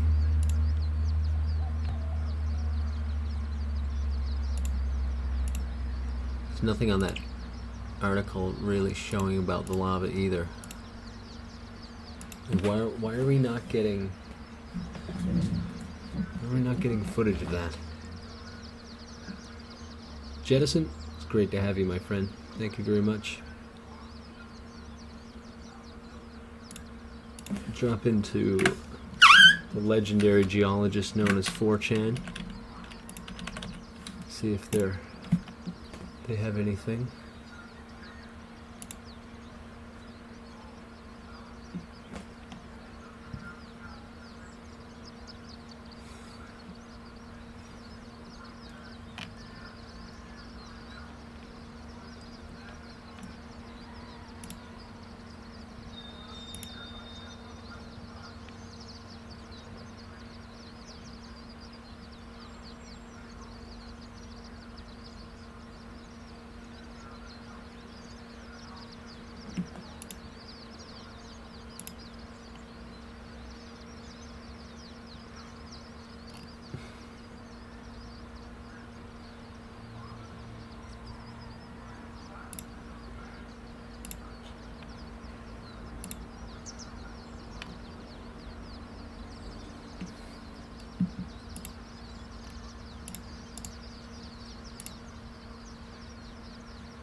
Sorry, I got distracted. Just found a picture with Richard Dawkins and Miriam the Rothschild. Lovely. Okay, where are we?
Okay,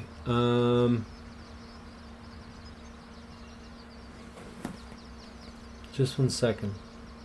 I think I found something maybe.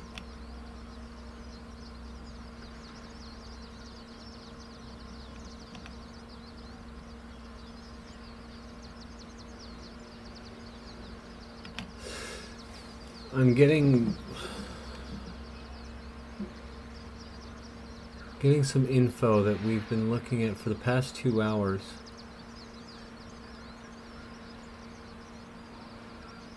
There have been a good few earthquakes ranging from 2 to 3. 13 in total since 4 o'clock their time. So in the past 3.5 hours, 4 hours to 2 hours ago, they were registering a good few. This was all in La Palma.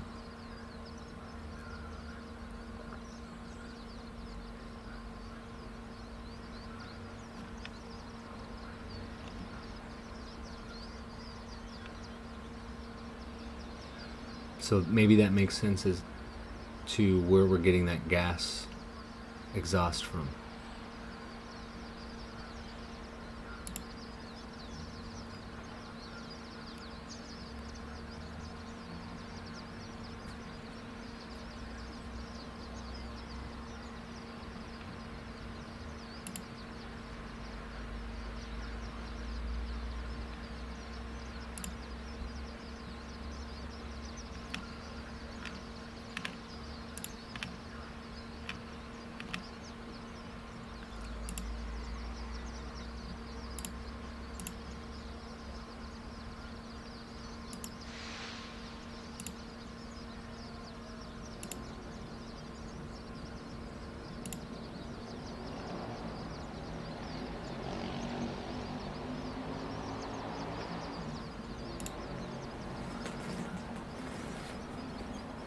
Okay, and it looks like exhaust has ceased, or the plumage has ceased. Looks like we're going nice and calm.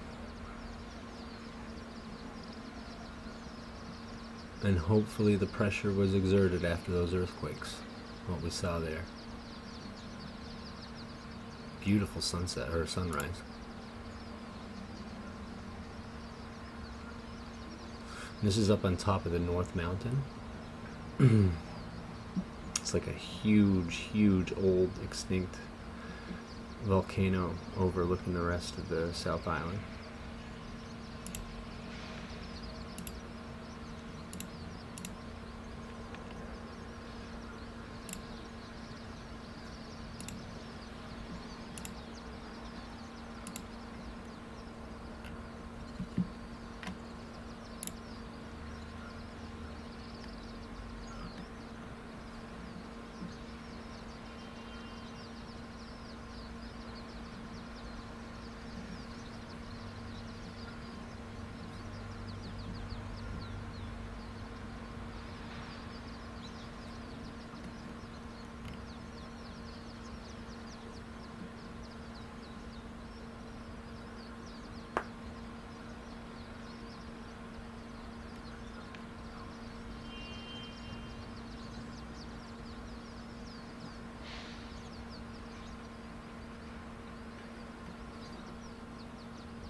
About an hour ago, there's also a pretty big earthquake on Crete.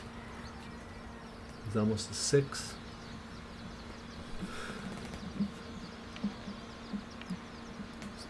It's no joke.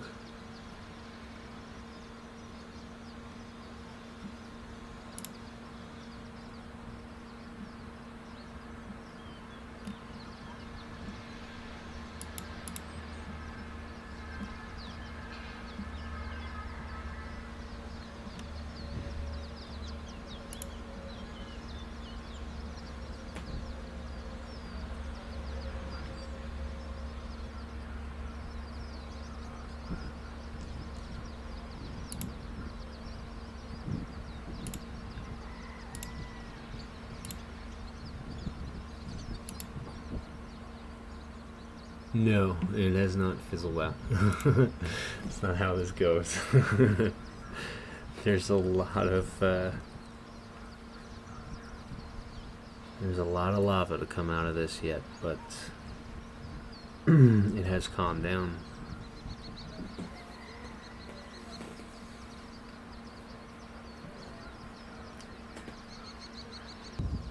if you're like wondering if it's a good time to go to sleep, I would say yeah, this is a nice calm time. So here he is showing how far out he is. These look like the, oh sorry, there's at the southwest coast. There are like these big mounds of dirt. I'm not sure if they're like drumlins, like a leftover from glaciation. I don't think they are. I don't know. I'm not sure why they're there, but I'm pretty sure that's where we are right now. So this cameraman's probably on a boat. It's a sort of a platform just to the west of the island. Interesting shot. Let's see, can I maybe, no, it's only 720. And then this is the raised ground with the volcanoes behind it here. Not the big volcano, but the big extinct one, but the raised ground that is so dangerous.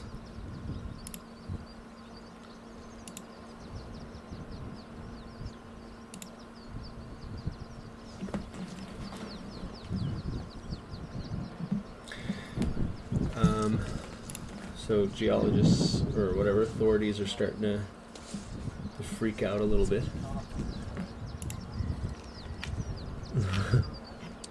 When it comes to lava approaching the sea, apparently now they care.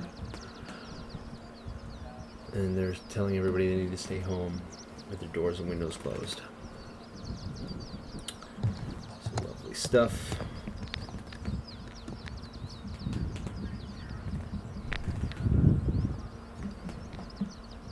So we now wonder, I mean, if this was so fast coming in, we now wonder if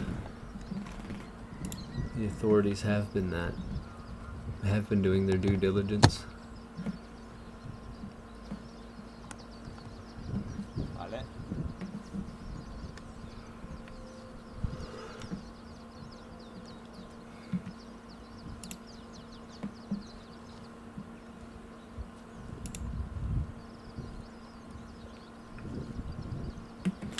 It finished its surge, right? So like think of it as like breathing, very slow motion breathing. It's finished its surge outwards. A lot of smoke, a lot of gas that was going on there. So whether or not it's the end of a surge or there's some sort of blockage is another story, but as of right now, I think you're pretty safe that you won't be missing any action.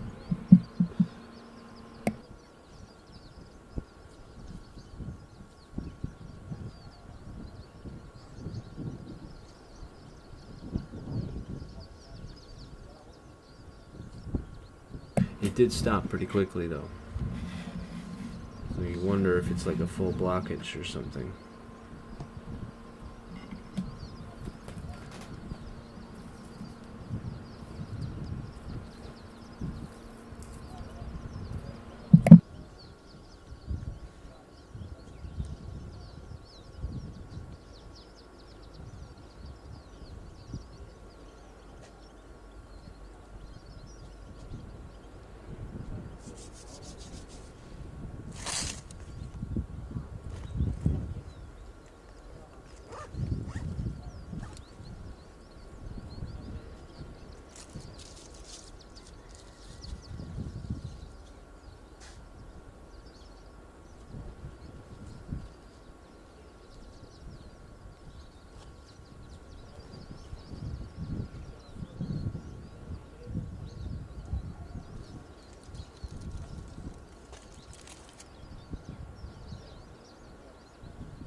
short answer is you don't really.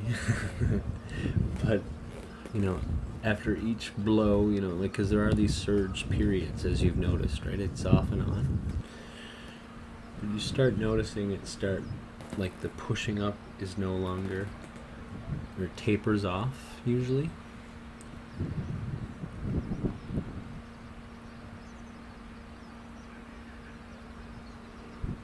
It's usually kind of slow and gradual. This was not that gradual, was it? I mean, we went from... Okay, so just going back. Most of that's hidden away, okay? So that's going. This was 33 minutes ago. No intent to be Masonic with that. And then just out of nowhere, 28 minutes ago, it's gone. And he does his switch over to thermal, yeah.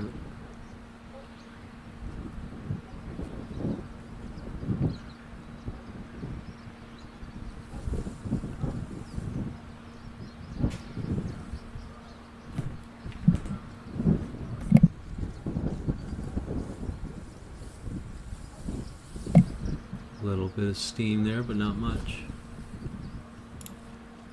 So that was quite fast to go from crazy flowing, right? You remember, this is what it was not that long ago.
Yeah, sorry, I had to jump off real quick.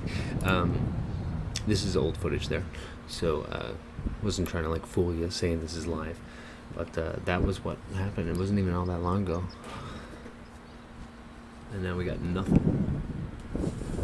But there have been earthquakes over the past couple hours, so you have to wonder, is there a blockage?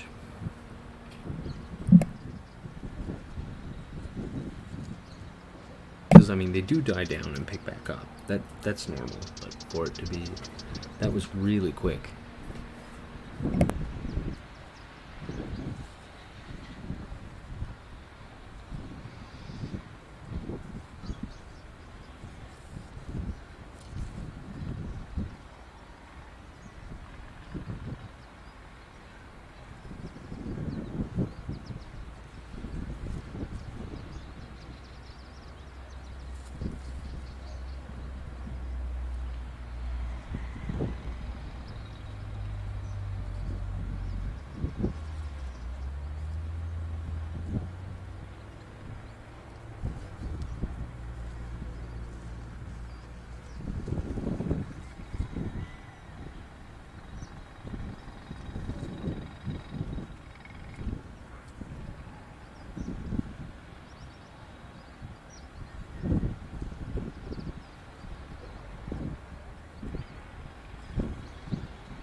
For sure, I'm finishing up pretty soon too, I think.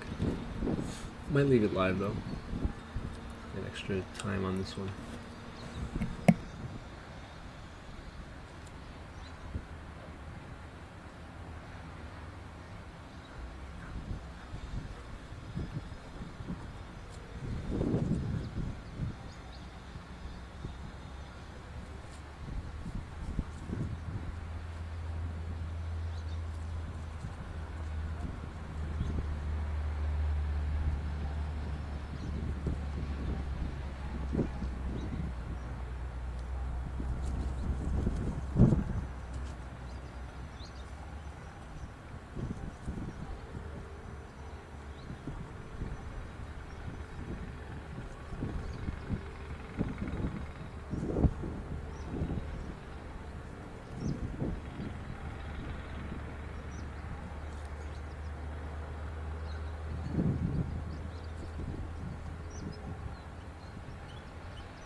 I do have to do a few things tomorrow, so I may or may not be able to make it on.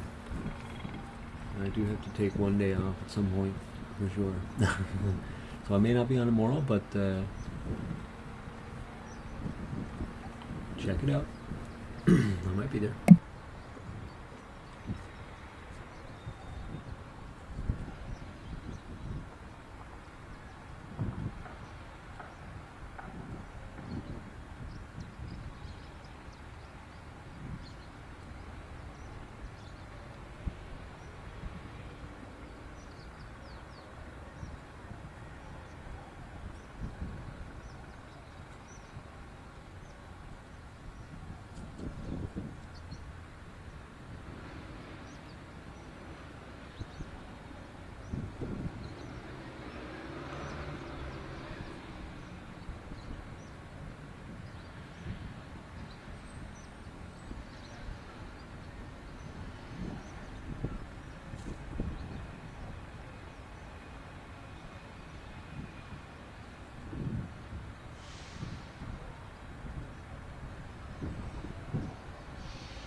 So at this point, you want it to kind of start back up sooner than later.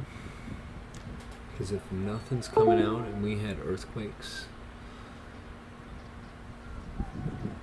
probably is that we have a blockage. We won't be able to see much of that until it gets bright out. Or until it's nighttime and the lava is bright.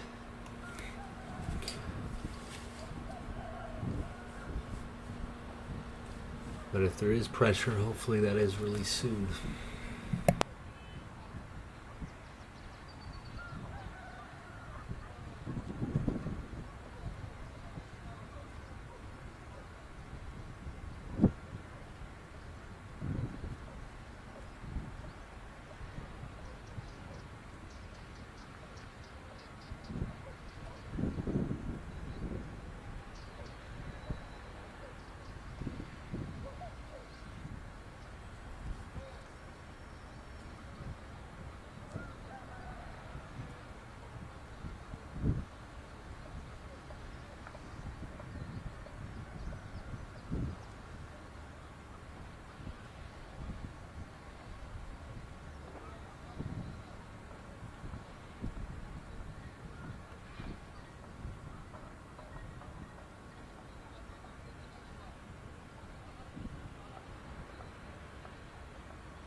Here we go.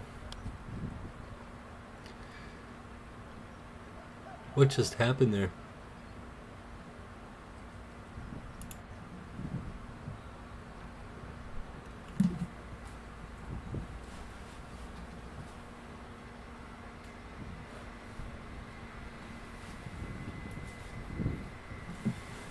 So we have sorry. It is a large amount. It's dark plume. I have the replay just about to happen now on the bottom left. Keep your eye on it. You can see how it started.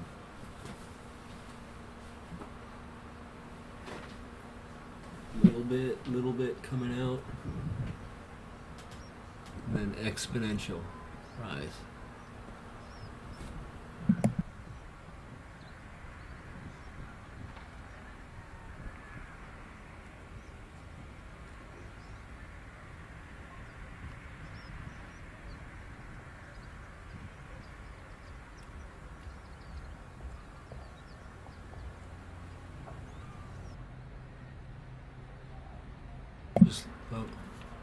It's alright.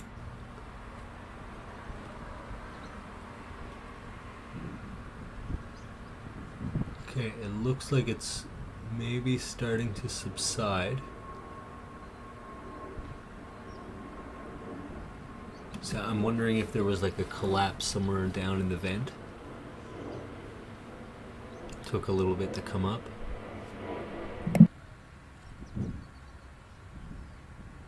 We got some sort of blockage though going on. This is not really a good sign.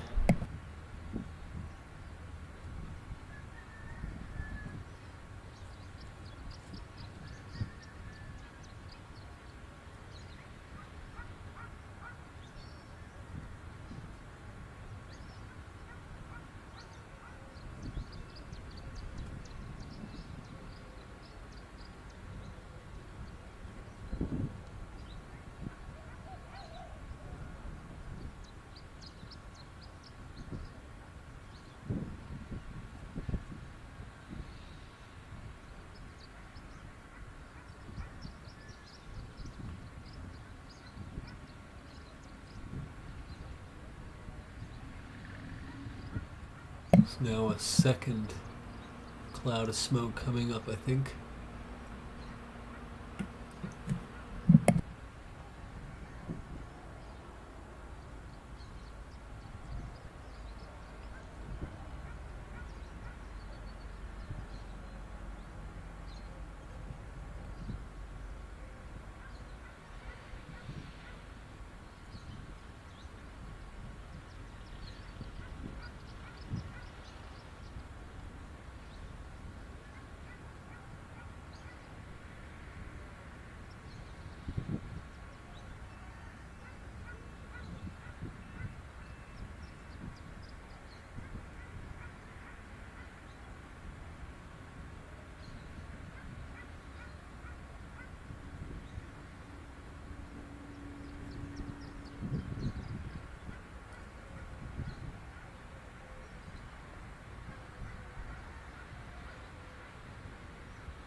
See, I don't think this is fire, or like an actual eruption of sort.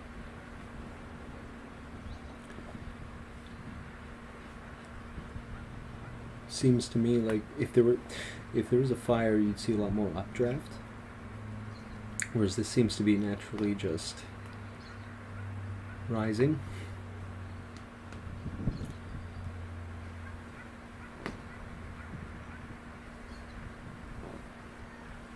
So what that tells me is probably there was some sort of collapse in the vent.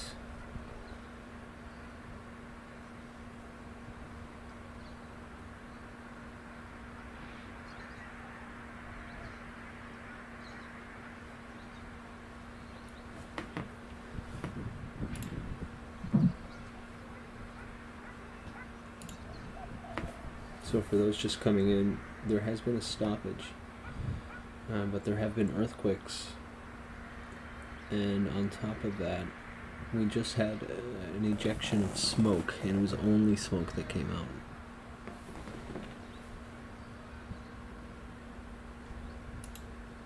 You can see the plume right there. But as you can see here, it's now pretty clear, except for just little bits, the rest coming out. So I think something collapsed inside, and you can't really tell how far down it is.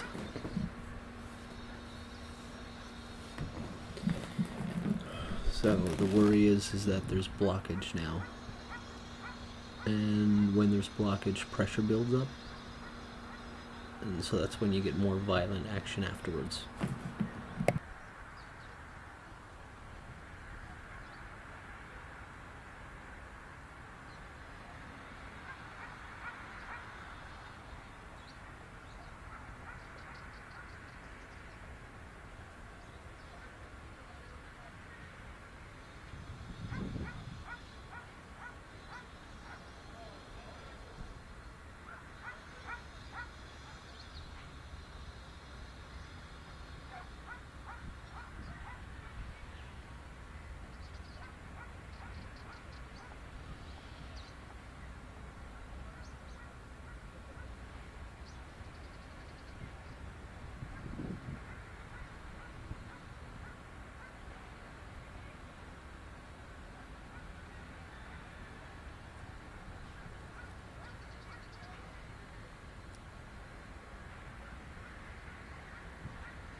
Well,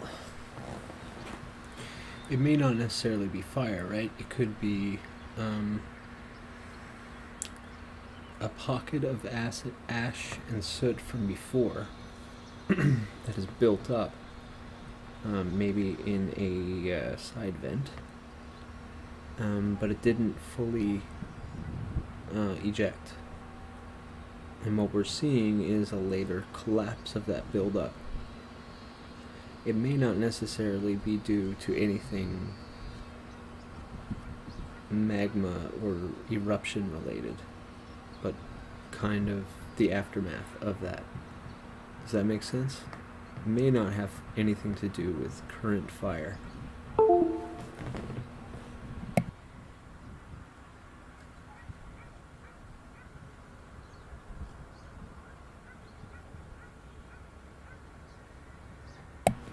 Cool name, by the way.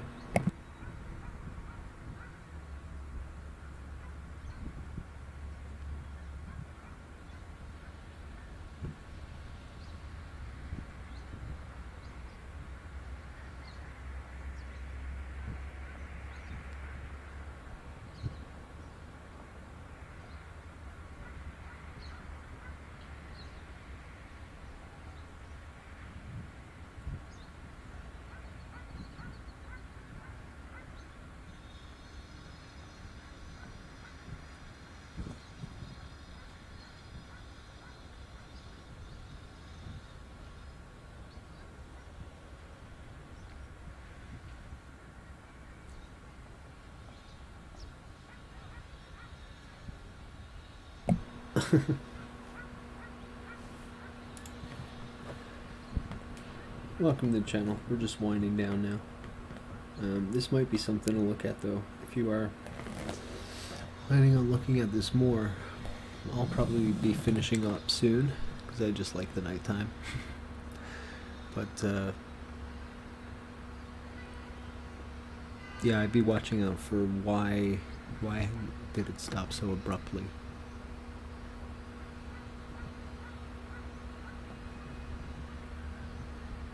Because we know there's more than enough lava now to go the very least. I think it's 24 days they're saying, and they're saying it's up to 81 days. So if you're seeing these little puffs come out, there is a chance that there's a blockage and that can blow. And if you just come in here, I'll show you what happens when that blow happens. Up top right. Boom! For those coming in, top right is a replay of a couple days ago of what happens when pressure builds and then comes out.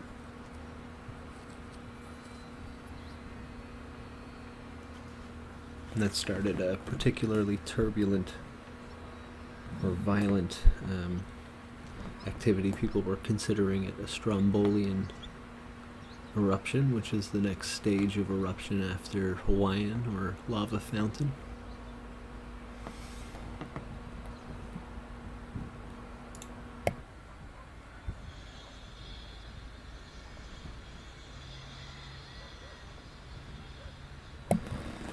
So that's what you're watching for today, because I have a feeling like it doesn't just stop like that for no reason. There's some sort of blockage.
Yeah, it's all coming out of the same cone.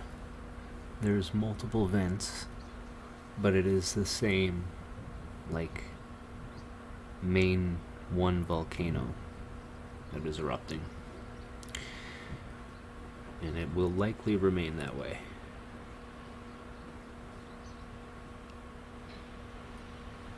There are some rare occasions that it could bust through into older magma ponds, but it's very unlikely.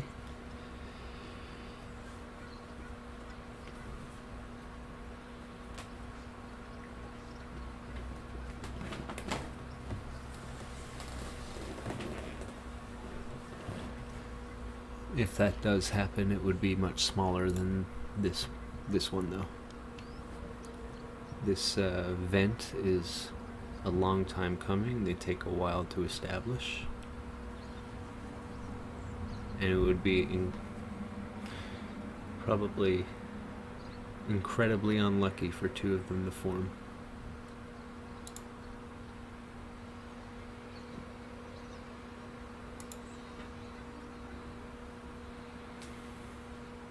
Yeah, I don't think you have to worry about more going off. The biggest issue now is if and when the lava touches the coast, you're going to get a lot of gases for the people living there.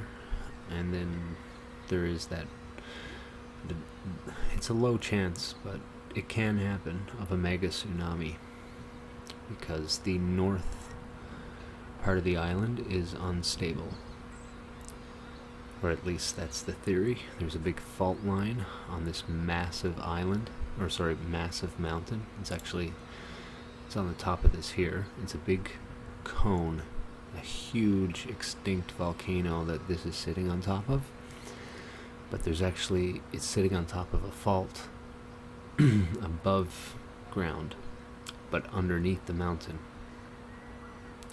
And that can slip and fall into the ocean, creating a mega tsunami, because it is huge. The chance of this is low. It's likely been there for a very long time. But this is a strong eruption. At first they were thinking it was just a Hawaiian type volcano, like for strength. It's just like it's lava fountain. But instead, some of the eruptions, they believe it's much deeper, much stronger, and it has been upgraded to a hybrid Strombolian.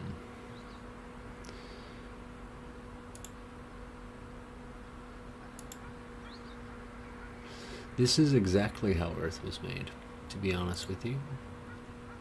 These very types of volcanoes spewed out the H2O, well, hydrogen and oxygen needed. At least that's the theory. This is not a plate boundary volcano. This is a hotspot volcano in the middle of a plate, which is, you know, when the Earth was first cooling, it was all basically a layer of mantle, just one layer of mantle.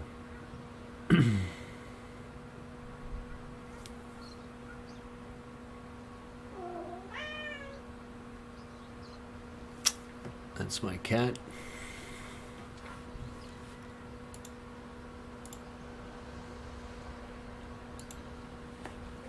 So good morning to those tuning in. Quick update for those that are. We had strong reactions last night. Not quite the show that you saw the night before that. Do a quick little recap of some good stuff here. One thing that's notable is the lava flow of this side flank vent here. It's flank vent. I don't need to say side flank. Flank vent. At one point this got extremely porous, or not porous, it flowed extremely well down the mountainside. It did not reach the coast, but they are starting to predict now that that will happen soon.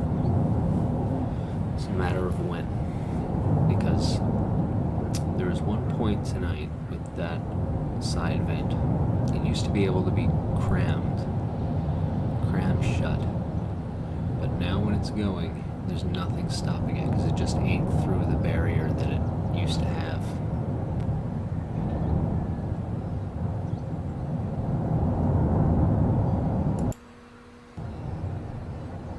As you can see, there was a barrier there. That is no more. It has just started to flow all down. Eruptions did cease. They stopped pretty abruptly, to be honest with you, about an hour and 15 minutes ago.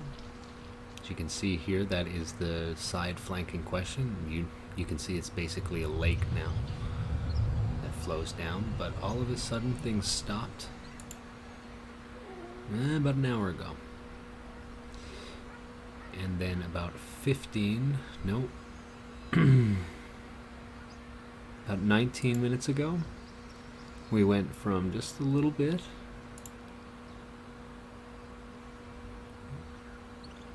just one sec, see if I can get it. There we go. See, you can start it. It starts there now. And then boom. Now, one thing to notice about this, do you see how there's nothing in the center billowing upwards? It usually means maybe a little bit here, not really. There's no real push upwards.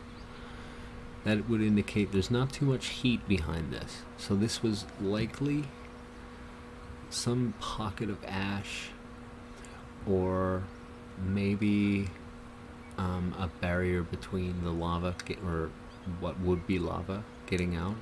Some sort of collapse has happened without an eruption to be able to come up along with it. It can be indicative of a couple things. Maybe an ash pocket through a vent that just slipped. It built up over time and slipped. It didn't sustain itself. I mean, you can see it going. It's pretty big. There's a lot there. So what we're worried about now, what I would keep eyes on, my cat's brutal. What I would keep eyes on is looking at whether or not there's a blockage, and will it blow up again.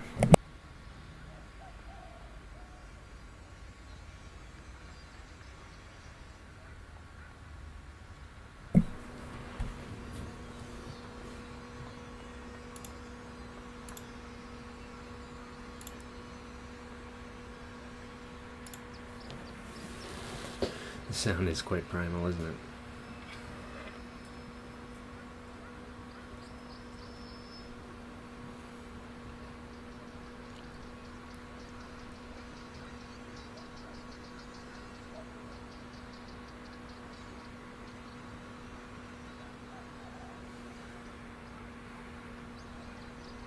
This is always, I usually end around here because this sunrise is always quite nice when it hits off the clouds. Sometimes you'll have clouds come into this cone, and it's usually right above it.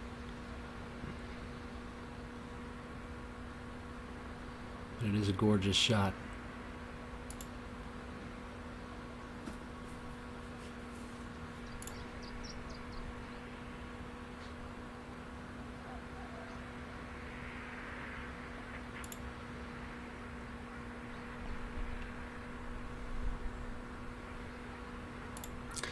Okay, I think I will be concluding this because it is pretty early where I am. I need to get some rest as well. And it's been a long stream, so guys, thank you very much. And if you want, I should have a link for those that are here. I won't leave you hanging.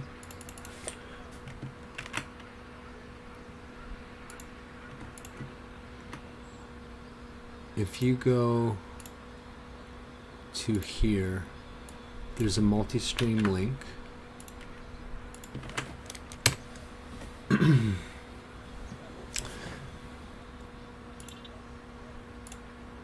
Just I pinned it up there, I believe. Should show up. It's a 4chan thread, and it'll give you a link to a multi-stream that you can watch all this on your own. I think I added an extra one, so you might have to do that yourself, but you should still have enough resource. Alright guys, thank you very much, and until next time, take care.